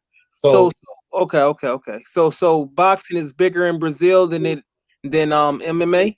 The thing is, this boxing is bigger worldwide than MMA. MMA is in Brazil. I know. Okay, Jalik, just hear me out. MMA, mixed martial arts, the sport of it, not the martial arts in itself, because that's been around for ages too. But the sport of MMA is catching, and it has a ways to go, but it's catching boxing. So it's like on the decline. And boxing is not now or a revelation that it's more popular. It's been more popular. But they do more pay-per-views though. So maybe it's just in here they're more popular. UFC is more popular. And then tell you the truth, you could be right. Like, because Amanda Nunes has been doing a lot here lately. But Yeah. at one point, So I got lots of messages saying D Jefferson. I got lots of messages saying D Jefferson, Amanda Nunes' pay-per-view numbers and the last 18 months is bigger than any woman in combat. Yeah. I know. That's why I was just saying that Jalik might be right, because she's been doing big things here lately. So that popularity could fucking jump up from something like that. You stick together. They be a lot of people be coming. But at one point, though, my point is this: that okay, we're talking about Cecilia Breaker, so we know that, especially since she just lost, she's not the number one lady in boxing. So Amanda Nunes, yes, now I was just thinking about that pay-per-view. That's why I said before Rockstar told me that, yeah, Jalik might be right. But the thing is this: prior to this, she was at one point bigger than Nunes was. You know what I mean? So that, to me, that just tells the story. Now, Nunes just broke pay-per-view records and all of that. But even still with that, I don't think that she's going to be more popular than the two most popular boxers. At this point, it's not even Breakers. So if we're comparing her to Breakers at any level. Just imagine Katie Taylor or Clarissa Eddie Shields. Taylor is growing big too. Yeah, she growing big. She got the UK behind her. Work homegirl is she live in she Norwegian. I don't know where. No, she's Irish. And she's Irish. I'm talking about Cecilia Brecka. She Colombian, but she live in the Norwegian. Wherever it's Norwegian. And look, and like I said, I'm a casual when it comes to this, right? But I got to be honest with you. One of the people that I started watching was Cecilia Brækhus, not because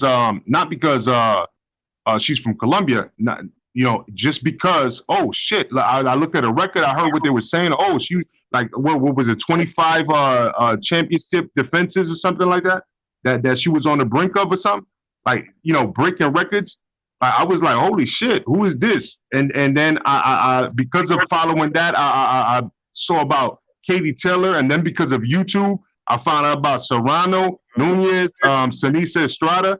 You know what I mean? So there's dope people out there, but as a casual, I can say that if they do this shit right, they're gonna have the recognition. But it's that what's her name? Serrano's manager, which is actually her brother's husband, from what I understand, because I've seen somebody in the comments say her husband, but I believe it's her brother's husband that's been training her and the manager. Serrano. Say that again. Hold on, right quick, guys. Hold on, right quick. B, whoever B is in the chat, B, check this out, fam.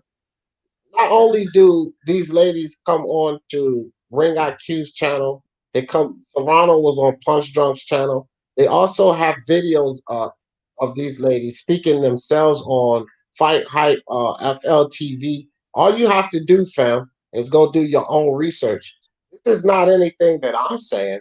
These ladies have said they've done their own pay-per-views in their countries. This is something that these ladies are saying. And that's why I was talking to Jalik about their popularity there. I'm not talking about pay-per-views on BT Sports or over in America. They were talking about doing pay-per-views, whatever their networks are in their own countries, over there where they attracted people that was watching them. So go do your research before you tell me about these ladies never doing pay-per-views and understand what I'm talking about. And this is not what I'm saying. This is what Serrano and Brækhus and these ladies have said themselves. Okay, well, I'm not sure about Serrano, but Cecilia Brækhus and a few other ladies, they've said this themselves, that they've done pay-per-views in their own nations. Okay, so I don't know what you guys are talking about. I'm wrong or whatever, but y'all go do y'all research, because it's not what I'm saying. If they're telling lies, then go pull up on them about that. But I get this from research that I do. I don't speak out the side of my goddamn ass. Yeah, man. I mean, I really didn't have much more to add to my point, but I'm just saying that as a casual, I know that that what brought me into the female side, and especially right after the pandemic, I seen all these females fighting, and then I've watched them on channels like he just said, on different channels, talking, and I see the smoke. But my point was that that the dude, what's his name, man? I can't forget. I can't remember his name, but the dude that was basically handling the interview for Serrano, like the dude was pretty much explaining everything to the T. The problem is that he didn't let us talk to Serrano, but he was kind of explaining the business side to a T, because he's the one that manages it. And so if you just watch some of those interviews, you're gonna understand what it is for the females, Yeah. So really and truly, the women's, let's be honest, women's sports really in combat, it is really no way near the men, is it really? Let's be straight. I mean, I love my women, what they do, but it's no way near, is it? Well, I mean, what sport rap star? Like, let's not limit it to combat sports. Oh, sorry, I gotta stop. My cousin said, don't say that. Ronda Rousey was the biggest star. Now, see, when you talk about Ronda Rousey, you gotta.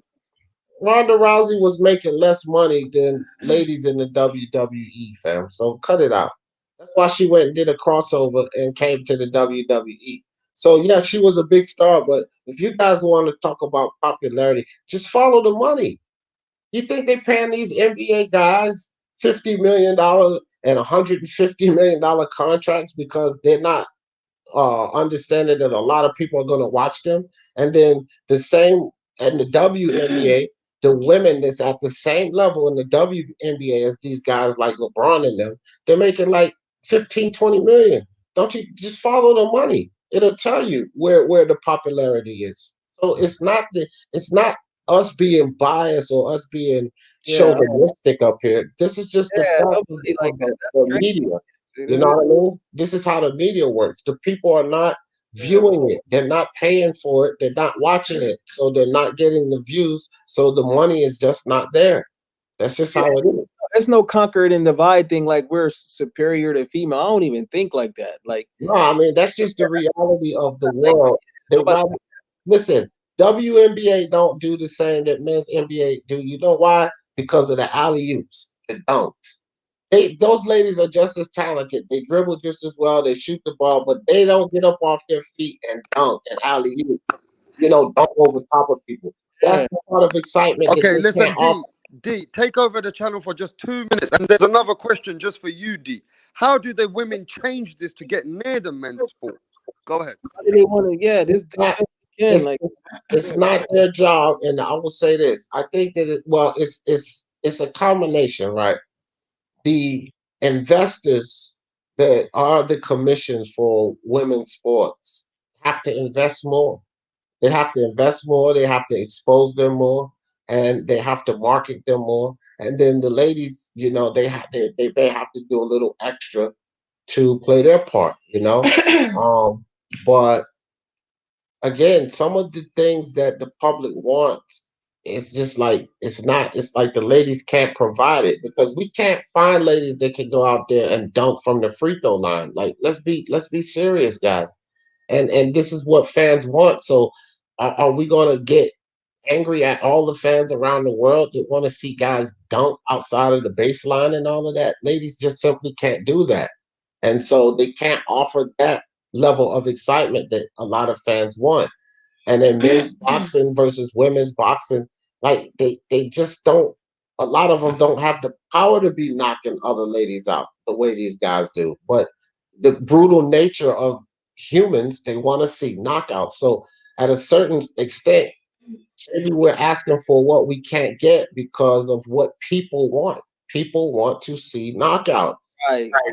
But let me speak. Wait, let D carry on. That's a very good point. Is it because the women Never mind. cannot bring the fan excitement what they want, D Jefferson?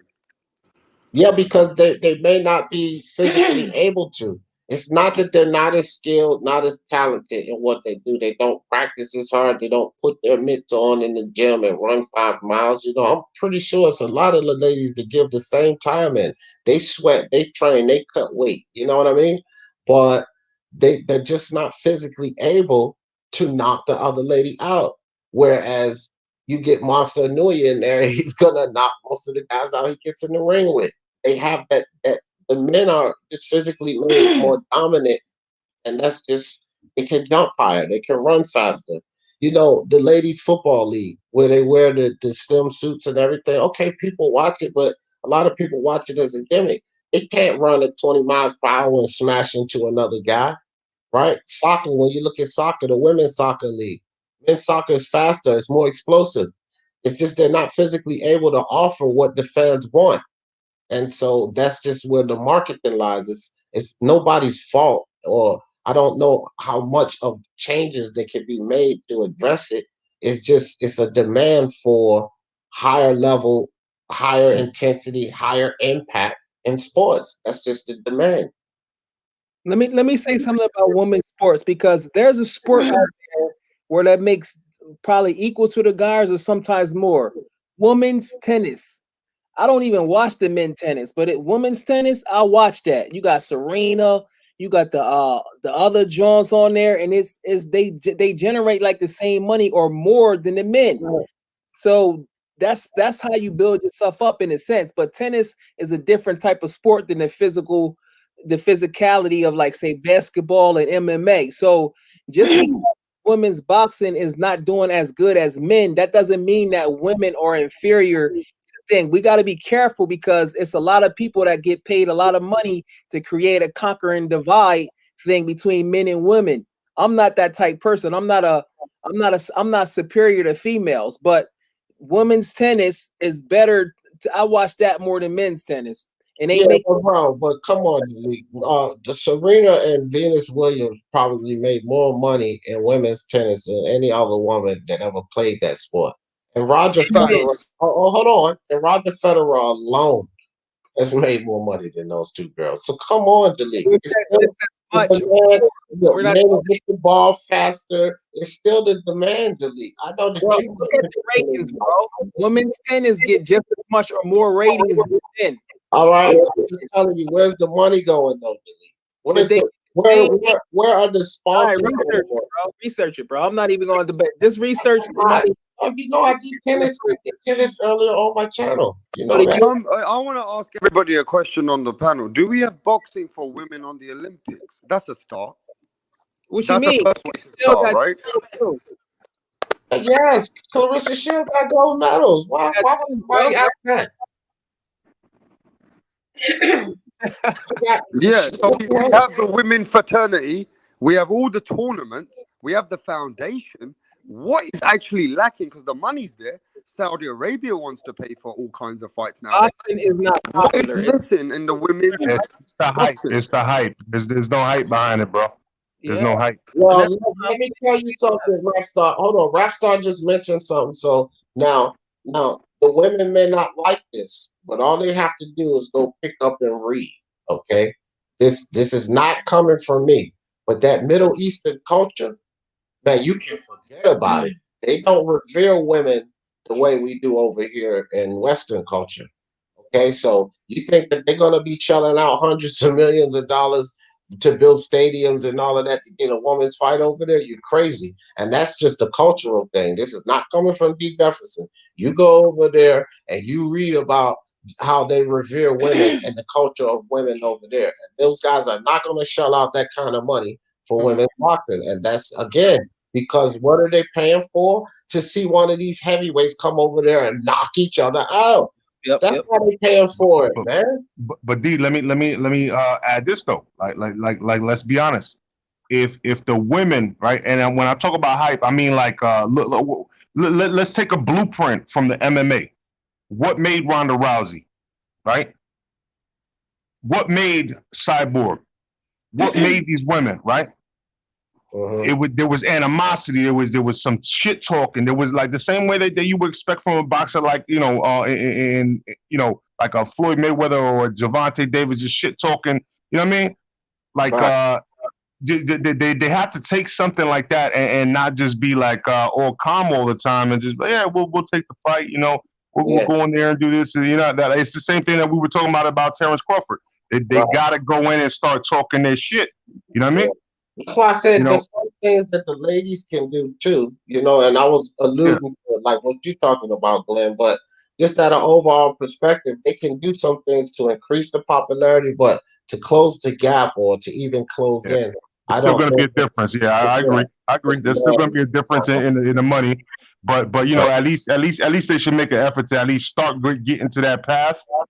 You know what I mean? Because at the end of the day, there's a reason why there's 8 billion men or women and 1 billion men. Is because we the ones that went to war while they stood home with the children. Exactly. You know what I mean? It's a different physicality. And like you said, in certain cultures, they look at women as doing combat sports is not. They just don't do that. And a lot of stuff goes to religion and different things like that. A lot of people are taught that men are superior to women. They be lied to and brainwashed. And when you become brainwashed, it's hard to overcome your brainwashing. And that's the problem. But even in most religions, even if they're not brainwashed, right? Like even if they felt like they wanted to fight, they're not even conditioned like that because they're used to staying home, cooking and doing, you know what I'm saying? Like, Exactly. So because there's so many cultures around the world, but it's just the way that it is. You know what I mean?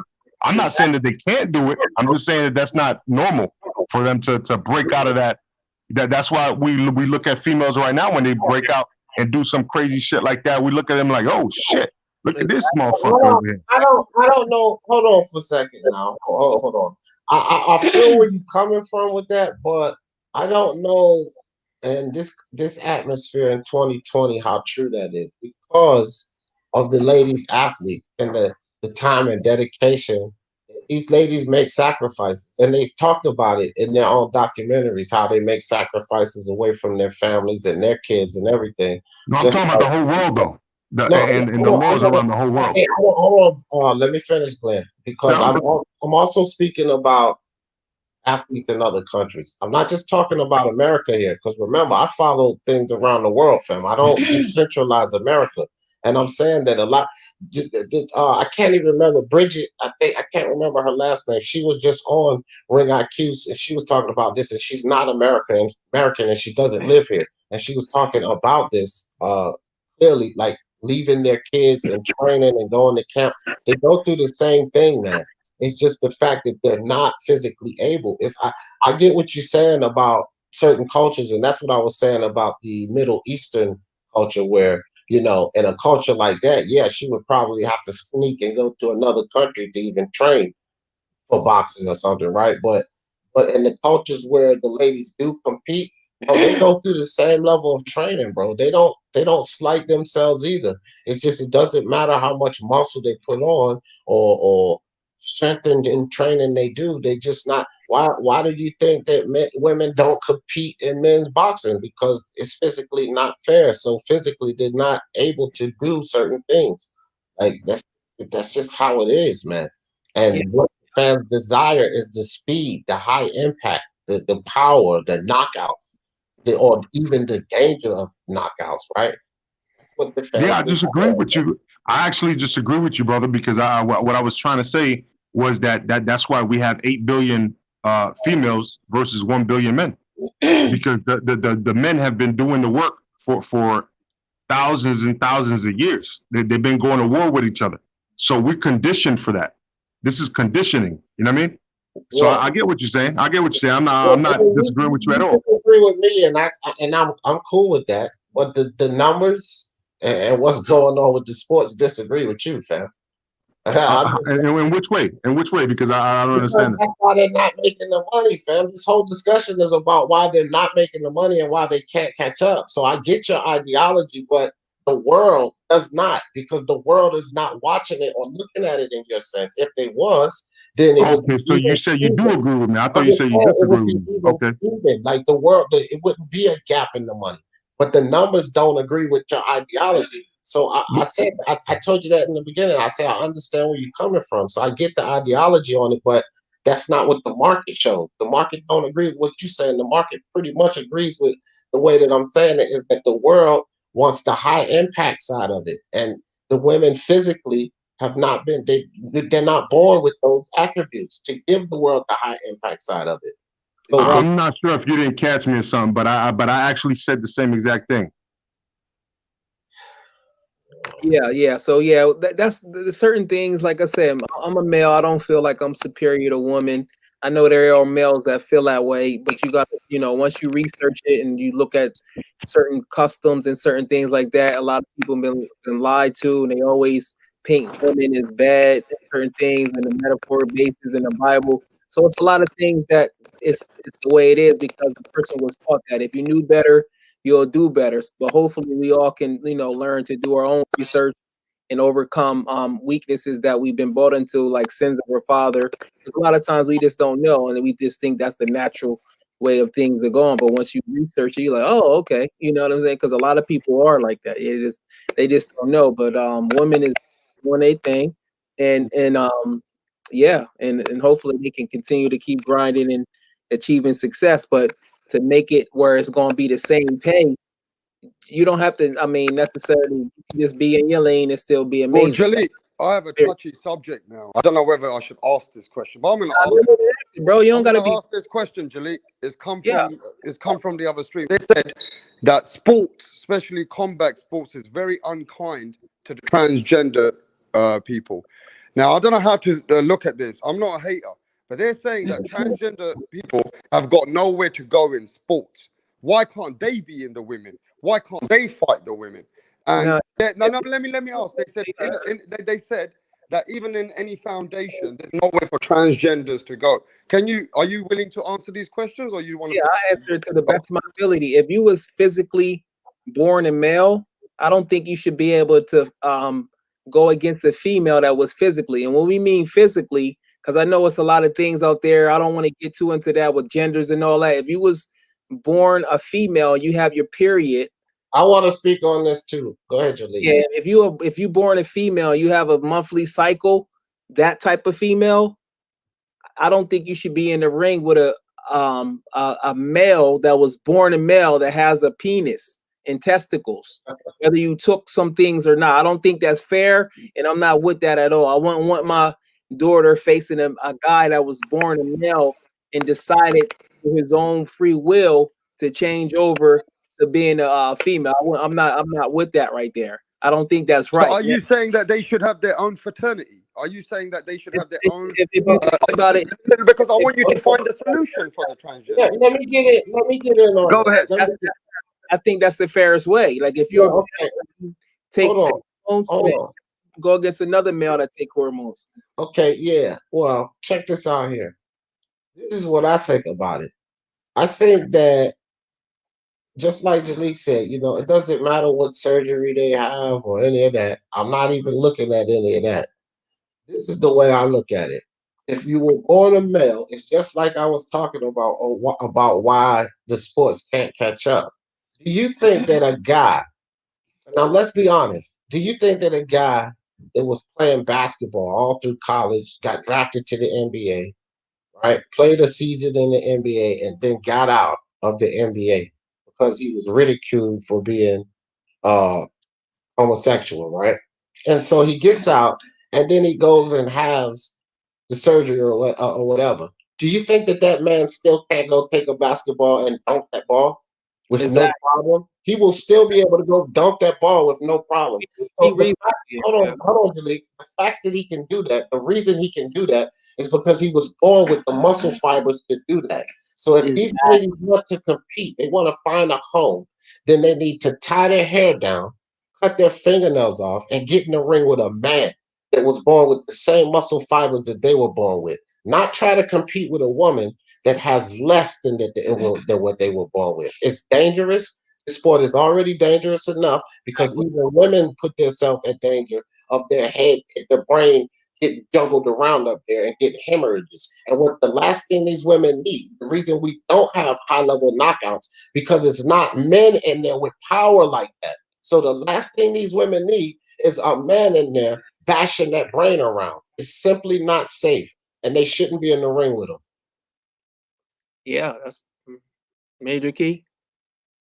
Yeah, Major Key. How do you feel about that? Because the transgenders, there's a movement going on where transgenders are not getting anywhere in sports. Has Major Key run away or what? Nah, he might be away, but I'm just saying, man. Like again, they just tie their hair down and compete with the guys because that's what their muscle fibers are. Yeah. What's the solution, D? What's the solution? Trans versus the guys, man. Compete with the guys. That's the solution. Like, don't try to. Why would they want to take an advantage? How is it fair that they have a physical advantage of all these ladies that's been training so hard? How the hell is that fair? Because these ladies train real hard. They come in with a natural physical advantage.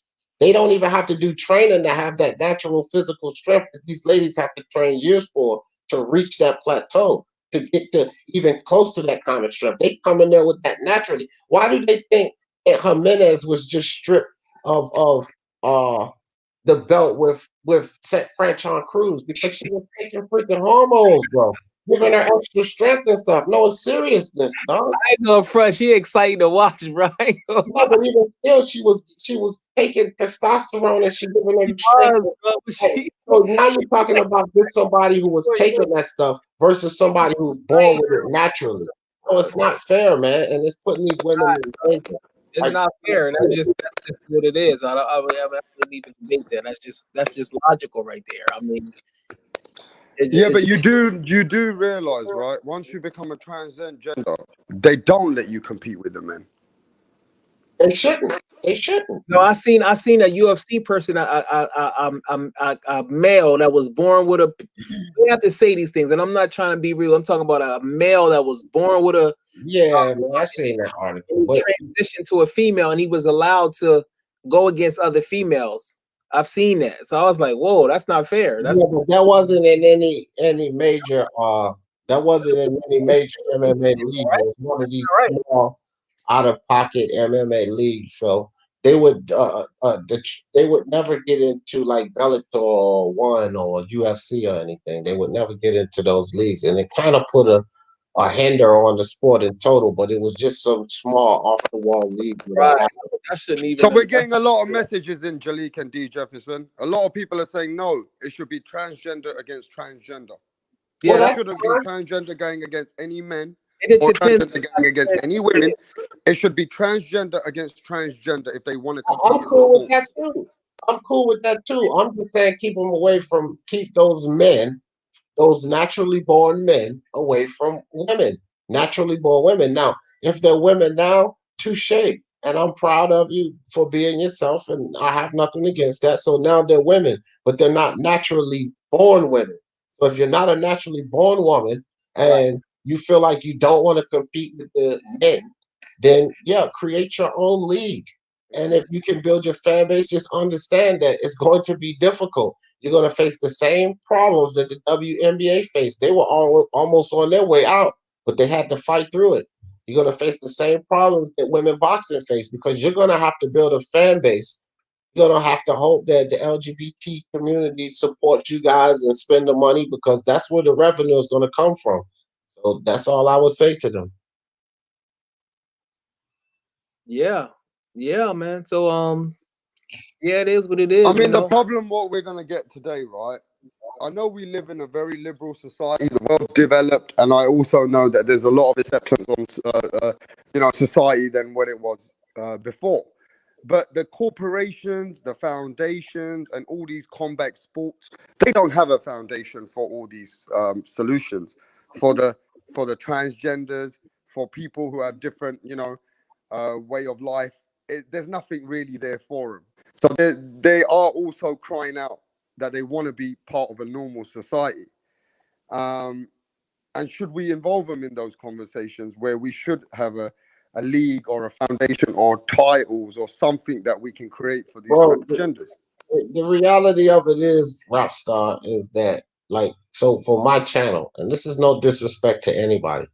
My channel is Speaking Mind Sports Talk. So if you're involved in a sport, then I'm going to talk about you. I think that their problem is, and their cry should be to investors, not us, because we can't talk about something that does not exist. Hey, I gotta read articles. There are gonna be no articles on this. This is just gonna be a cry out. And to be honest, I'm talking about sports. I'm on here to talk about actual sports and mostly boxing. So if they have to take that to investors, someone who's willing to invest and create a league, ask them if they ever seen the movie. What was the name of that movie? A League of Their Own, right? With when the men were in war and the women's baseball league. You got to get investors for that. So go to investors and see if they'll be willing to indulge you guys in starting a league up and the marketing out for it. But we can't start the league up just simply by talking about it. We can't talk it into existence. You're gonna need finances for that. That's where they got to take the cry to find investors. Yeah, and I think somebody made another point. I don't know how this sounds, but it just takes a few celebrities or a few people which are very got hardcore followings and they turn into transgenders and build a league through those kind of people. I don't know what that means to me. I really don't even know what the fuck that means. No, that's actually true. That's actually true. There's no truth to that, D. How you make that true? No, well, I'm gonna tell you why I think that's true. Because the media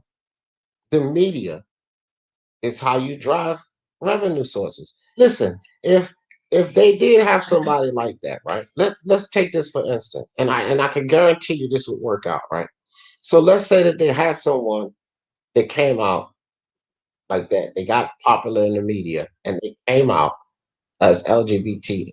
let's say for some reason they were friends with Kylie Jenner, and then she starts fucking tweeting their new league all over the place. They're gonna have millions of people supporting that shit right off the fucking back, fam. So getting into the media, getting your face into the media, and then coming out and supporting that, you goddamn right it could work. Like I'm being serious here, it could work. See, like Kylie Jenner, you know, former Bruce Jenner, we know he was a world class athlete. That's Caitlyn. What's her name? What's her name? Caitlyn? Kylie is the little girl that's Okay, yeah, Caitlyn. Yeah, that's her name. He was a world class athlete. Now, say if he was in his prime right now and made that transition over, I think that he still would have to compete against the men instead of the women. That's He would. Yeah, it wouldn't be fair. Just imagine he was setting them records in men. What match we would do with the women? He would just be like, it would just be crazy. Wow. But back to that rap star. That's what they would have to do. I think that would be a good plan if they had a plan to do that, and then get a couple of celebrities to back them. You know, start putting it out on social media. That's how things work. You remember that thing that my wife and I was just checking out the documentary on that Island Fest. What was that with Ja Rule? Fire Fest with Ja Rule.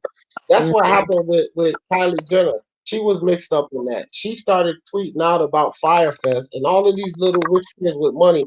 That's how they got into so much debt. They had all of them out there tents and shit, but a lot of people went just off her fucking Hey, tweets. look who's in the chat, D. There's our friend Transcended Sports. He's already got the channel ready, isn't he? Yeah. Yeah, I'm telling you, man. That's all they got to do. That's a good plan. Whoever said that, that's a good plan. Tell them to put that to work, man. That was from somebody in Germany. Hey, let me ask you this though, D. Are you saying to me? Tell them I said group chat. Hey, I gotta say this. This is the way that I look at this. Are you saying to me that the world is changing soon, and it's already coming to a new movement that we got to get ready for the acceptance of the things that we weren't used to before? Is that what you're saying, D? No, I didn't say anything like that, rap star. Like, dog, come on, man. Yeah, you don't put that type of stuff. Look, I am not. Let me make this plain. I am not for or against anything. What I am for is people doing what the hell they want to do. I think if the world could allow people to do what they want to do and live how they want to live, this will be a better place. The world is too judgmental, and I don't care what you're judging people for. People get stuck in tribal ways of thinking. And when I say tribal ways of thinking, if you're from a certain culture, then you're going to think the way that culture thinks. And people don't understand that around the world, people live differently. So if you could just pluck your ego off your shoulder and allow people to live the way they want to live and be who they want to be, then you wouldn't have these problems. So I'm neither for, I don't advocate for or push against any of these things. I just think people should be allowed to do what they want to do and live how they want to live as long as it don't affect you. If you don't like it, turn the fucking other way and don't look at it. But let people do what they want to do. I agree. I agree with that. And the challenge with that is too, a lot of times people is under the impression where they have to they think that somebody hate them if they don't agree with their lifestyle. Like, oh, this person doesn't accept me for who I am, and that means that they hate me. And then it gets to a situation where they try to force you to believe something, and then they become billies.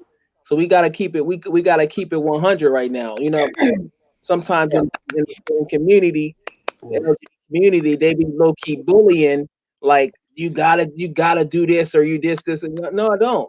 Everybody else, the way you want other people to accept you, you gotta accept other people. Nobody hates you because you're this way. So that's what we also got to work on that communication right there, because we got to know there's people in place that create a divide and conquer situation between black and white, different races. There's always certain things put in chaos so we can live on a low vibrational level and always be at war, while the people at top always winning and controlling people. But I am not a slave, and I don't wear a mask. That's the end of that. Well, I want to speak to Punch Drunk. Wait. Before we get to anyone, I want to get Punch Drunk's views on what he missed out. So, Punch, a lot of women have come on the show today, and they said you guys are not covering our women. You guys are not helping the women's sports. The women are not helping the women's sports. And why are you pushing Clarissa Shields into MMA? Because is there no money in women boxing, Punch? What are you talking about, my friend? I love the women. I love the ladies. I love them more. I give them license so they can drive. What are you talking about? We're saying that at the end of the day, that don't even sound like Punch, does it? This is Punch Drunk boxing, my friend. That's Punch. Oh, okay, Punch. Sorry, man. You got me confused. I thought you was a troll. No, that was Punch. I think it was Punch. Yeah, but Punch, a lot of women are coming on here, and I can send you emails, Punch. They're sending a lot of messages saying that they specifically said D. Jefferson, Rap Star, they said all your channels has limited women. That's what they're telling us. What should we do about it? How can we change it? Hey, man, I even did a video. I actually apologize to all the women boxers out there. I think that we should do more. It's a gentleman's sport. I think that we should be gentlemanly enough in the sport to show love to women boxing, because a lot of these fights, man, is entertaining. I don't think there is any excuse not to. I know there's some. I hear a lot of guys also say, man, why would I watch the women box? I don't care about them. I think we do. I think if we don't like women boxing, I think at least what we should do is not even try to critique it. At this point, I don't think that I just don't think that. I don't think it's cool right now at this point in which we're trying to elevate women boxing, and we know that they want to get paid, and I think it has to do with gate, it has to do with viewership. I think that we should just keep a lot of critiques that we may have into certain boxers or whatever, and let's just show love, and let's just be positive and support. And I think there's a time for critique. There's a time for all of that. I think that we should just support all the way, full throttle. Yeah. Let me say something. Hold on, the world is not all positive, bro.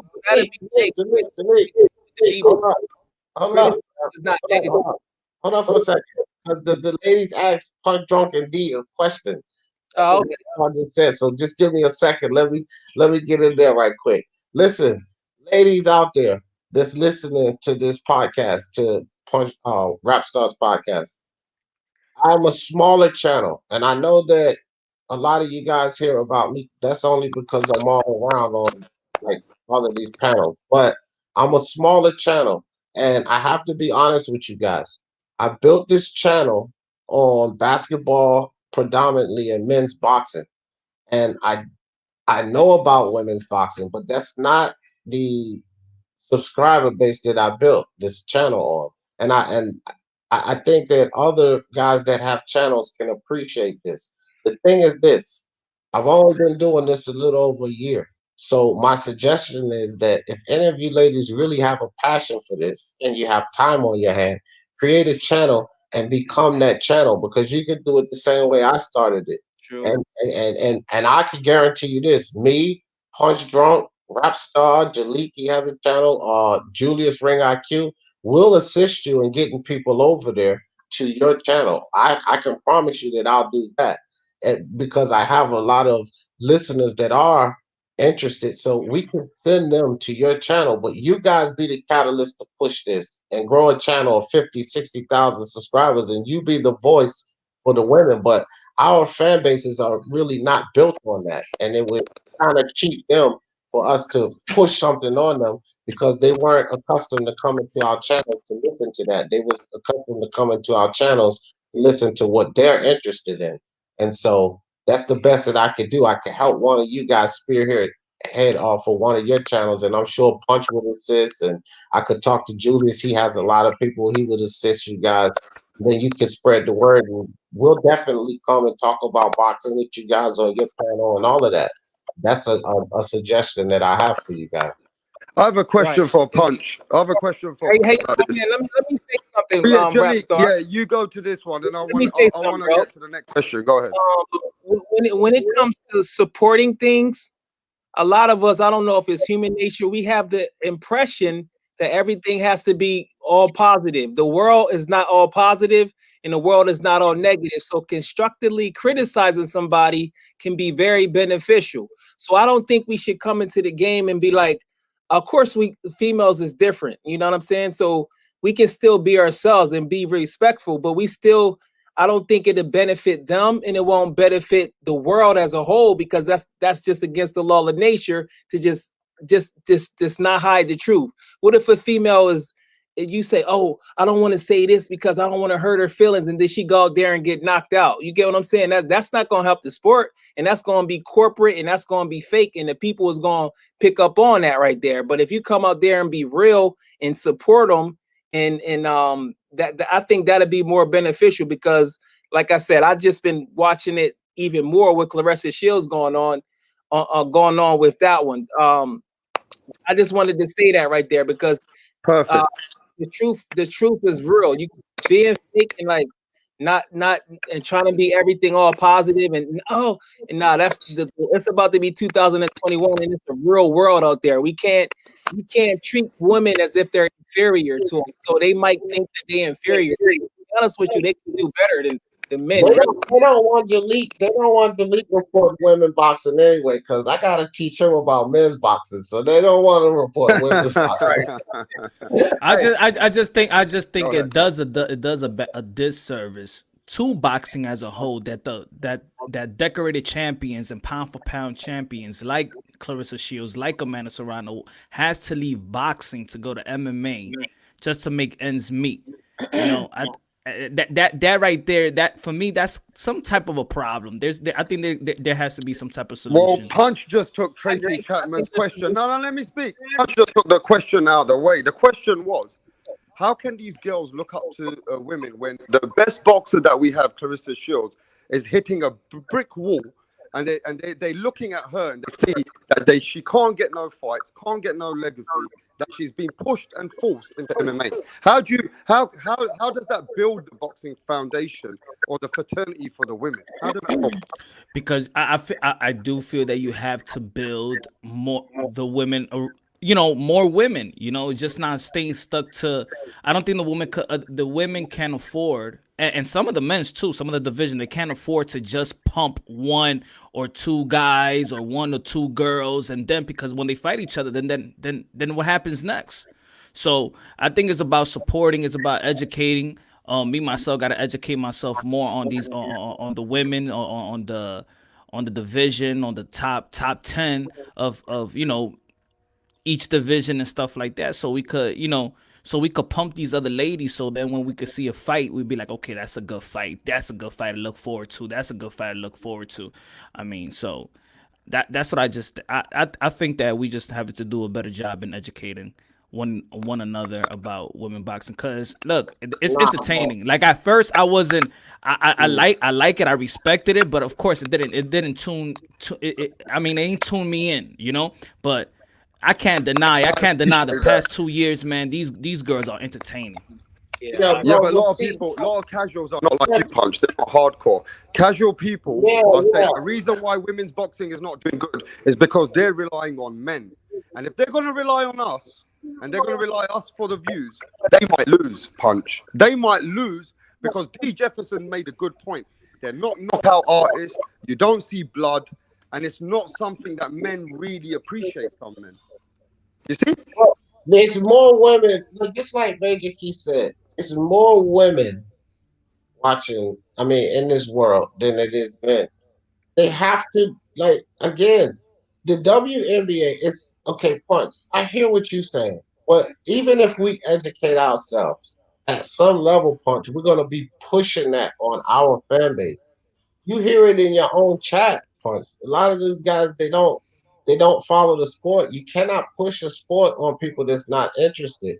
So what I'm saying is, this is why I gave the advice for one of these ladies to start a channel up, and then they'll collect a fan base of people that are interested. Just like Ring IQ. You think he got 12,000 subscribers of people that's not interested in women's boxing? Hell no. He's got a lot of followers of people that are interested in women's boxing. That's why he gets thousands of views on his damn videos, and he talks women's boxing. So our fan base is punched, whether we educate ourselves or not. Our fan base, that's not what their interests are. You can't push other interest on people that's not interested.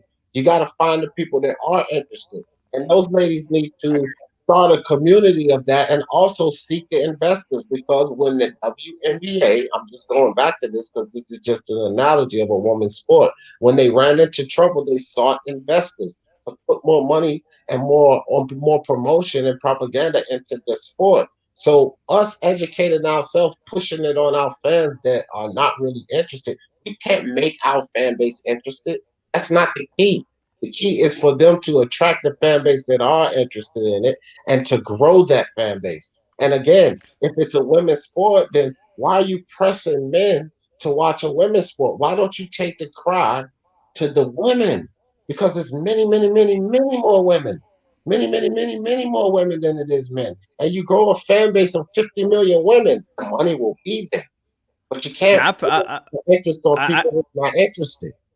No, I agree. I agree with you. I agree with you. I do, but I do feel we could do more because in the end of the day, let's say your channel is sports, right? So you could talk you could talk a variety of stuff. You could talk about hockey because it's sports. You feel me? It doesn't say speak your mind, boxing talk. So you have that.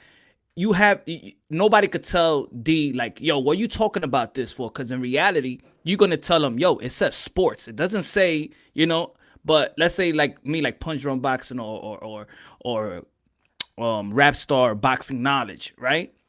Then they're gonna expect us to speak about boxing, and I think it's almost the same way. Like if we do a video about a woman boxer, right? It might not get that much views, right? It's still boxing, but if I do a video of an amateur, it might do less than the professional women. At the end of the day, it's still boxing. I think we still have to share light to amateurs, in America. We still have to share, we have abandoned even the amateurs, so I think we should do more the boxing channels, and I understand about the audience and the subscribers that you build, and you have to soothe your everybody subscribers, everybody that got a channel. I understand. I perfectly understand, but I think we could implement more into our channel and more into these ladies, because I'm just saying these ladies are doing their thing. Yeah, actually, women are agreeing with this conversation with you right now. They're saying that you guys need to take over. Where can we see these questions, Rapstar? Because you're coming up with some amazing questions. Because these questions I'm sharing with you come from my friend's platform, which is watching my show. And they where keep can we sending find me the messages. platform? Let me ask you this, Jalik. It seems to me that we are the ones responsible. We are the blame. Stop putting the blame away from us as men. What you mean? Like we as channels, well, we need to promote the women like we do the men. Look, I just explained this. Yeah, Bro. like I said, I just explained this. It takes what people don't understand. Look, I spend a lot of time on this channel. Okay, I spend a lot of time sifting through articles and all of this and all of that, and the fan base that I built. Even when I talk about ladies boxing on my lives, but I talk about marquee fights. If that's not enough, I apologize. But this is all I do.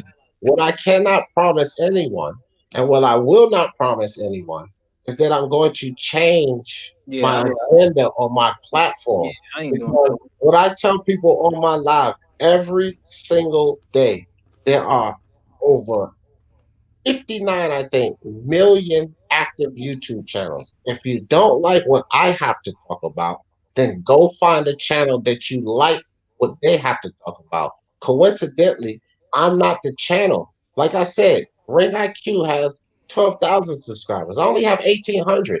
He talks about women's boxing. So instead of putting the onus or the pressure on Punch Drunk, Rap Star, and Speak Your Mind Sports Talk, why don't you guys send people to Ring IQ's channel, right? Why don't you start sending people over there? This is a channel that follows the sport. Make Ring IQ have 100,000 subscribers because he follows it very well. Don't push the onus on us to change the atmosphere of our channels, because I'm telling you guys now, respectfully, I am not going to do that. Neither. I'm not going to do that. You can't prove. Well, That's like trying to respectfully, prove. fam, I'm not going to do that. I'm not going to spend more time to educate myself on something that my listeners are not interested in, fam. That's not my problem. These ladies that's listening in, Rap Star, they can refer them to Ring IQ. Refer them to Ring IQ. This is a brilliant channel that follows the sports. He has the ladies boxers over there. It comes there and do interviews with him. This is a brilliant channel, and this will push awareness for all of you guys that you want ladies and people to know. Push them over to that channel. This is an active channel that follows it. But don't think that I'm going to change my platform for that, because I'm not. I'm not, and I don't have the time for it. I got to be honest. I spend enough time trying to get off what I'm getting off here. Yeah, I Facts. think Hey, that's look, Jalik, I just want you to send me your email, Jalik, so we can send you some content for overseas as well sometimes. All right? yeah, Put your Jaleel. email in the private chat. Yeah, that was some good points on there. I think we can naturally support some things, but to fake it just to prove that we support women's boxing is fake. And we also got to realize the popularity of men's boxing is actually decreasing. So if we want to speak there, if the YouTube if boxing went away from YouTube, it would be almost dead. It would be almost dead. So it's hard enough even talking about regular boxing. I go to the barbershop. People don't even know men's boxing. So women have a challenge, but that's part of the grind because it hasn't even been out that long. Men's boxing been out for over hundreds of years. So a lot of things take time to build up. But I'm not going to fake. I'm not going to fake it because that's just fake. Like, why would you Yeah, fake? I'm not gonna do that either. I Yeah, really that's appreciate fake, us bro. men, as men. Yeah, I will put my hands up. I don't follow women's boxing that much. Yeah, Yeah, but the I'm gonna thing, put my hands up. I am. yeah, but you are a boxing channel too, right? You can't neglect that Clarissa Shields was a big story in boxing, going to the MMA and signing that It's a deal, right? huge thing. It's a huge thing right now. Exactly. So But that look, does. you cannot. I'm not saying that you have to go and check I'm not saying that we got to go and see the rank number 50 versus the rank number 60 and do, but and really be like the historians of women boxing. I'm not saying that, but there's stories in women boxing, like when McCaskill is going to be fighting Cecilia Breakers. Is that a big story in boxing? Yeah, that was Punch, let me ask you this, Punch. If you wanted to watch basketball, right, Punch, would Mm-hmm. you turn on the NBA network or would you turn on the golf channel? No, I'm being serious. Punch. No, if I want to watch basketball, Would you turn on the NBA network or would you turn on the golf channel? the NBA. Okay. What I'm trying to tell you and everyone else, if you want to watch and know about women's boxing and spread the word about women's boxing, why don't we refer people to Ring IQ? Why are we putting the onus on channels that has built their fan and subscriber base on men's boxing to educate people about women's boxing? But The see, onus that's what should you not- hold on, direct. hold on. The onus should not even be there. You can't say that we should at least step it up. No, we should not, because this is a niche community. YouTube in general, you build a channel based on your niche. You don't build a channel based on your niche and slide in what other people want to watch. That's not how we build these channels, fam. And I'm saying that But there you are said it different, D. also, You said golf. Go ahead, yeah, my fault. but because okay, it's boxing, but it's not women's boxing. I don't care if it doesn't say it, Punch. We didn't build our channel predicated on women's boxing. There are channels for that, and there's a very popular channel for it, and a channel that actually needs to be exposed. Why are we sitting here arguing about changing our platform when we Yeah, should be I teaching don't all of the bro. Africans in our Nah, kids? I That don't think channel that's needs an to be argument. I'm think absolutely that. huge. That channel should be absolutely huge so that it can spread the awareness. He should be huge like Dante's Boxing Nation. 200, 300,000 subscribers, one of the most powerful channels, and then he can keep doing his thing and spread the awareness. How effective can we actually be when we're speaking to people that's not really interested? This is what I keep saying to you. It's not our onus, man. Our people, our communities are not really interested. So And let's if you build really be honest, in my generation, D Jefferson, in my generation, the biggest woman who was in combat sports was actually Ronda Rousey bring us into the game. It wasn't the Yo, boxers. Layla Ali put the boxing for the women. She opened the doors. But when you're talking about my generation, Ronda Rousey pushed a lot of levels of combat sports for women, for No, sure. what I'm saying, look, we have talked and boxing channels. That's why in the beginning I said a channel like D is actually different from a pure just boxing channel, right? Because it says sports, but it doesn't say rap star men boxing knowledge. It says boxing knowledge. Now I understand that you build your subscribers and stuff, but what we all want to. I mean, I still want to grow my channel and widening up my my analysis or whatever when it comes to boxing. That's all I'm saying is to add more because there is good fights in women boxing. There are fighters that we could share light. There is the McCaskill, there is the Cecilia, there is Katie Taylor, there is Amanda, there is Pursoon, there is good deed, good. Mark. That's a good deed on your part. And if that's what you want to do with your channel, then more power to you. But it shouldn't be a suggestion to my channel or rap stars or Jaleeks. Like our choice is no. And we should have every right to have that choice because we don't Oh, of build our course, yeah. channel to appease to other people's communities. We build our channels to appease to our community. The simple fact is this: I am predominantly boxing. Predominantly. Yes, it's speaking my sports talk, but I'm just like you guys. I'm predominantly boxing. And my thing is this: I did not build my channel. I have no desire to build my channel to appease anybody but the community that I built it for. Right? So if you desire to jump in the game with Julius, then we can push ladies to your channel and Julius' channel. We can push the people that want to know to you guys' channel. They'll come to my channel. Hey, why don't you talk about women's boxing? Oh, I don't much, but look, go check out Ring IQ and Punch Drunk Boxing. That way, we're still spreading the word. We're doing our part. But I don't have to take it on and start talking about it. And nobody's going to convince me of that. So I'm just telling you, I feel what you're saying. But you be the good guy. You take that shit on. I'm not taking on the extra duty to fucking. I'm being serious, man. I'm not taking on the extra research, putting in the extra time. I'm telling you now, I'm not going to do it. I will refer them to you. And nobody can put that onus on my shoulders then because I talk about boxing. Or even if I change it to speak your mind boxing talk, get the fuck out of here. I'm not going to change that. I'm not going to take the time and do that. But I will refer them to you. And I will refer them to Julius. And I will help build a big community for ladies and people interested in women's boxing to come to. But I'm not going to be that catalyst, man. I don't care how crude or rude that sounds. Let's just perfectly honest. I'm not going to be that catalyst. No, that's honest, and I think that people should respect what you're It's, saying it's as well. almost And you like know what, Punch? I'm gonna be honest as well. I don't think a lot of people are gonna think like what you're saying because they're already in the moment.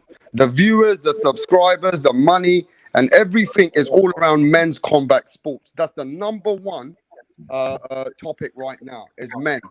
And No, we don't yeah, want to but be the thing is, sexist. you No, asked no, I me. don't You want to be asked me that sexist. question. I don't want to be. I just answer what you asked. That's Yeah, but all. I don't want to be sexist. But I do think Clarissa Shields, by going on a crossover, is going to make her a huge star, a bigger star. I do believe that. she already, But yeah. I had a question because even when it comes to men's boxing, right? Certain topics that you speak about, of course, get certain views.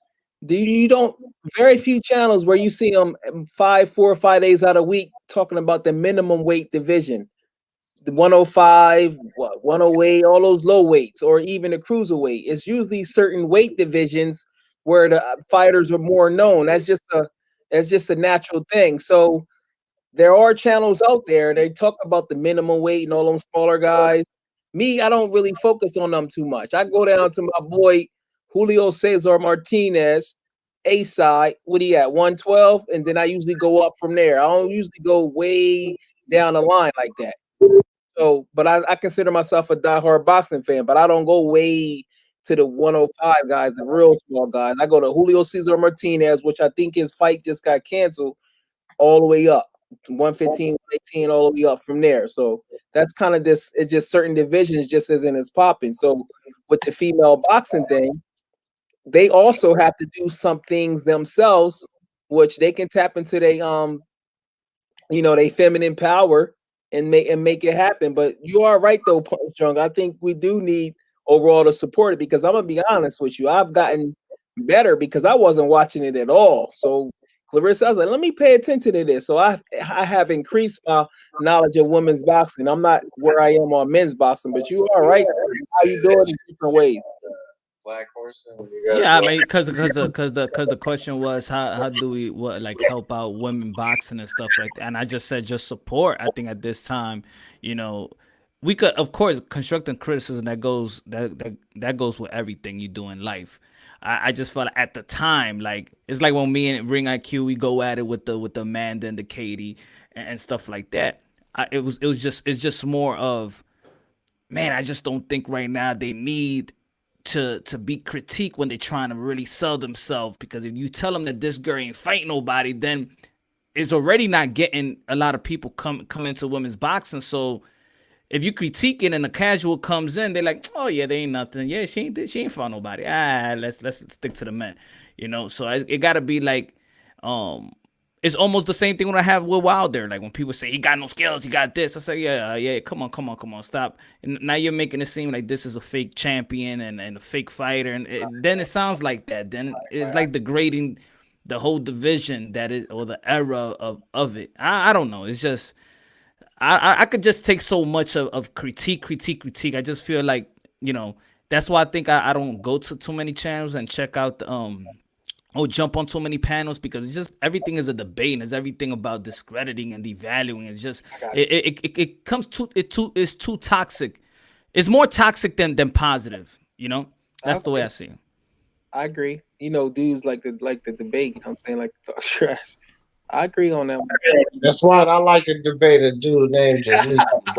You still mad, bro? I'm gonna give you a rematch, bro. You've been working your way. Like I love debates, right? I love debates, but I also like to learn, and I also like I say in my channel, I say I can educate, but I like to be educated. I like to enlighten, but I like to be educated debates. Educated debates. Shout out to you, bro.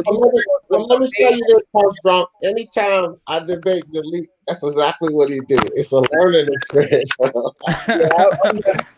Shout out to Punch Drunk. He been doing some amazing interviews, man, and it's amazing. So that's great for you. And shout out to D Jefferson, Raptor, Air Dog, and we'll see what's going on. And D Jefferson, I think we going to Devin Haney and Tiafimo. I'll give you a rematch, bro. You deserve a rematch. You work your way. Hey, I just want to know. I just want to send this around. Is this L Dog or is it a troll? Because I've had nothing but trolls. No, it's me, bro. I wanted to touch on this women's boxing thing, man, because I actually gave women's boxing. I gave women's boxing a go. Like I watched Katie Taylor, I watched Clarissa Shields, but in all honesty, because I watch amateur boxing as well. Like, I seriously think that the female skill level is about the same as like a 15-year-old male amateur at the world level. Like that's what I honestly believe, man. I don't see the skills there, and I think it's because there just isn't enough competition. You look on BoxRec, and Clarissa Shields, like first weight class, there were 20 people. Like how are you? Like that's a problem, man. 20 people. Like they need more people. Some of them got skills though. Michaela Meyer got skills. She coached by Shakur. Yeah, but Eldo's right. They need more competition, more level of competition to get these ladies better. That's facts, man. Because it's just like we say in boxing and men's boxing, like they gotta fight the right people to get their skills better. Well, if the right people ain't there, which is what Eldog is explaining about women's boxing, then who they gonna fight to get them to that next level? So they need more competitors. And the amateurs is where it's at with females, because a lot of females don't want to turn professional. A lot of them want to compete in the sport, but they might not want to be so dedicated. And to be honest, the sponsorship money you get being an Olympian as a female boxer is probably the same as you get being like a pro in a lot of countries. Yeah, but it's the same thing with men. You see how it's the same thing with men. I mean, when we're looking at divisions of men, we're not looking at the 20s. We the type that we will criticize Bud Crawford for fighting Kell Brook. So it don't matter. Even in men boxing, we just care about the top 2 or the top 3 because we look what people say about Danny Swift Garcia. He's a tune-up. You know, it's we do it in men boxing. You know. Yeah, I well, mean, at the end of the day, but we got to look at solutions. Now, let me speak. Punch, we always look at solutions, right? We do need to find solutions for women combat sports because if you think about it, it just shows that women boxing is no way near. I mean, Amanda Nunes is hitting bigger pay-per-view numbers as a UFC fighter, as a woman, than any woman boxer. But even she's kind of a that's flop. because her investors, like I was saying earlier, that's because her investors, aka the UFC, are putting the money in. They're putting the promotions in. And Punch Drunk and D Jefferson and Rapstar and L Dog and Jalik, we ain't the answer, fam. I don't have multi-million dollars to put into that sport.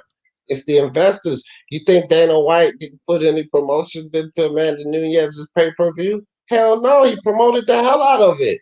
He invested the money. Is it our problem that we have people listening to us about men's boxing that they don't have the investments? We're not the answer, man. I don't care how harsh this sounds, bro. You know how I talk about everything. I just tell the truth. It ain't about how harsh the truth. Sometimes the truth hurts. But the truth is, Punch Drunk and Rapstar and D Jefferson, we're not the fucking answer. The answer is what they need: investments.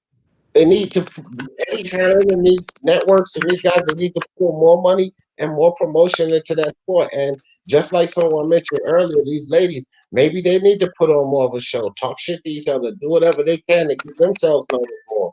Collectively, us talking about something to people that's not interested ain't gonna cut it, man. Should the See what you foundation mean?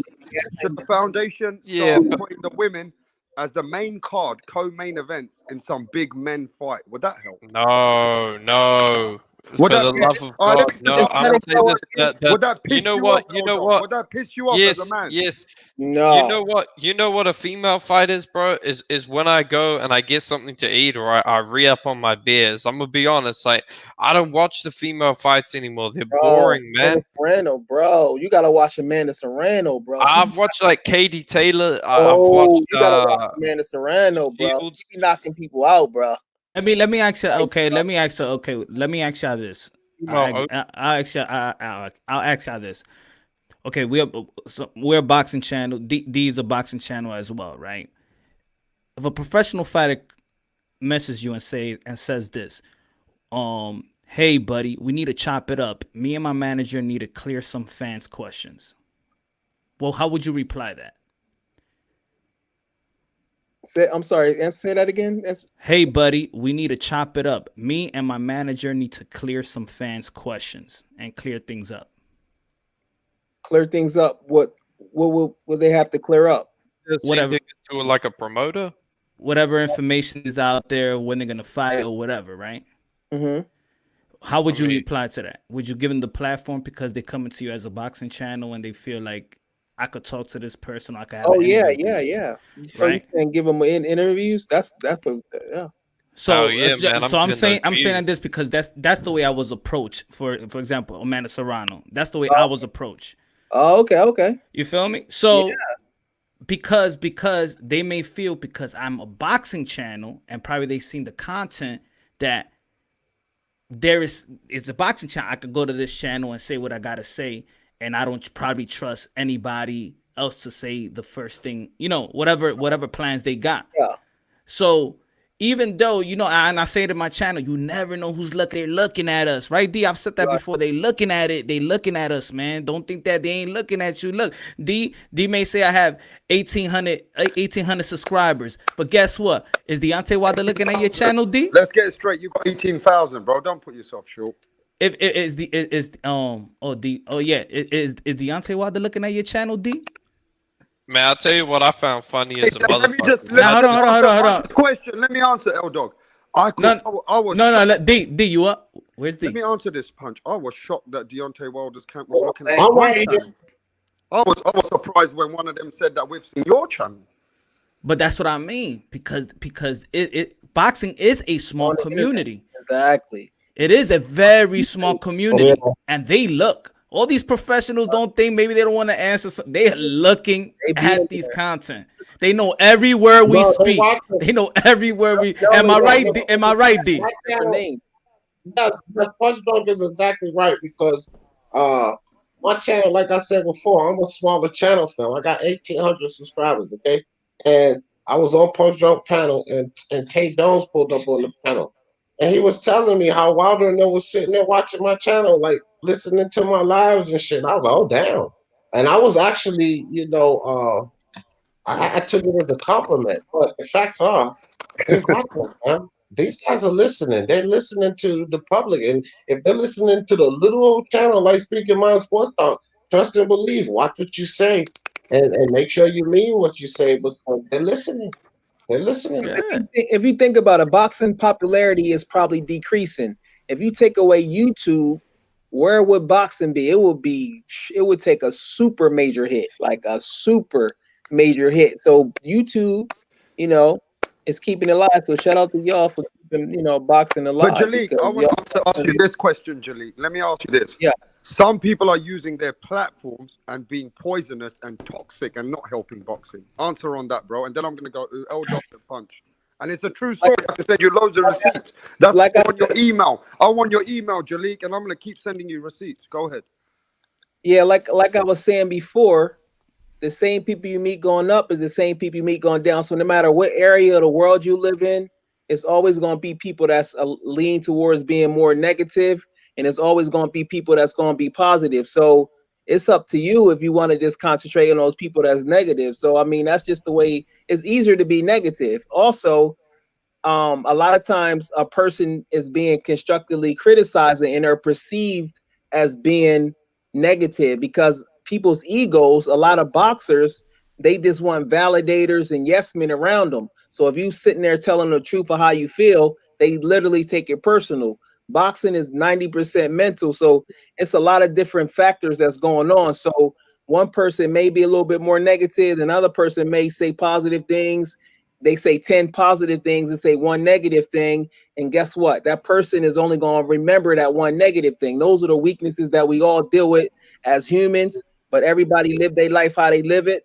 If a person want to be negative, then you can't force them because that's what they have in their heart. If a person got $20, they can't give you $30. It's Yeah, but impossible. Jalik, before we go to L Dog, the controversy, racism, all these topics seem to be the most popular channels. Let's get this straight. That's why I'm going to send you receipts. And soon as they're becoming that way, they're getting a lot of money out of it. Please, I'm getting confused. Why is it that toxic like that, bro? Why is the movement showing us that if you're open and honest and giving time and love to all of boxing, it takes a lot of time to grow. But when you're becoming narrative, controversies, these channels are growing. So that And sells. it's just like in the music industry. You talk about money and rap, and then you go platinum faster. That's why you can't get attached to. That's why you can't get attached to certain views. You got to be speaking things like Punch Drunk said he liked to learn things. You got to speak things so 1,000 years from now that people listen to it, it can be beneficial because that's what I do. Like my channel is not even big like that, but you got to make sure you speak in a way where your words is powerful and have an impact beyond just the superficial world. I'm not even trying to sound deep because I can switch it up because I do more than just boxing. But that's why Okay. that's very important. It's about balance, bro. Angelique, when so you've been talking and kicking it with rap star and Who? everybody for about 3 hours, right? Mhm. 3 or 4 hours. So when you gonna come back in the prediction league and stop bucking, right? Yeah, You got the time. You ain't got the time. Yeah, I want to go to the next person because this is a very interesting topic right now. Yes, we've got channels. Yes, we do have a lot of power. But what about the power that we're using, which is, demonizing boxing, not helping the other people from around the world to support your fighters? They're actually hating your fighters now. So, I mean, somebody, whoever wants to jump in next. I mean, this power is getting used to also toxic boxing. Go ahead. Everybody, Yeah. look, go That's ahead. what I'm spending my Oh time yeah. on. Well, I was Debunking gonna the say bullshit is like narrative. Go ahead, people L need Dog. to, Go ahead, L Dog. like from my perspective at least, because I just started my channel, man, and For me, I mean, I don't really care about the numbers. I'd rather 20 people participating in the chat, like good people, than 300 fuckwits like these dudes have. Yeah, that's what I'm saying. See, like, I'm glad you asked that question, Rapstar, because that's my constant. That's my niche. That's what I do. I push and put these lives up and discuss boxing to get the truth out there, and that's what I spend my time on, to dig through these articles and debunk these false narratives, right? So, and I think that that's important in boxing because the fans shouldn't be fooled. The fans should know what they're going to get. Mm-hmm. And so I spend a lot of time doing that. And that's why I was like, no disrespect to women's boxing, but I don't have time for that.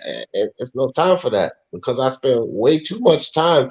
If look, Rapstar, you know I'm a thorough guy, right? So when I get up there and I be body bagging all of these people, like, look, you got to be thorough to do that. And so it takes a lot of time and attention. I don't want to be talking about women's boxing because I'm not as thorough in that. So I wouldn't be honest.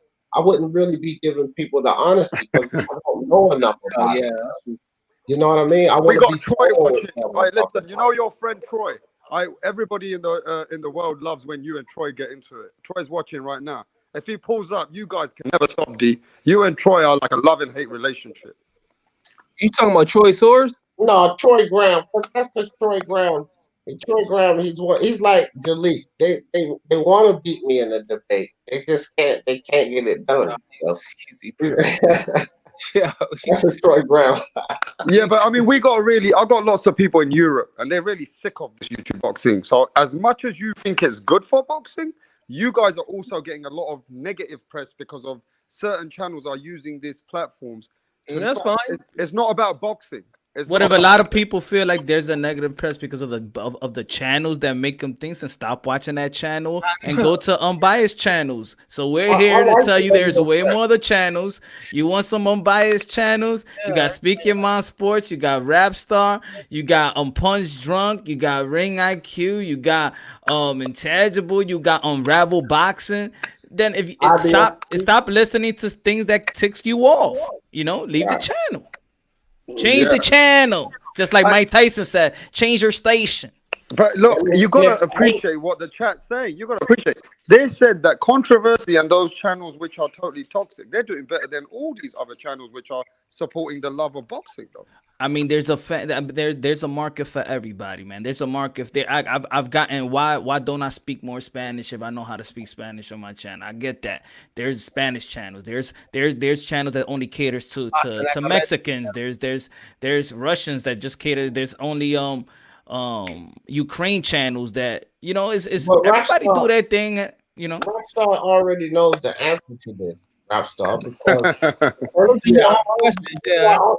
on, Jalik, because he's giggling because the first time he ever came on my channel, we talked about this thing right here, and Rapstar was the one that told me this, and I told him I knew this already, but Rapstar said, "CD Jefferson, your channel's not gonna blow up and grow out of control like a lot of those other channels because you're too real. You keep it too real, and that's just the thing, Rapstar. And I really don't give a shit.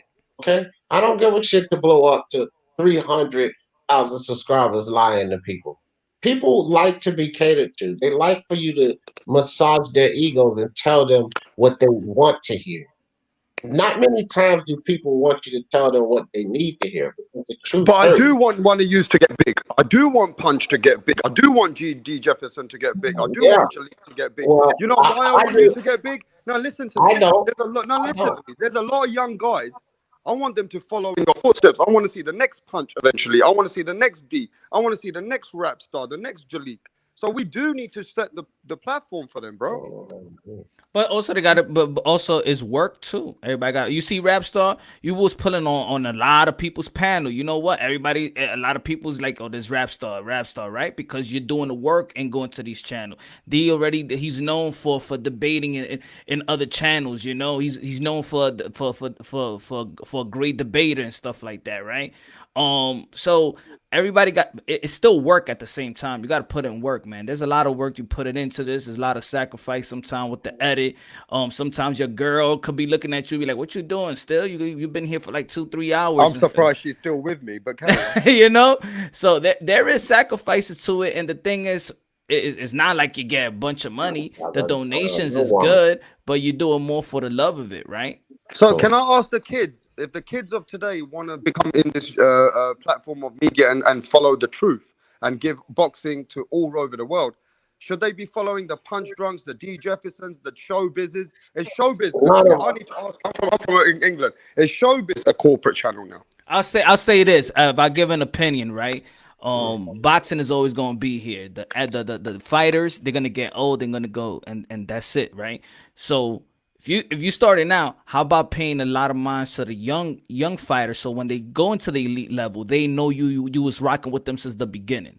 So let's say if I have an interview, and let's say I shout out, I had an interview with Keyshawn Davis, right? And from time to time, I'll send them, yo, happy holidays or whatever, because once you get their information, then you could just send them out there, so you could just keep in touch, right?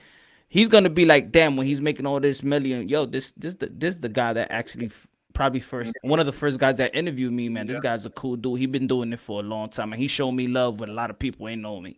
You feel me? So if you're a young channel, then be a youngin' and stick with the young. It's almost like hip hop, right? The young kids stick to the young dudes, right? To the young rappers. It's the same thing like that. Show love to the people that's come. That's what I want to do. Show more love. You see, like True School Sports. Shout out to True School Sports. He rocks with a lot of amateurs and stuff like that, and he got a lot of subscribers as well. He's consistent to his content and not worried about what's the next big story. He just sticks to his content, and if you like it, you like it. If you don't, you don't. Yeah, I support True School. He supports me. He's my subscriber, but he covers a lot of content over the season. He covers a lot of fights for England as well. I do like what he does, actually. I do.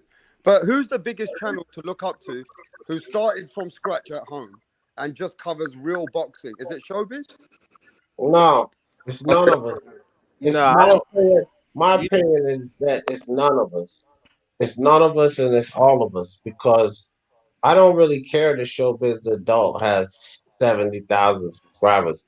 I don't think he puts out any more truth than myself or Jalik or Punch Drunk. I don't think none of us are the biggest or best channels to look up to. It's all of us. It's each and every one of us that's calling it straight down the line, that's pushing it for the love of boxing. And any other channel that's not doing that, those are the channels they need to stay away from. It's true. Very true.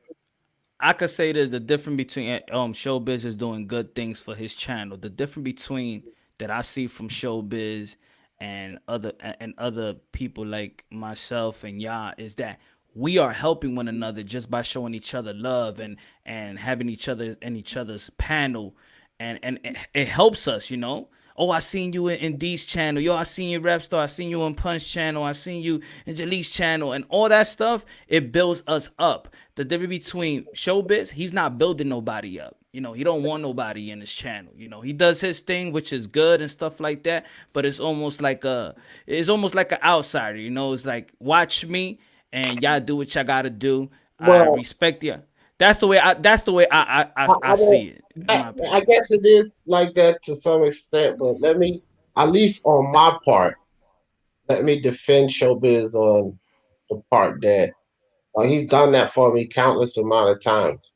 He's like, hey man, this is my brother's my sports talk. Y'all go over there and make sure you subscribe to my brother. He got a boxing mind out of this world. So I can't even lie. Like, maybe to some channels he don't, or maybe to no channels he don't. I don't know, but his experience with myself, he's done that for me countless of times. But I get what you're saying, Punch, because I don't really hear him do that with a lot of channels. So I'm not sure. But me personally, I couldn't vouch for that because he does it for me, and more than once. Like, he does it often. But I will say this though. One of my things about Showbiz, and I'm subscribed to his channel as well, and I'm actually a member. Like, it's a little membership, so I pay for membership to his channel. I get down with that brother. But Showbiz, unlike us in some sense, he's not really willing to push the raw truth.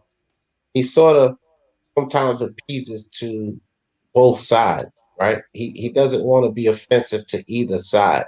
Whereas I don't think Punch and I, we don't give a damn about being offensive. We're going to give you the truth, right? So I'm not saying that Showbiz, he doesn't push any narrative, but he comes with perspectives that, appeases both sides, right? And there's nothing wrong with that because you got to give the pros and cons for each side, but sometimes you got to pick a side.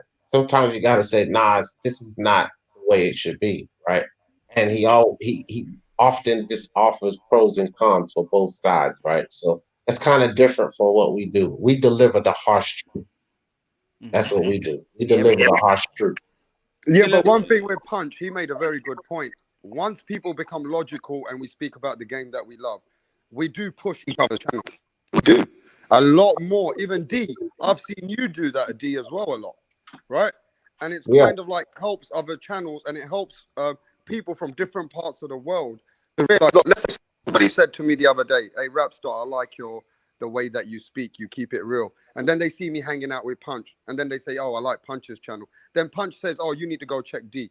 It kind of actually does help. Let's be honest. It helps each other. Yeah, for sure. Yeah. My man, what's it? Showbiz adult. I seen that thing pop up a couple times. He's doing great things, and I wish him supreme success. But I can't give really too deep of an opinion on him because I haven't really watched a whole lot of his stuff. But it's obvious he's doing something right. People are attracted to his channel, so I hope he can continue to break records and make money and do reach his highest level on YouTube. I wish that for everything. He has great content, and he has Yeah, good live. He has great content, and he knows boxing. It's just listen, man. When there's controversy, me and Punch Drunk, we're gonna lay it down, right? And if it hurts some feelings, or like IBFP, facts over feelings, fuck your feelings, that type of thing. That's how we're gonna do it, and it's not about attempting to be offensive. We just want to give you the truth. This is just the truth of the matter. With my guy Showbiz, is he'll just offer you a perspective, basically, a perspective, a perspective to look at it. He's not really going to be delivering the harsh truth, but he has great content. So that's the thing with Showbiz, and he's commercial as hell. That's why he's growing. He's commercial as fuck, bro. And there's nothing wrong with being commercial. He got his own lane, and that's good too. The one thing in a small community, it gets real competitive.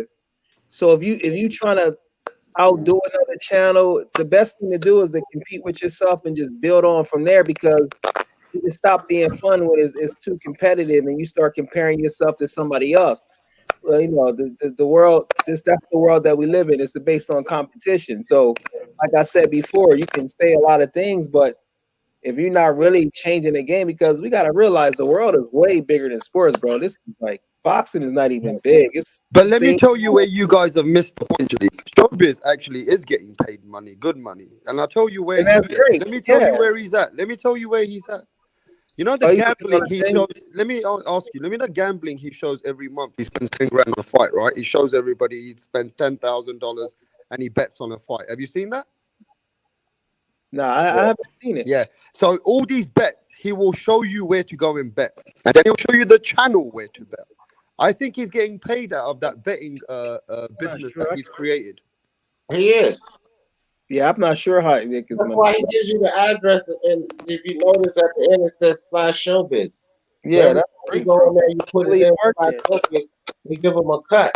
But he's getting paid out for much more than that. The membership, like I said, I'm a member to his channel, right? And he has like different memberships, and there's a lot of people that's members to his channel. So that's like anywhere from $3 to $10 a month for that. And then all of the super chats he gets, he sells merchandise, and he's got a video game coming out. So, and it's all based on boxing and what he's doing there. So he's opening up different sources of revenue, and he's actually has commercial investors. Like I say, he's gone commercial, right? That's why he doesn't do a lot of cursing and shit like we do, because he's gone commercial.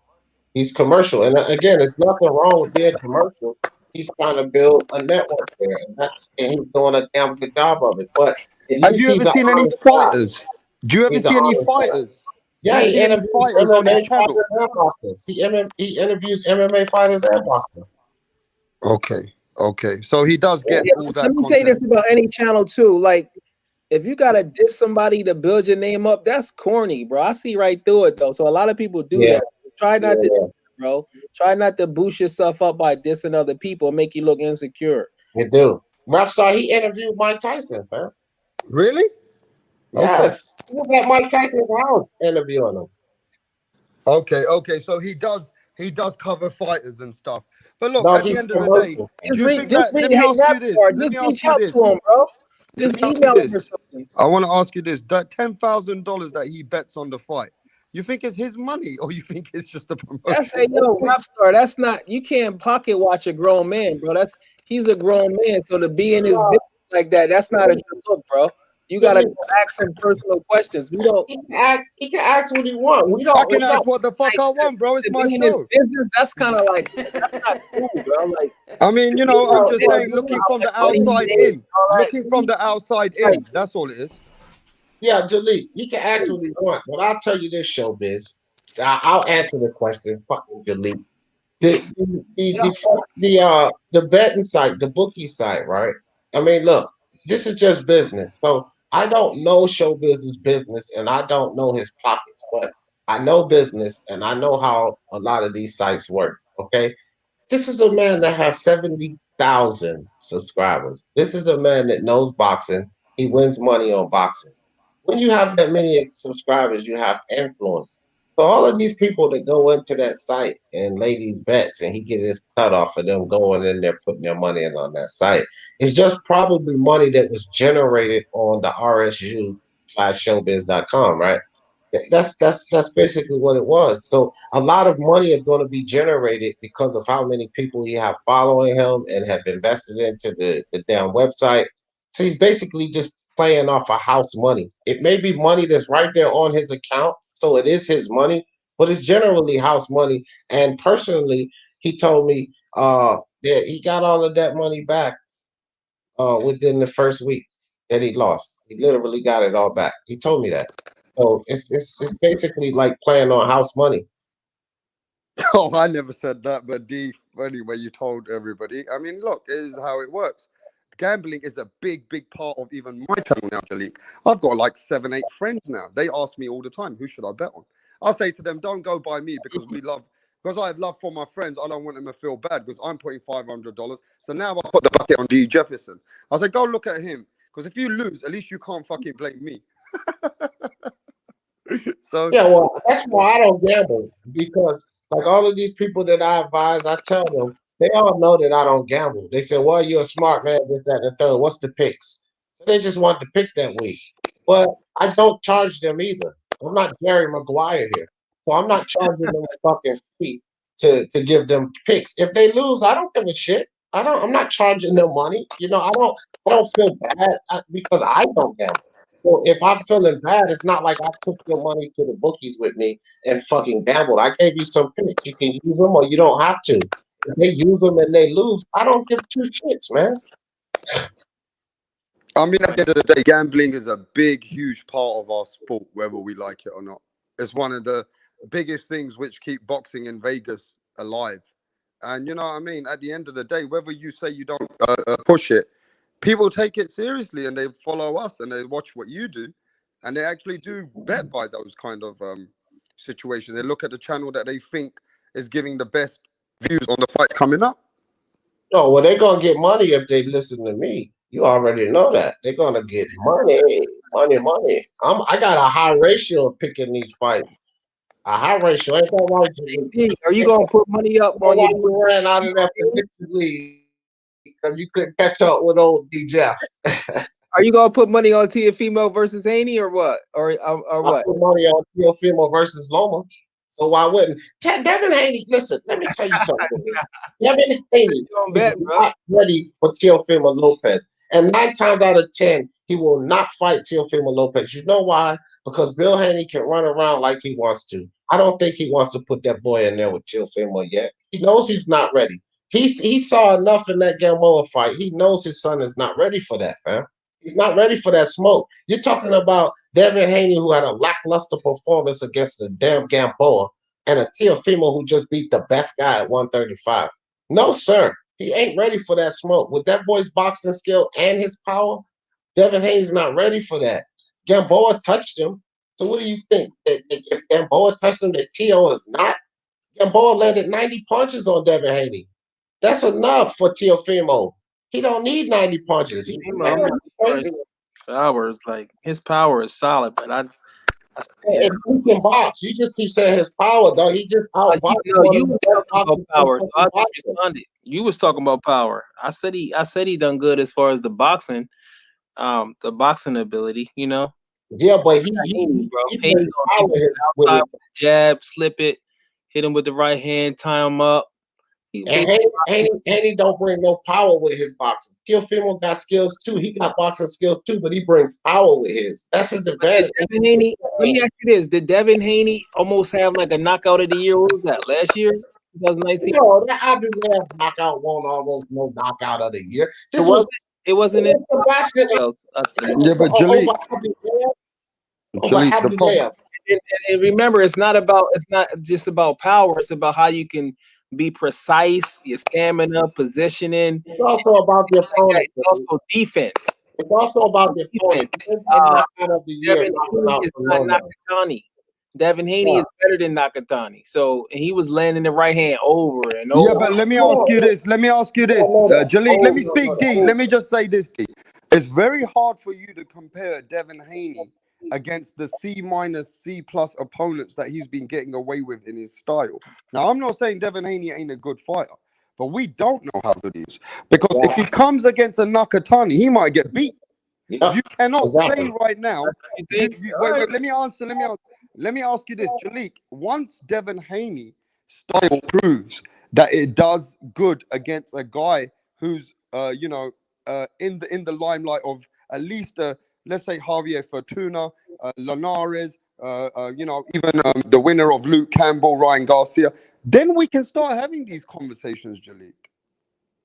About how good he is. All of us see things differently because all of us see things differently. Like I said, I picked Andre Ward to win the Super 6 tournament, even though his resume wasn't big. Only person he really beat at the time was Edison Miranda.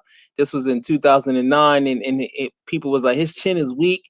I watched his first fight when he fought on the undercard of Glenn Johnson and Tarver when they had that fight, a few months after Tarver had got knocked out. So I've been watching Andre Ward. So if Andre Ward can do these things, I don't see why other people. That was 11 years ago. Sometimes resume get overstated, but I understand the YouTube talk. Yeah, but it was 11 years ago. What happened to your prediction? If they fight, if Abraham don't allow homeboy to duck on, we'll get that smoke, bro. That was 11 years ago, Phil. What happened to your prediction picking skills in 2020, sir? Oh man, you gotta get the game back up, fam. Set it up, bro. You know what, D? Instead of doing on blood, I might come to your turf and we can debate this on your channel with all your subscribers. I know it's gonna be me against everybody, one against 7. It's always me against like 10 people in a debate, bro. You don't want that smoke, son. You don't want that smoke. It's always like that, bro. 1 versus 20. But Teofimo, I'm rooting for Teofimo. I want Teofimo to get the leverage over Bob Arum because Bob Arum got opponents in a sense, but he doesn't even really promote them. He does that on himself. So hopefully he gains the leverage and don't be because Bob Arum don't care about people. It's obvious what he's doing for all these years and also what he's doing with So now you rooting for my boy Teofimo. No, I always like Teofimo. You gotta realize just because I think all of a sudden you are my boy. That don't mean I root for him. That's what people gotta realize. If I say you're gonna lose, I don't mean I don't like you. I just pick the person who I think is gonna win, not the person that I like. Remember a long time ago, Delete, when you was telling me about Devin Haney and I was telling you about Teofimo. Well, Yeah, Look at where these two are now. it doesn't matter. It's a marathon, not a sprint, bro. It's a marathon. You know this. How did that work out for us, You know this too. It's not over. He's younger. All right, bro. He's younger. He's in a different position. He's a difficult style to beat. That's why they got the franchise title. It would have never been that way because he would have beat Lomachenko, and then it would be for Teofimo for the IBF for the real undisputed. So you but he gave up his rights to Lomachenko. It's a marathon, not a sprint. But look, Teofimo. Devin Haney decided to go for 2.5 million instead of Devin You'll Lomachenko. see the game, bro. You'll see the franchise. I'm just letting you know Bob that. Aaron told y'all, Bob Aaron, you signed with the wrong person. We know the game. It's the same thing they do. Come on, bro. Well, Bill Haney told me they chose money over Lomachenko. That's what Bill Haney told me himself. So my problem is this as well, Jalik. My problem is coming looking outside and the inside, right? Teofimo's fought 3 great opponents on 3 step-ups. Now you look at Devin Haney's resume. He got nobody on there. There's nobody fucking to say that he's fought anyone. Yo, my store. Who did you pick to win the Super 6 tournament in 2009? There you go. 11 years ago. Did you pick Paul Froch? After he had knocked out Jermaine.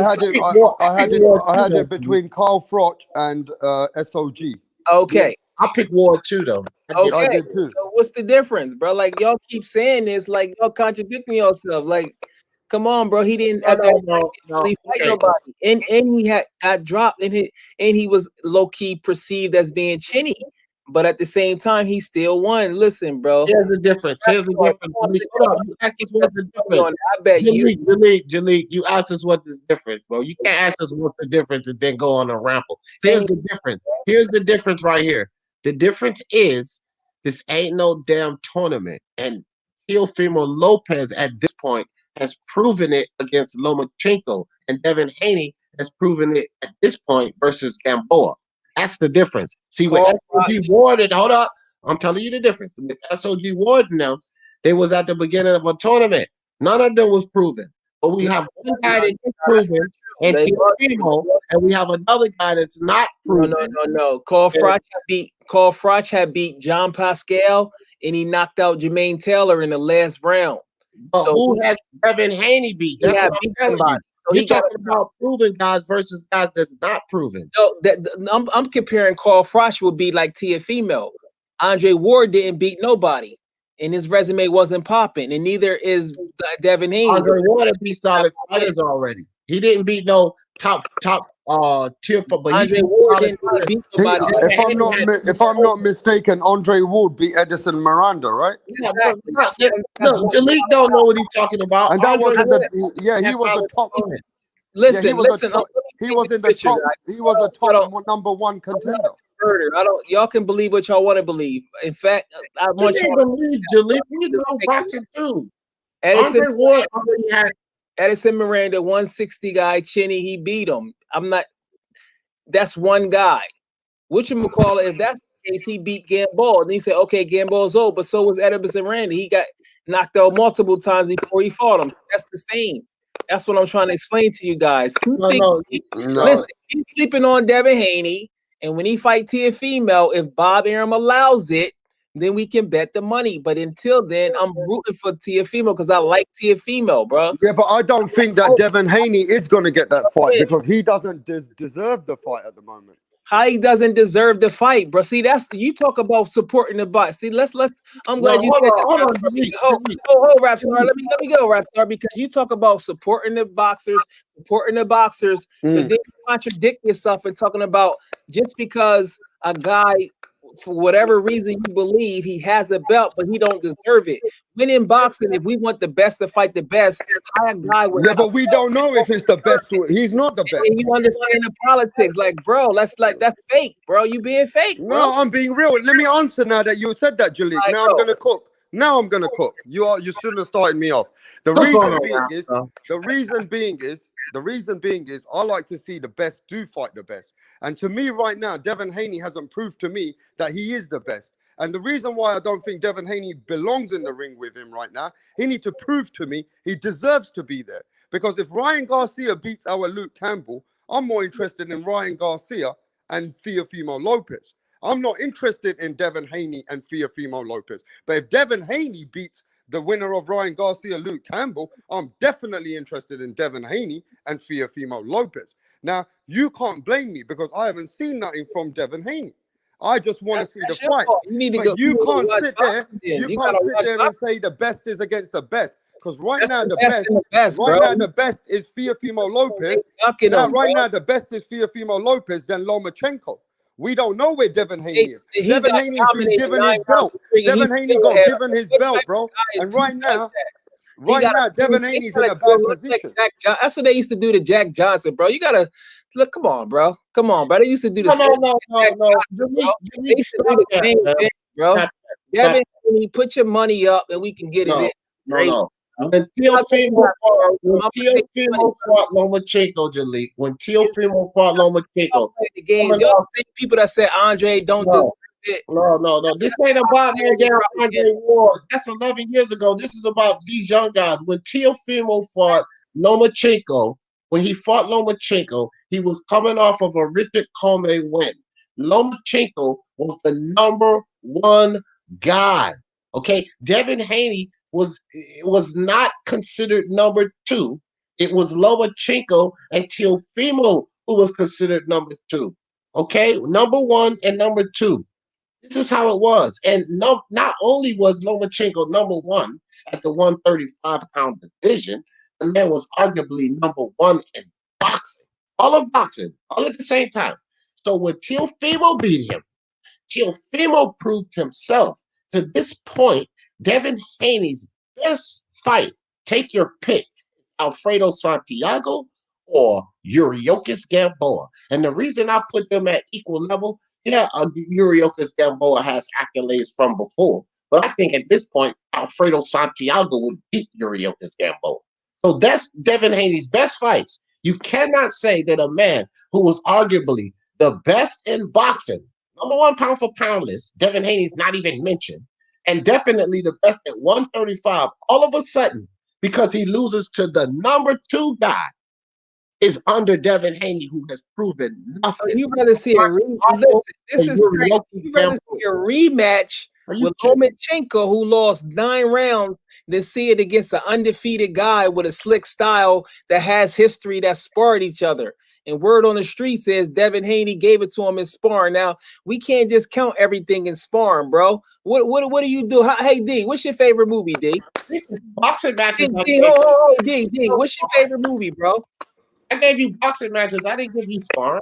D, what's your favorite movie, bro? I don't have a favorite. Delete the leader. That's my favorite movie. Yeah, but Jaleel, I spoke to Bill Haney. No, Jaleel, I spoke to Bill Haney and I spoke to Teofimo Lopez. And y'all the two. And you talk about you want to promote the sport, but what y'all are doing now? It's a psychological thing. It's y'all putting all of these obstacles in. Y'all the same people that keep saying, putting all these obstacles for Crawford and saying he don't fight nobody. What are y'all afraid? No, Jaleel. This don't make no problem. sense. Hold on, it don't make sense. The problem is he didn't do anything.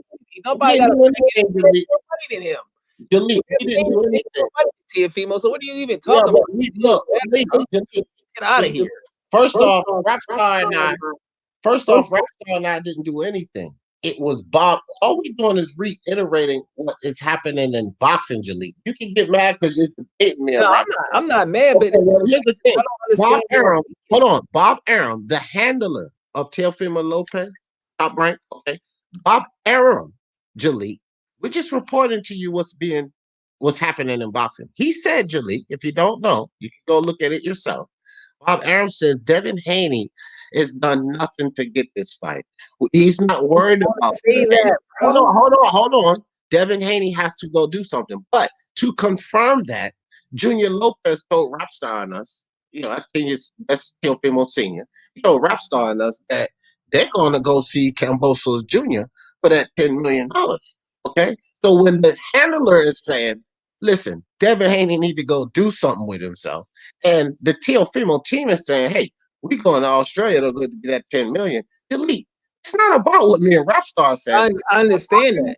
My friend. I understand he's going to do that. I want him to make his money. I understand that. But to sit around here and say he don't deserve it, That's the same people that say Crawford don't deserve Earl because he's not with PBC and he hasn't beaten the name on there. And then when he beat the name, they gonna say when he knock out Porter, people gonna come up with all these other excuses. A lot of fans are so attached to their favorite fighter that their feeling of importance will decrease if their favorite fighter loses. It's weird, bro. It's a weird What do you fascination. think of this, Jalik? What do you think of Weird this, Jalik? fascination with boxing right now, huh? Crawford What do you does think of deserve this? it because Crawford's done way more boxing than a damn Devin Haney, and he has an official belt that he beat the guy to get. But Not they having stripped a him. belt. I mean, So who he has? does Come deserve on, it. bro. He does deserve it. Well, let me Fighting ask for vacant everybody a belts, bro. question Like, right now. come on. Jalik, I need to ask you a question, for bro. vacant belt, huh? Let me ask you this question. If Teofimo Sr. and Bill Haney was on our show the other day, right? I don't know. Well, I'm just letting you know.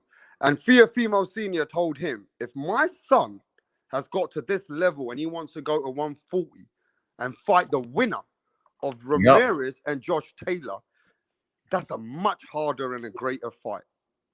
I Right? get And that. Bill Haney, this And- is what Bill Haney said. He said, why don't you fight us before you go there? He says, because the achievements, and he goes, I've been killing my son to keep at one lightweight. He goes, my son will fight who I want him to fight, not who he wants to fight. His dad controls this shit. He goes, if I think Ramirez and Josh Taylor is for the undisputed at 140, we might go and chase that greatness. You guys might have to come to 140 afterwards and face us. I figured. Now, let me ask you this, Jalik. Can Can you hate a man for trying to achieve better greatness? No, I know, but I would like to see undisputed. So why would you? I get it. It's a business. So I want the fighters that make the money. But who would you rather see, him versus Haney or him versus the guy that dude is not even super great like that? Cambosis. I seen his last fight. I was like, I don't even want to see it. I won't even ever watch him fight. I watched the fight because of Teofimo, but I won't ever watch that guy fight again. I was like, bro, who's this Are guy? you talking about the fight with Lee Selby? Hey, wait. Do you want to answer, D? Because I got Lee Selby fans on here. But I I got Lee understand Selby boxing, you fans gotta on my do that. chat. Can you You let him don't- know who Lee Selby is, D? Yeah. Jalik. Lee Selby, I know who Lee Selby. Hold on, Jalik. Bro, come on, bro. I'm just telling you, casual, bro. George Cambosis Jr. See, Jalik, we talked to these guys. So George was talking to us, and he said Lee Selby was difficult. So while you're saying that Lee Selby was a tune-up, the fighter said that he was difficult. Okay, and here's another thing. Here's another thing about Lee Selby. Lee Selby is a validated fighter, Jalik. Because you don't know who Lee Selby is, that's cool. But you can't say You're crazy, bro. Listen, let me school you on something. Lee Selby. School me. Hey, yo, Darnell, let me school you, bro. Lee Selby, the same guy at 126 that didn't want to fight Gary Russell, that was managed was advised by Al Heyman. Lee Selby. Come on, bro. No power, Lee Selby. And I'm not dissing the guy, but nobody want to see that. We want to see Haney. We want to see undisputed. Now, if they got to get their money, but call it what it is. Don't be trying to y'all creating these. What y'all are doing now? And I gotta expose y'all because I love y'all.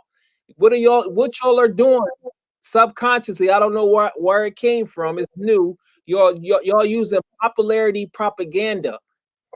So it's the propaganda syndrome because you don't perceive a guy. Y'all caught up in a world of illusions and popularity. If y'all was a rapper, y'all the niggas that be just rapping about money all the time. Man, get out of here with that. So you saying to us, if they gonna fight, then maybe fight at 140. I'm a Teofimo fan, bro. I'm a Teofimo fan. What you saying to us? You saying that a guy, Devin Haney, that has not even fought a guy in the top 15, a guy in Devin Haney that didn't go through a Nakatani, a adversity fight. Gambos is better than Haney. Hold on. Gambos is better than Haney. Yes or no? Hold on, Jalik. Is Gambos is better than Haney? I'm not answering that until I finish my statement, dude. I'm not going to answer that until I finish my statement. You can't cut me off and don't think I'm going to finish my statement. No, it's no way that a Devin Haney, who has not even fought a top 15 guy, deserves to come to 135, not fight a top 15 guy, and getting a fight for undisputed. This is what Haney fans are saying, that he deserves the right to do that. To get a fight for all 4 belts at once. And that's all he done at 135 is fight a Santiago and a Yuriokis Gamboa. And this kid deserves to fight for all the marbles. Man, y'all gotta be out y'all damn mind, fam. That makes absolutely no sense. But an Australian guy with less skills deserves the opportunity. Because that's who Teofimo is selecting. Popularity, propaganda pusher. Yeah, he deserves it. You know why he deserves it?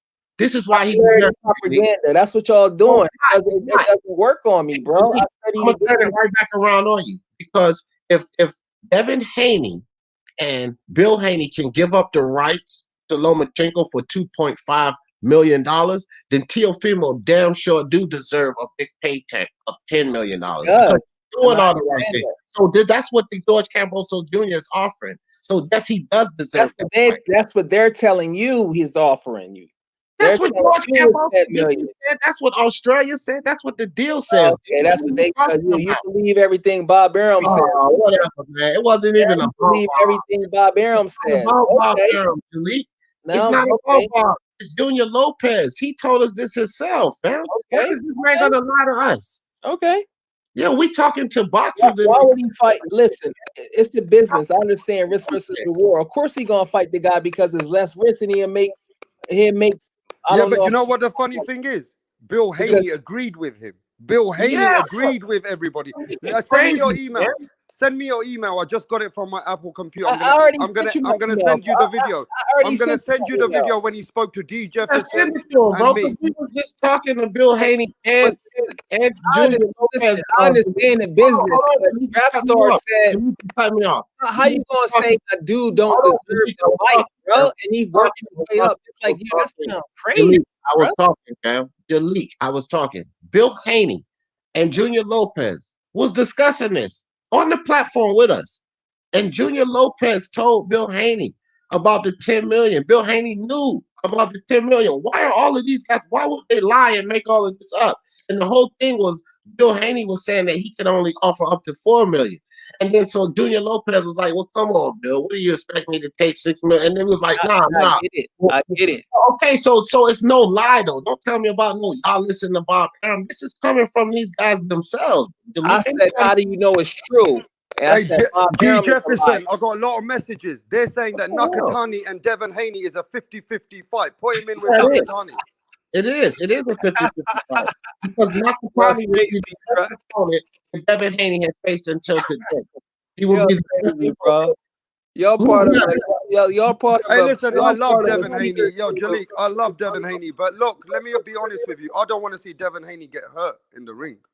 Okay, that's you sound like a parent, bro. Yeah, because the truth is, Devin Haney, if he takes that one more fight, and I can see that he got a granite chin, he's ready for the fight. But he got to take a good fight. You got to fight a top 5 fucking caliber athletes now. You cannot. You'll figure it out, Rap Star. You'll see how things play out. No, my bank account's gonna figure it out in front of him. Hey, listen, D. Jefferson, Jalik said he'll bet me on that fight, right? Oh yes, I will definitely bet you, but they're not gonna fight because Bob Arum won't take that fight. Now at 140 they might fight, but in the meantime, I'm rooting for Teofimo. That's one of my favorite young fighters. Hey, listen, people in the look at the chat, Jalik. Look at the chat. Hey, listen, I really like Jalik. Jalik, you one cool dude though. I do come. You're always welcome on Rapstar with the European subscribe. They like you actually. You're very well spoken, very loud. But the chat is saying that you need to go watch women boxing.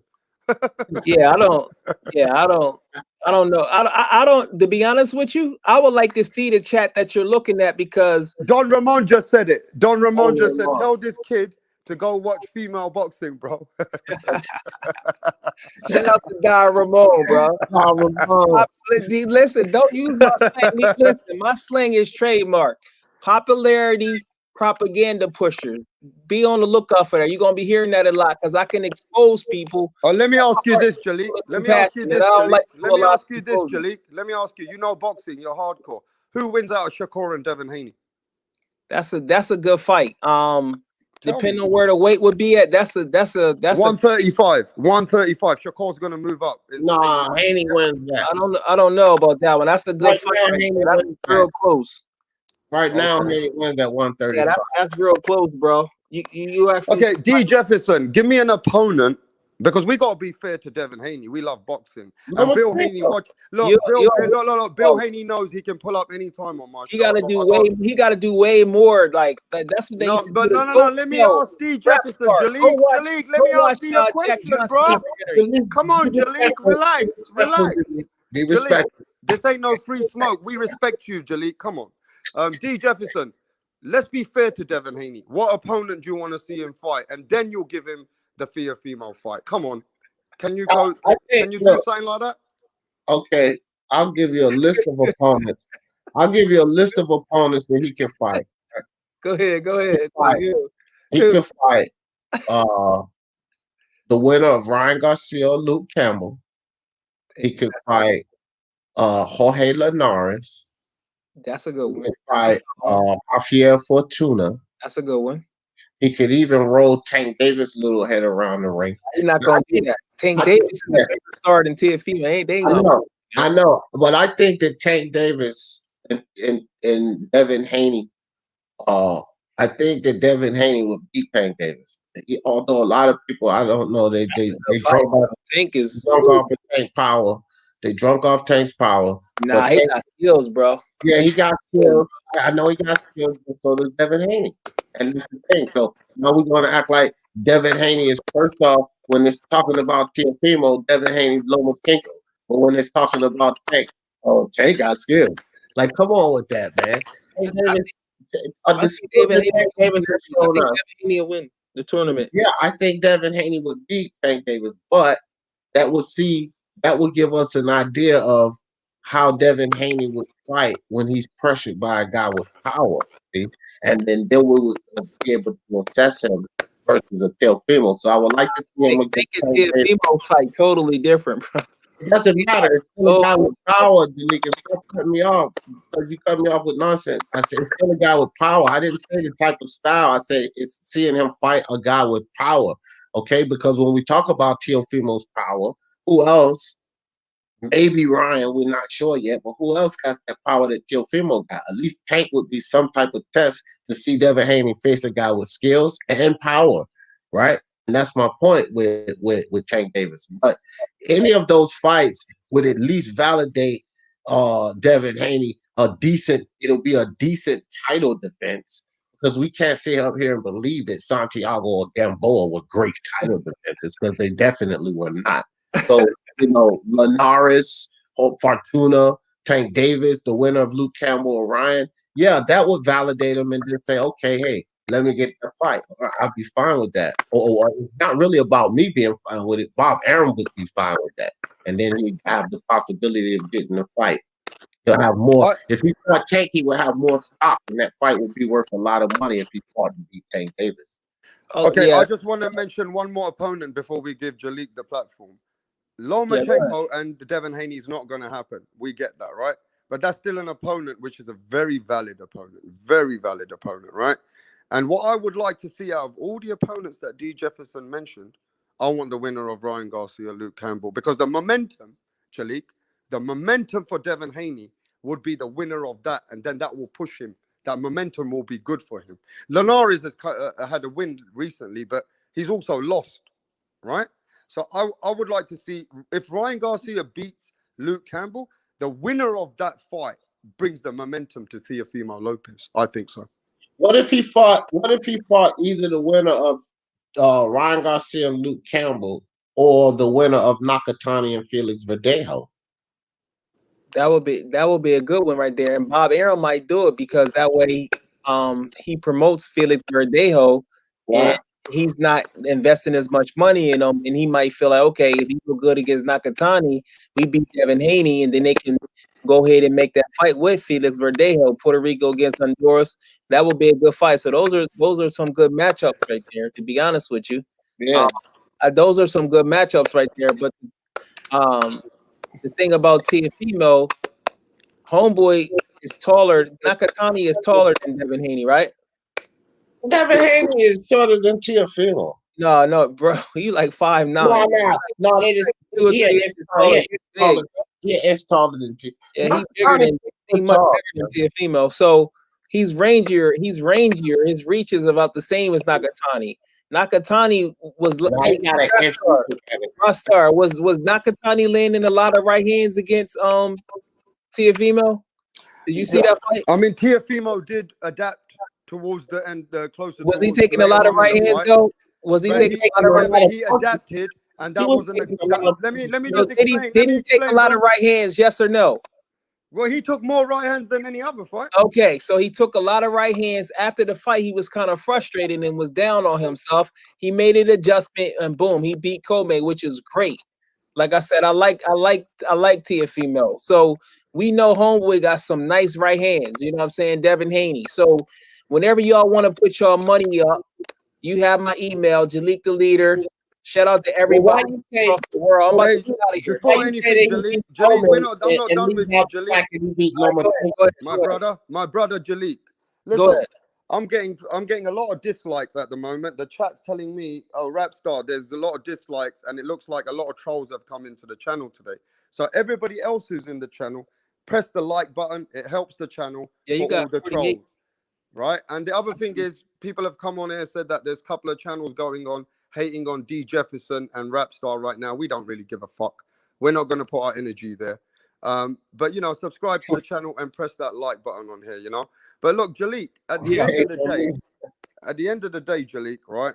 You got to keep it real. You got to keep the same energy here, right? You can't just be saying you're Teofimo a fan, and then you're saying, no, I just want the Devin Haney fight next. That don't sound like no. Y'all the ones. I understand the business. You say he don't deserve it. How you not deserve it? And then guys with very little skill level, we already know the style of Devin Haney with the slick American style is the hardest style to actually beat. We already know this. Let's not act stupid and act like we just started watching boxing. We already know that's a different style. Plus, he stayed. A lot of people in Europe think Devin Haney's got a great amateur style. Okay, that's fine. That's what people think. Don't people have perceptions of you? It don't matter, right? That's their opinion. Now, if Devin Haney lose, he would lose. I would just pay up and I'm gonna still be a boxing fan. But whenever you know what I'm saying, we can get that bread, you know, and we can do a PayPal and then we can do what it is. But in the meantime, Teofimo, hopefully he can, you know, continues to get better and better and train hard. I like the fact that I seen him in the gym. He's very strong. He does muscle ups and different things like that.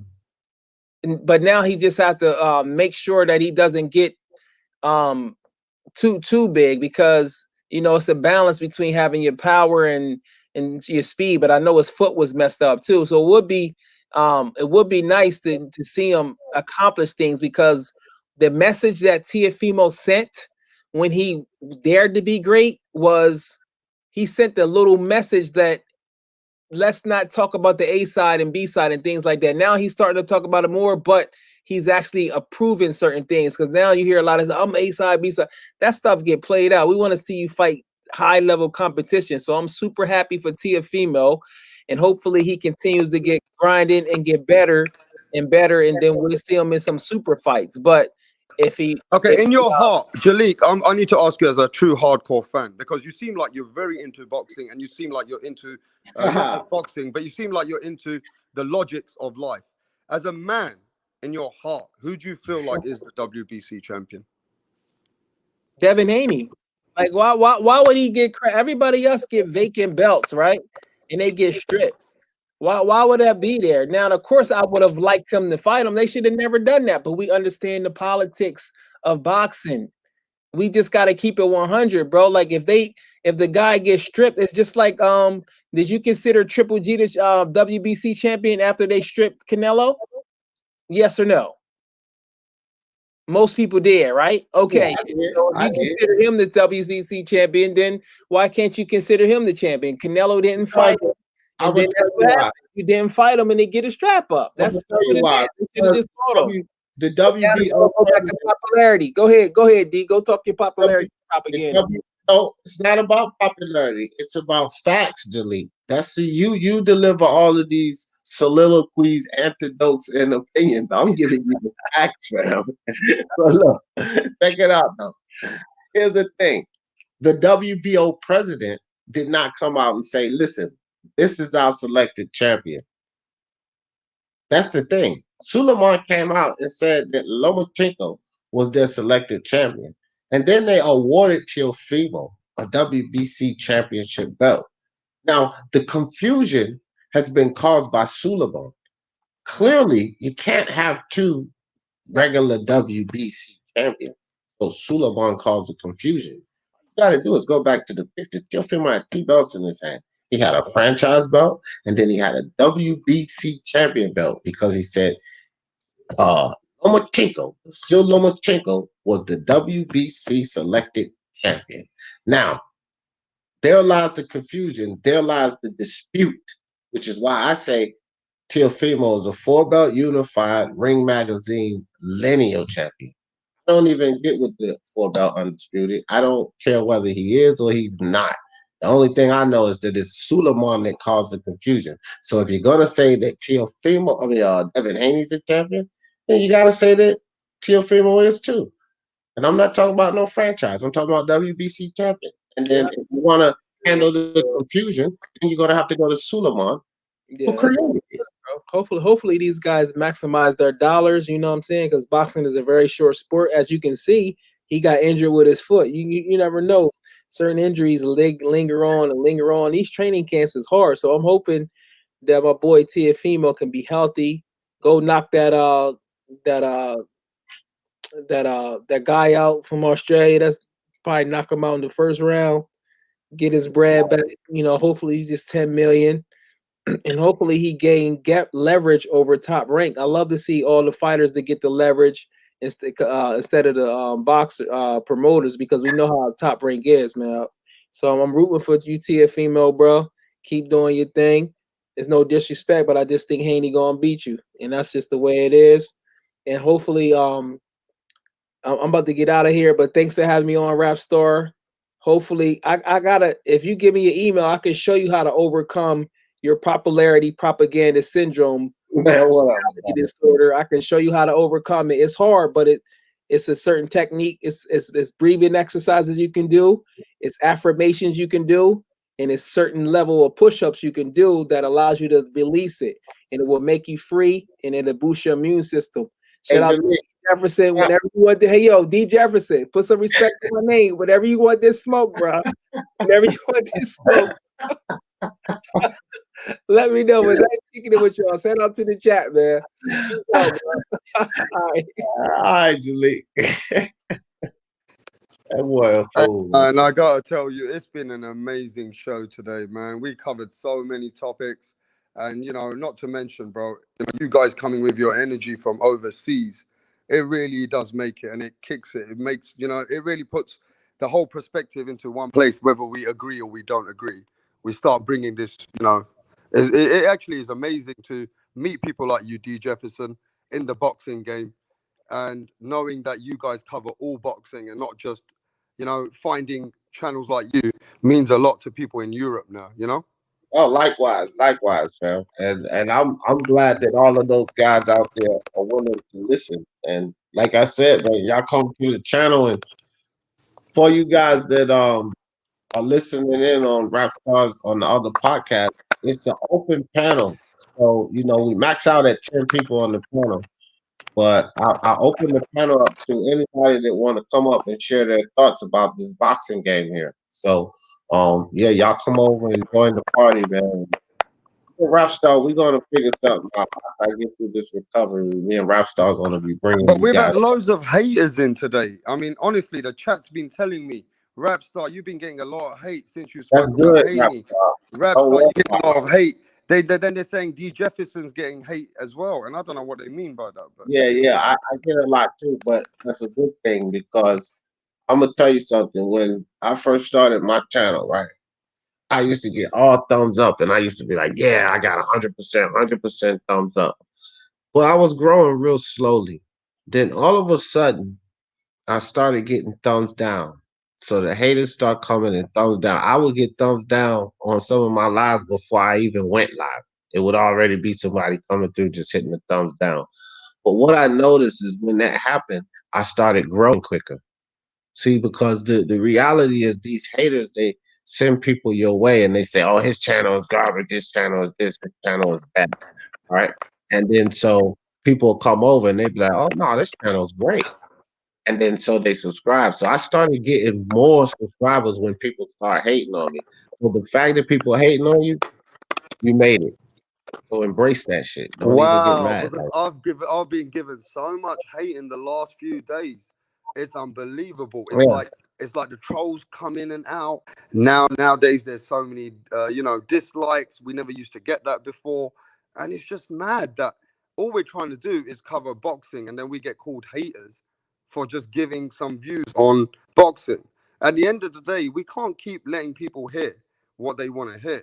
But I think it's a small minority of people which have these childish attitudes on other channels, to be honest. Yeah, it's don't even worry about it, man. The kid MMA champ, keep him off your channel because he has probably 40, 50 different accounts. So it could be him on a Fucking bunch of different accounts because you kicked him off of the but he's just he's a 14-year-old kid, bro. And that's why I said when you hear that echo and that soft voice, that's him. Just it's three dots. You know where you put people in where it says remove, like if you look down at my name, those three dots in the right corner. You see that down there, rap star? Yeah. Right. If you click that, it says like at the bottom, I think it says something like ban gas or something like that. Now don't push that, don't click that one, but that bans the person from ever clicking onto your panel again. So that they don't keep coming back. But if you look I at don't the really top, want to do that though. I don't really want to be kicking people off man, you because that let me yeah, tell but you that why. D, dude, I've heard of this. D, the same person who's hating on you on Monday, they're the same people which agree with us sometimes on a Friday. I've seen it on your channel. yeah, that's true. But that guy, that And kid, then I've seen you make believers out of a non-believer. I've right. seen that as well. That's true, rap star, but they were grown men, fam. This is a 14-year-old kid that runs around trolling, is what I'm trying to tell you. You're trying to be nice and honest and genuine to a little troll kid that runs around trolling people's channel. Okay, so He's 14 years that old. That's why he particular sounds that way. right, that particular logo is that particular kid. Is That's what the you're saying. kid that I'm telling you. That's why I'm trying to warn you about him. You can be, Mr. Goody Two Shoes if you want to. But I'm gonna tell you now, this kid's just a 14-year-old troll. I had to block him from my panel. He showed a dick pic on my damn. He put it in front of the screen and shit. Like that's the kind of dumb shit he does. So if you want to take a chance, then do you. But I would just advise you to stay away from him because he's not even an adult. He's a kid running around trolling people's channel. Well, look, at the end of the day, right, I've had people over here and I've had people here trying to just disturb the show. And I just got away from that. There's no point blowing smoke or using our energy with people and debating with people which don't even have an IQ or good sense of humor or even any dignity, right?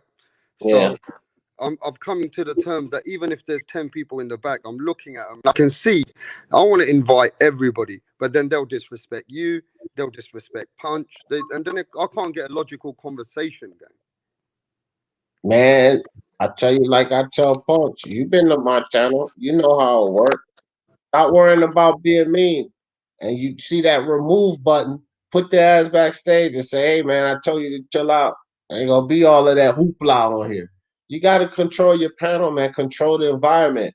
If you guys feel like it's being mean, then whatever. I just had to tell those guys the other day. I said, listen, I had about 8 or 9 of them on the panel, rap star. I said, listen, y'all listen right now. I put all of their ass on mute.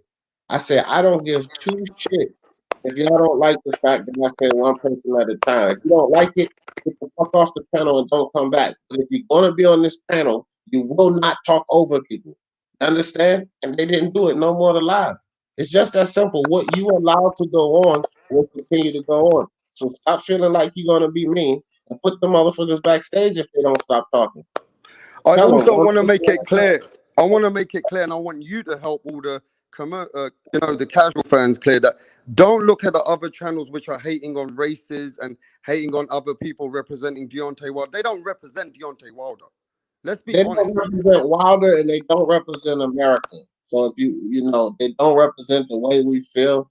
I'm a African American / Native American / Puerto Rican man myself, right? But I have black skin, so I can say what I want, go where I want. But the thing is this: you come to my channel, and I don't even tolerate that. I boot people off of my channel for that. So they don't represent us. I'm involved in a circle with about 20 channels, and none of us agree with that nonsense. None of us.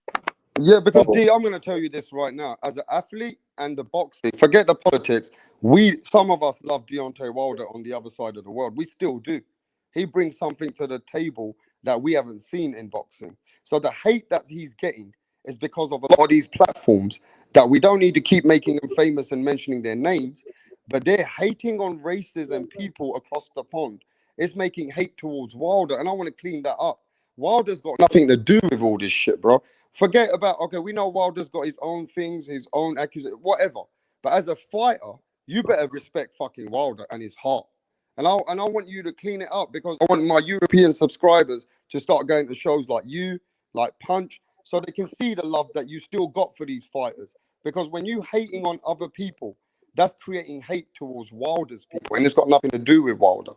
yeah, I always have to put up lives. I just put up one a few days ago, and the title was "Respect Wilder for Who He Is," because I always have to drive people back around to the point where when I say the things I say about Deontay Wilder, I just come from the spirit of boxing, not the disdain for this man. And so I always have to do lives to reiterate respect Deontay Wilder. Like y'all can't start saying that he's just no good to boxing anymore. He can't beat a lot of these heavyweights. I always have to bring the people back around to that perspective that, this is a guy who you could call him what you want, a one trick pony or whatever. Well, no one could figure out the puzzle to that trick. And then you had this 6'9" guy, a guy who was longer than him, rangier than him, and Tyson Fury, and he figured out the trick. That doesn't mean all of the rest of those guys can do it. That just means Tyson figured it out. So Wilder's still one of the most dangerous men in the heavyweight division. And so sometimes you just got to reel people back in. Yeah, he might have said something about some stuff that happens outside of boxing, but let's respect him for what he brings to boxing, what he is in that ring.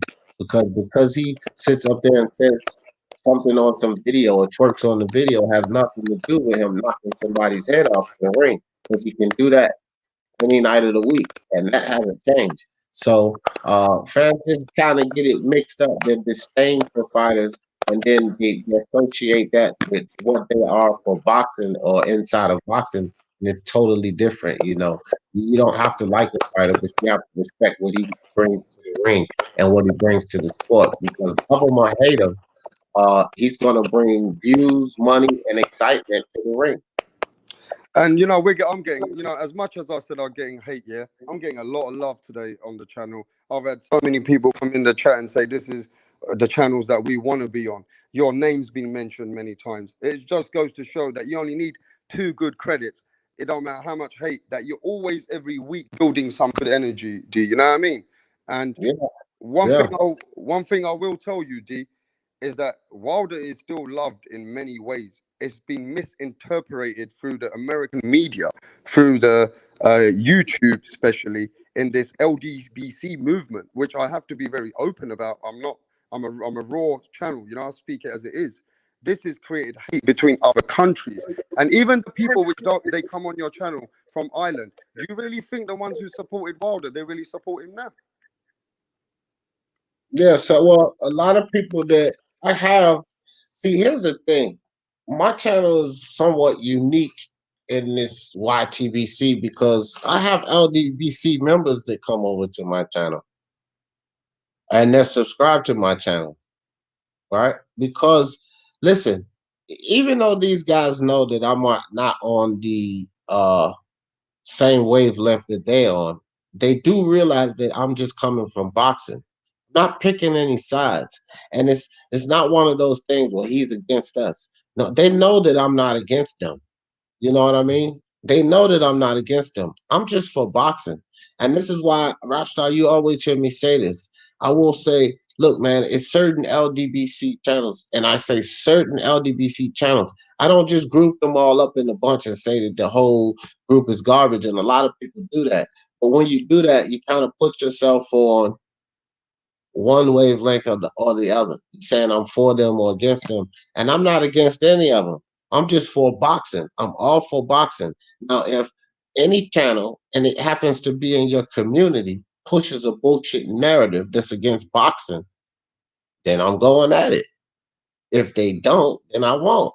And it's just that simple. But I'm not going after your community. Well, it's just that dude that's a part of your community named BFTB just said something completely idiotic, and I'm going to go after it.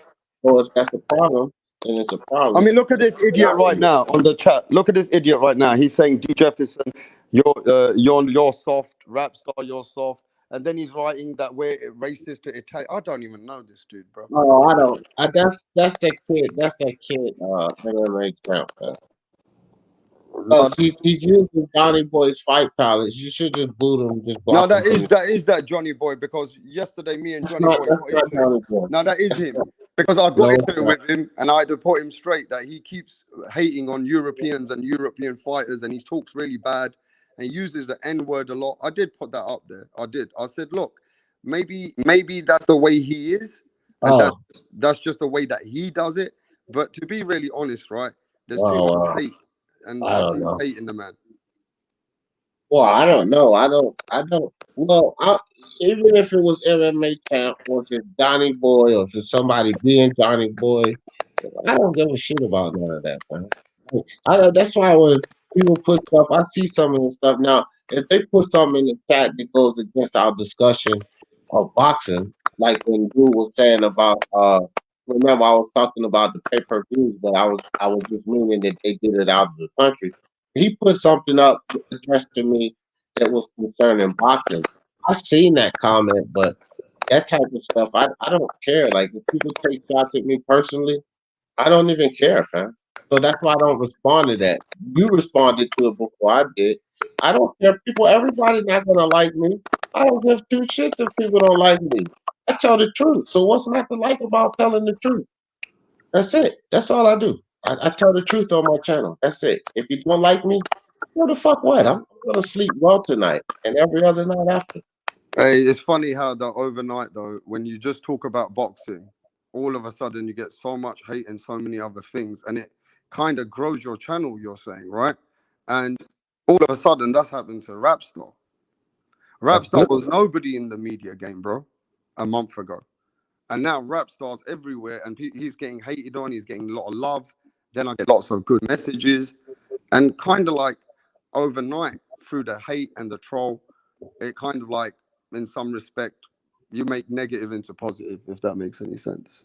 It makes perfect sense. But you actually, let me ask you this: what do you like the community that is positive? You like the accolades, I would suppose, when people say nice things about you and your channel, and you like positive comments about boxing in the chat. So just pay attention to those things, because that's just generally what I do. Half the time, I can't keep up with the damn chat messages in my chat because there'd be a lot of people in there, and then I'll get like 7 or 8 people on the panel, and I gotta watch these guys, so I'll fall behind. But I'll see That's messages what I all the time. appreciate about you, D. I'll Jefferson. go by them, go right by them. I appreciate how you adapt. I appreciate how on every channel you respect the channel's rules. If I don't want any boxer to be called a bum or a trash can and that, I don't have those people coming on my channel. So in Yeah. some respect, no matter how hard I work, I lose a lot of subscribers and a lot of those people on my panel because I don't want to entertain that shit, bro. I ain't got time to entertain that kind of a situation in boxing. But then I get called the hater. Then I get all the backlash because I'm sticking up for the sport. Now look, at the end of the day, everybody's got a different way of looking at it. But I hate it when they call Deontay Wilder a bum. The man's got a bigger heart than anybody else I've seen in boxing. You see? And some respect, I've got friends, yeah, D. Jefferson, that one day I'm gonna send you these these things that you're gonna see. These guys, they were amateurs, and after a while in amateurs, this, there's no money. Yeah. And they're 28, 29, proven amateurs. At 30 years old, they start using okay amateurs as journeymen in boxing. Yeah. So my friends, my cousins, they've been part of this situation.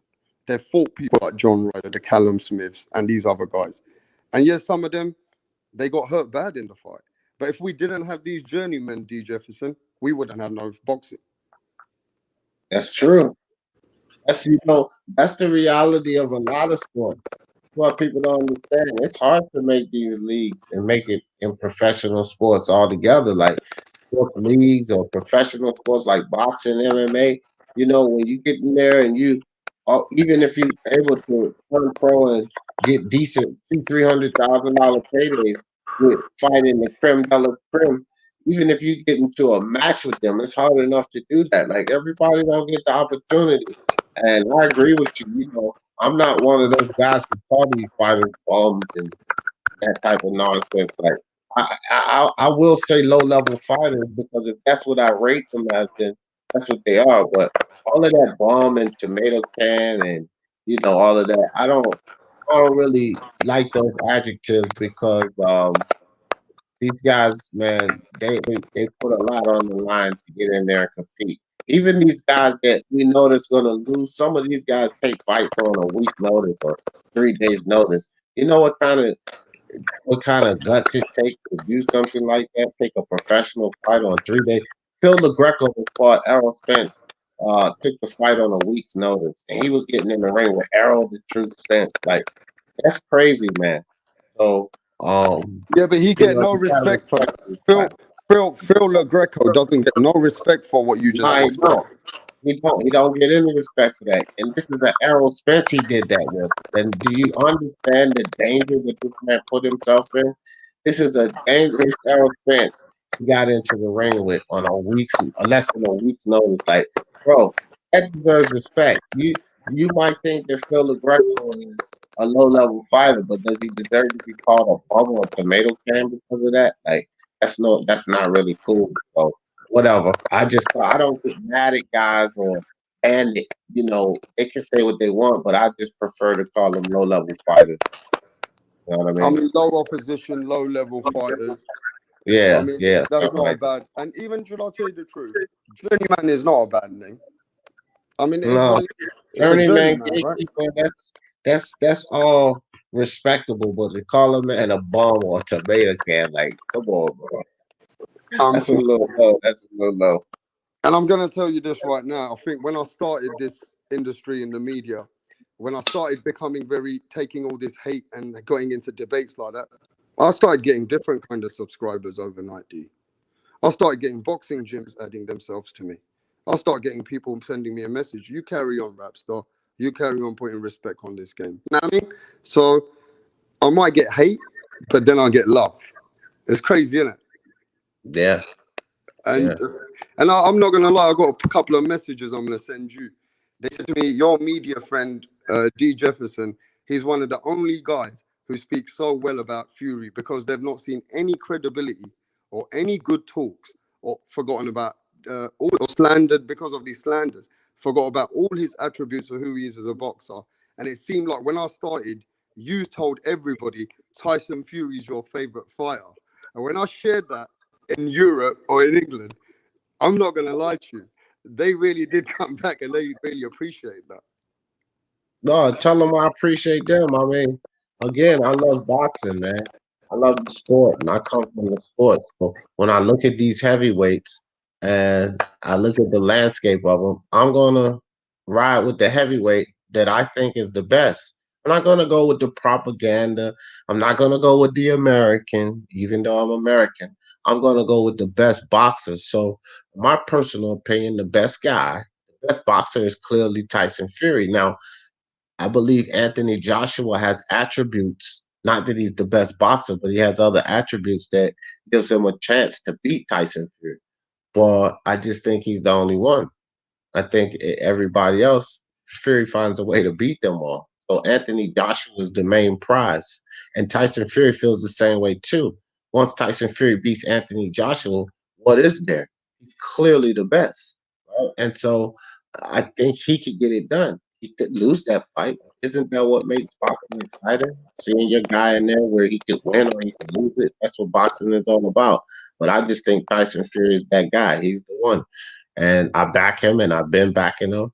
And even though people talk crazy about him, like these Americans talk absolutely ridiculous about Tyson Fury, but they don't know anything. They always riding with the wrong fighter. And Rap Star, you see it. They always be like, "Yeah, D, you was right. I'm eating crow. I'm eating crow," because they don't want to listen. They don't come from boxing. They go based on emotions, or they want to back the white fighter or the black fighter, or you know what I mean. They don't want to, or the American fighter, but they don't want to back the right fighter. So I'm all about backing the right fighter, even if I'm rooting for one fighter, but I think that other guy's gonna win. And I'm gonna tell the public, well, yeah, this is one of my fighters that I root for, but I think he's gonna lose this fight. I'll just tell him the truth. I'm not gonna make up these scenarios and lies because it's about boxing with me, man. And let me tell you, I'm going to make a statement right now. And I know you will put me straight. If anybody's going to put me straight, it's going to be D. Jefferson. But this is Rap Star saying. Oh, Mark backstage, Rap Star. Wait, let me tell you this. Deontay You heard me? Wilder. Let me tell you what I'm saying. Deontay Wilder is one of the best heavyweights right now. And Yeah. Deontay Wilder might lose the Tyson Fury fight. But let me just make a statement because I come from England. But Deontay Wilder got a good chance of beating the next best heavyweight, which is Anthony Joshua. Deontay Wilder is not out of the Anthony Joshua fight. Deontay Wilder might be able to stop Anthony Joshua because styles make fights. Anthony Joshua said after he fights, and he did say after he fights Fury that he's interested in fighting Anthony Joshua because he and his uncle, I mean, not Anthony Joshua, Deontay Wilder, because he and his uncle devised a list of heavyweight. And if their names on the list, whether they had belts or not, Anthony Joshua said that he has them on the list. Now, I do believe that that's predicated on him winning or losing the fight, which I think he's going to lose, but he may beat Fury. I think if he loses the Fury, then the rematch will happen. And if he loses again or whatever, then who knows what he'll do after that? Will he still seek Wilder after that or whatever? But I don't know. But he's interested in fighting them all, man. All the top guys. Joshua wants to clean house and continue to be great. He isn't giving any indication that he just has one But goal. so to get on the belt. why are we acting like the end of the world, right, mate? Can you imagine Deontay Wilder, Anthony Joshua, how big that fight could be? Can you imagine how big Deontay Wilder with Andy Ruiz is? Can you imagine how big Dylan White with Deontay Wilder is if White gets his revenge and his loss back with Povetkin? Can you imagine that Wilder is still one of the biggest attractions in the whole world right now? And people saying that he's done. What they don't realize is Julian Jackson's boogeyman was Gerald McKellen. Right or wrong, D? Yeah. But Julian Jackson was knocking everybody left, right, and center. What he did to Harold Graham hurts me till today. I'm not going to lie, because you already said it to everybody. You said, Rap Star, you got a problem. You sometimes love the fighters too much. Didn't you tell me that? Yeah. And I'm not going to lie, whenever I watch that knockout, it upsets me, D, because that ended Harold Graham.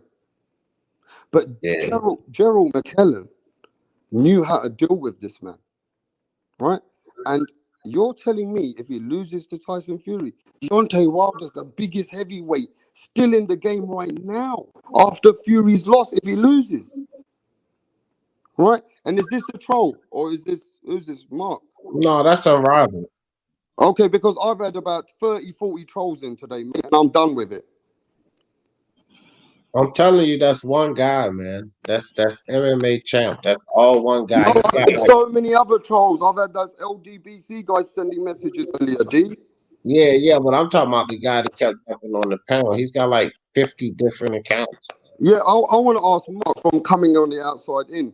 Is there really a lot of hate for Wilder, or isn't it? Don't we think that Wilder still stands really good chance with the rest of the heavyweights? I mean, of course, it's hateful. But isn't he still one of the biggest heavyweights for us, even though we come from England? I mean, I don't come from England, but yeah, sure. But you come from Ireland, right? So is he one Yeah, of the biggest heavyweights for you? I mean, he's one of the bigger heavyweights, sure. Okay, well, as far as I know, the way I see it, Wilder, even though he gets that hate and the situation has turned a little bit and it's become sensitive, you can't forget away from the ring and the game of boxing that we probably be talking about Wilder for the next 2-3 years. Of course, he's one of the top 5, top 6 draws in the heavyweight division. Yeah, so he's really one of our ambassadors in the sport. It's just gone a bit funny, isn't it, D? Man, I just tell you like this, man. Fans are brutal. That's all I can say. Fans are brutal. They'll be there with you, rooting you on, you winning everything, and they'll turn on you on the drop of a hat. They'll throw you to the toilet. You don't mean anything. That's just the nature of sports. And again, with a guy like Wilder, his fan base, especially the fan base, a big fan base he has in the YouTube community, they like a plague for a guy like Wilder because nobody is looking to sympathize for Wilder because of the way that they portray him, the way they act, and when he comes out and rides the bandwagon of that garbage, I mean, he really damaged himself in a lot of ways, man. Because if he'd have just left that nonsense alone, said, "Look, I'm just trying to work to get this next fight or whatever," if he'd have left that alone, I think that there would have been a lot more respect for Wilder himself. Because I definitely would have put videos out like, man, y'all stop listening to these channels. Wilder's not running around saying that. But when he comes out and says it himself, he damages himself in so many ways. And just like you said, with his fans, his European and German and different fans from around the world that he actually had, he damages himself with these fans by taking that side. So, I mean, I'm just gonna let you know, right? I come from a multicultural background, but you gotta keep it real, D. You gotta keep this shit real. When you speak to my brothers and sisters, which come from different races, and you see different comments being made in as you've seen recently in the last God knows how long after he lost the fight, it damages the credibility of Wilder, bro. Because those fans, which were his fans, some of them are not being his fans because they feel like their culture is being hated on. Does that make sense to you, D. Jefferson? If they sheep, yeah. But a guy like me, I mean, that to me, that's just individuality, man. Because a guy like me, I don't give two shits what anybody think or what they say, and I'm not a sheep. I don't follow the flock, so to speak. Like I don't, or the herd. I don't follow the herd. Like I do my own thing, man. So, uh, yeah, if you're influential in that manner, I guess so. But I don't know. Me personally, nah, I'm gonna look at it my own way and make my own assessment. That's that. You know what I mean? Yeah, I got you, man. But look, at the end of the day, the main thing is right. I've been on this channel for a while speaking about Wilder, and I want to share the thoughts that at the end of the day, Wilder is not hated like that by real boxing fans. It's just hate coming from casual and a lot of different situations because you've seen it's been a sensitive situation and different narratives are being pushed towards different people, and you're hating on Tyson Fury a lot. That does create bad energy towards Wilder back. And there's a saying, you get what you get given, right? So is what you give out is what you got to remember you're going to Yeah. receive. Both of those fools got to fight the fights that we want them to fight. Look, people hate on Fury, and I'll let all you guys in the UK listening know this. They hate on Fury for the same reason they hate on Wilder. There are times these guys do not give them the fights that they want to see. They don't want to see Fury fight no damn Teffa Safari, Tom Schwartz, and Otto Violins. They would have rather seen him fight Dillian Whites, the Charles Martins, and these guys. They didn't want to see him fighting those guys. With Wilder, they didn't want to see you fighting Luis Ortiz again or Bermain Stavern again. They wanted you to step up the line and fight the guys Dillian Whites, the Joseph Parkers. So they get the hate and vitriol. They bring it on themselves by the way they move. Because the fans want to see the best fight the best. So as Fury's my guy, everybody knows that. But if people get mad at him because he fights worthless fights in between the good ones, how can I complain about that? They have every right to down him for that. Because if you're the champion, or even if you're considered one of the best three guys, then you should be fighting the best guys. You shouldn't be fighting these low-level opponents, and fans don't like that. So even if this the guy that you root for, and that's the situation, you just have to accept the fact that, look, they have a right to be angry. Now, you're a fan of this guy, and you give him a pass for it. With me, with Fury, it's not that I give him a pass for it. I just simply don't give a shit because I know he's willing to fight Wilder and Joshua. If it wasn't for that, then I would probably be giving him heat. But I know what his goal is. His goal is to fight the best guy. So I don't care. You know what I mean? But I'm not giving him a pass for it. So if somebody's going to be angry for it, they have every right to be. This is boxing. The best supposed to fight the best. And Wilder and Fury has been known not to do that. So people have the right to be angry with them. Yeah, so it is going to go both ways. You're not going to hear what you need to hear. But at the end of the day, the biggest fight that can ever be created right now in 2021, it is Deontay Wilder against Fury. That's a huge fight. It's still a big fucking fight. It's bigger than what it could have ever been. But we know Anthony Joshua and Tyson Fury is a big fight. It's bigger. Again, we got those fights there, right? But personally, D, you know, I like you, man. I'm just gonna keep it real, bro. I don't think I want to see. I want to see Wilder rebuild a little bit. I think he shouldn't come for this third fight straight away. I think he should take the step aside money because for me, he get his momentum together. He go back, have a big fight in Vegas when the fans come out or wherever he wants to fight. Get an Andy Ruiz and try and get that fight. And if he defeats Andy Ruiz like he's defeated the rest of the opponents and knocks him out, you know what they're gonna say. He had one bad performance. He's coming back for a big showdown. Whether it's either Anthony Joshua or Fury.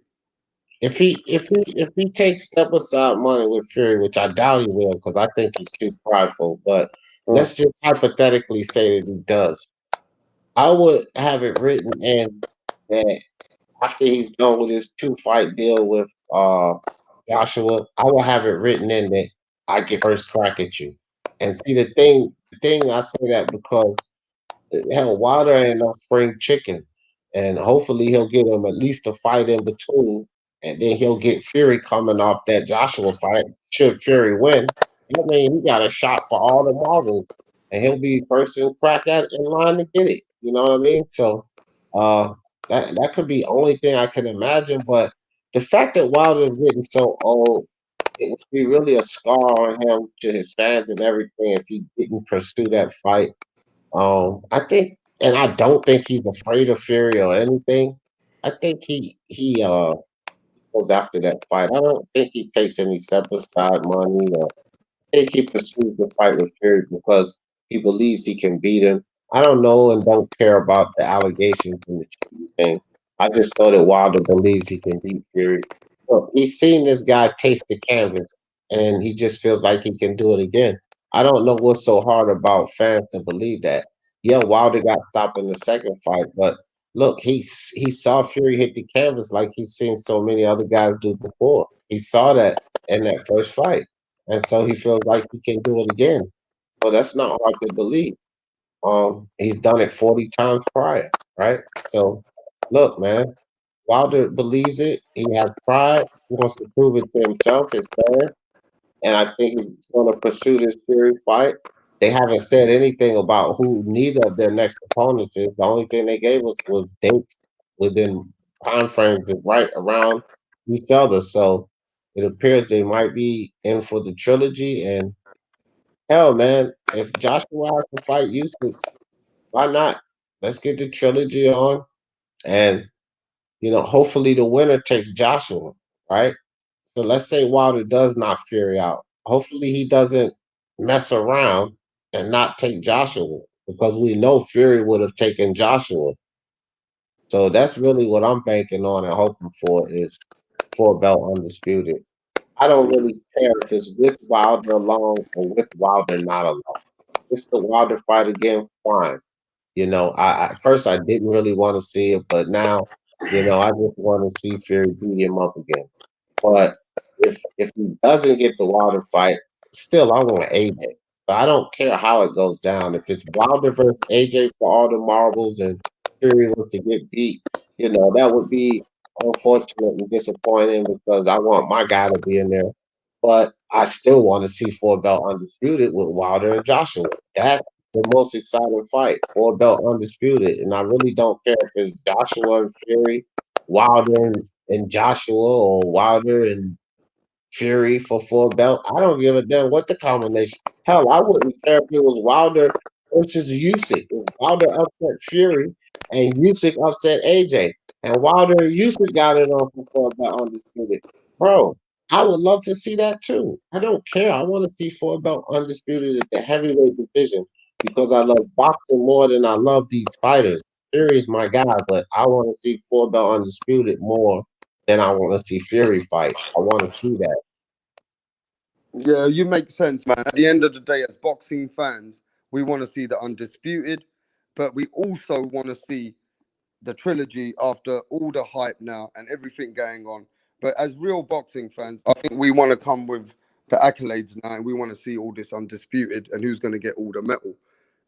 You can't deny Tyson Fury for that fight, and you can't deny Anthony Joshua for that fight. But if they're not going to fight, we got to let Wilder get this trilogy. Yeah. Right?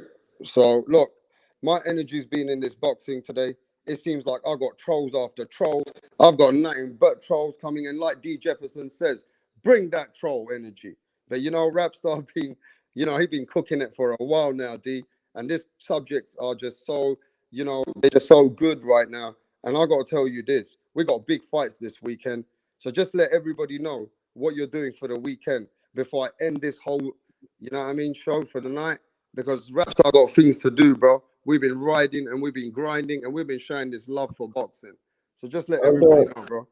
I'm doing boxing all weekend, guys. So y'all can come visit the channel. I'm doing the fights. I'm doing the Anthony Joshua Pulev card. I'm doing the card on Saturday. So we're gonna have boxing this weekend and live blow by blow commentary on Speak Your Mind Sports Talk. Rapstar, you welcome to slide through there, and everybody welcome to slide through there, have some fun at the fight, guys. So y'all enjoy the weekend. Rapstar, thanks for having me on. I don't know why you put my brother Mark backstage, but I see him in the chat. I just Yeah, like I'm out, man. I'm not he looking. get I'm ready to just shut gonna it keep down, cooking, Mark. bro. Yeah, And but because I'm not appreciate you, looking to man. keep cooking, I'm gonna be honest with you. I just love the way the show has gone today, bro. We've Yeah, had it was a great We've live. had, let me tell you why. We've had all people all over the world. We've had different people's opinions. It's been a beautiful show. It's been respectful. We had a few trolls on. You know what I mean? We had a few trolls on, but we dealt with the trolls. And right now, I just want to keep it the way it was. And I'm not bothered about them trolls, like you said. You know what I mean? They can go Yeah, fuck themselves. I'm going to keep my boxing channel to what I want. Right? And yeah, I love what you're doing for boxing. I've just come to the end of the show. I've been on people's back. I've been on so many shows and they leave me hanging on the back because they don't want to hear my opinion, because after they heard it once, they feel like they don't want to hear the truth. So they kick me off their shows. That's what they used to do to me. You know what I mean, D? And yeah. now I'm getting bigger. They're sending me emails. Do you want to come over? Go fuck yourself. Tell everybody, D, what you tell these people when they fuck with you. You idiot. You win. You know what I mean? So I'm just keeping my boxing content flowing. I'm getting a lot of love, a lot of energy, and there's some haters coming as well. But guess what? It's like you told me and Punch told me that you're gonna get hate once you get somewhere. And once Yeah, you become something, because you can do something which is so energetic and passionate for the game of boxing, people sometimes hate on you because all of a sudden you've come on the platform. Where did you come from, Rapstar? You know? Embrace the hate. Embrace the haters. We got to embrace this hate, brother. Yeah. And, you know, I'm going to call it. I'm going to end it. I could have carried the show on, but I got a few things to kick off now. And maybe I'll come back a little bit later, D. But let everybody All right, know where they can Rapstar. find you, bro. Just let everybody know where they can find you. And next time I cook it up, this unrivaled guy, he can come on there. But, you know, it Yeah, seems like that's at my the end bro. of the That's day, my bro, Mark, man. He knows twice all as right. much about boxing than I do. That's Yeah, a yeah, fact. yeah. I mean, there's no disrespect. I just don't see why I need to keep cooking it now. You know what I mean? Oh no, you've been on for 6 hours, bro. It's a I've long been on show. for a long fucking time. Yeah. And, you know, I love my own boxing my way. And D, I got to tell you, we bumped heads a few times, but overall, me and you gel really well. And the D and the Yeah. Rapstar show might have to kick in once a month soon now.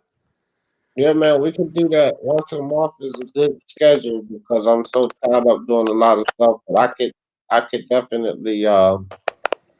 definitely commit to once at least give people a good show once a month. I'm cool with that.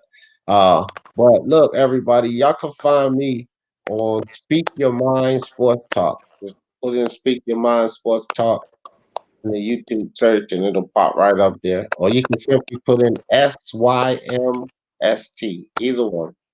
So, all right, Rapstar, I appreciate you having me on, fam. Hey, man, anytime. D Jefferson, the real one. Rapstar closing the show out. Like we said, Deontay Wilder is still the biggest heavyweight in the game today. Deontay Wilder is still running the heavyweight scene. It's just even if Tyson Fury is the boogeyman, Deontay Wilder has got other big fights that he can catch. He got huge fights still in his legacy. You never know what could happen if Anthony Joshua and Deontay Wilder stepped in the ring. So let's just keep showing love to the game, the love of boxing. Let's all keep it real. And everybody out there, Rapstar salutes you all. Peace out to the chat. Peace out to the subscribers. Smash that like button. And all the trolls. Peace out to the trolls, man. Go chill. Peace.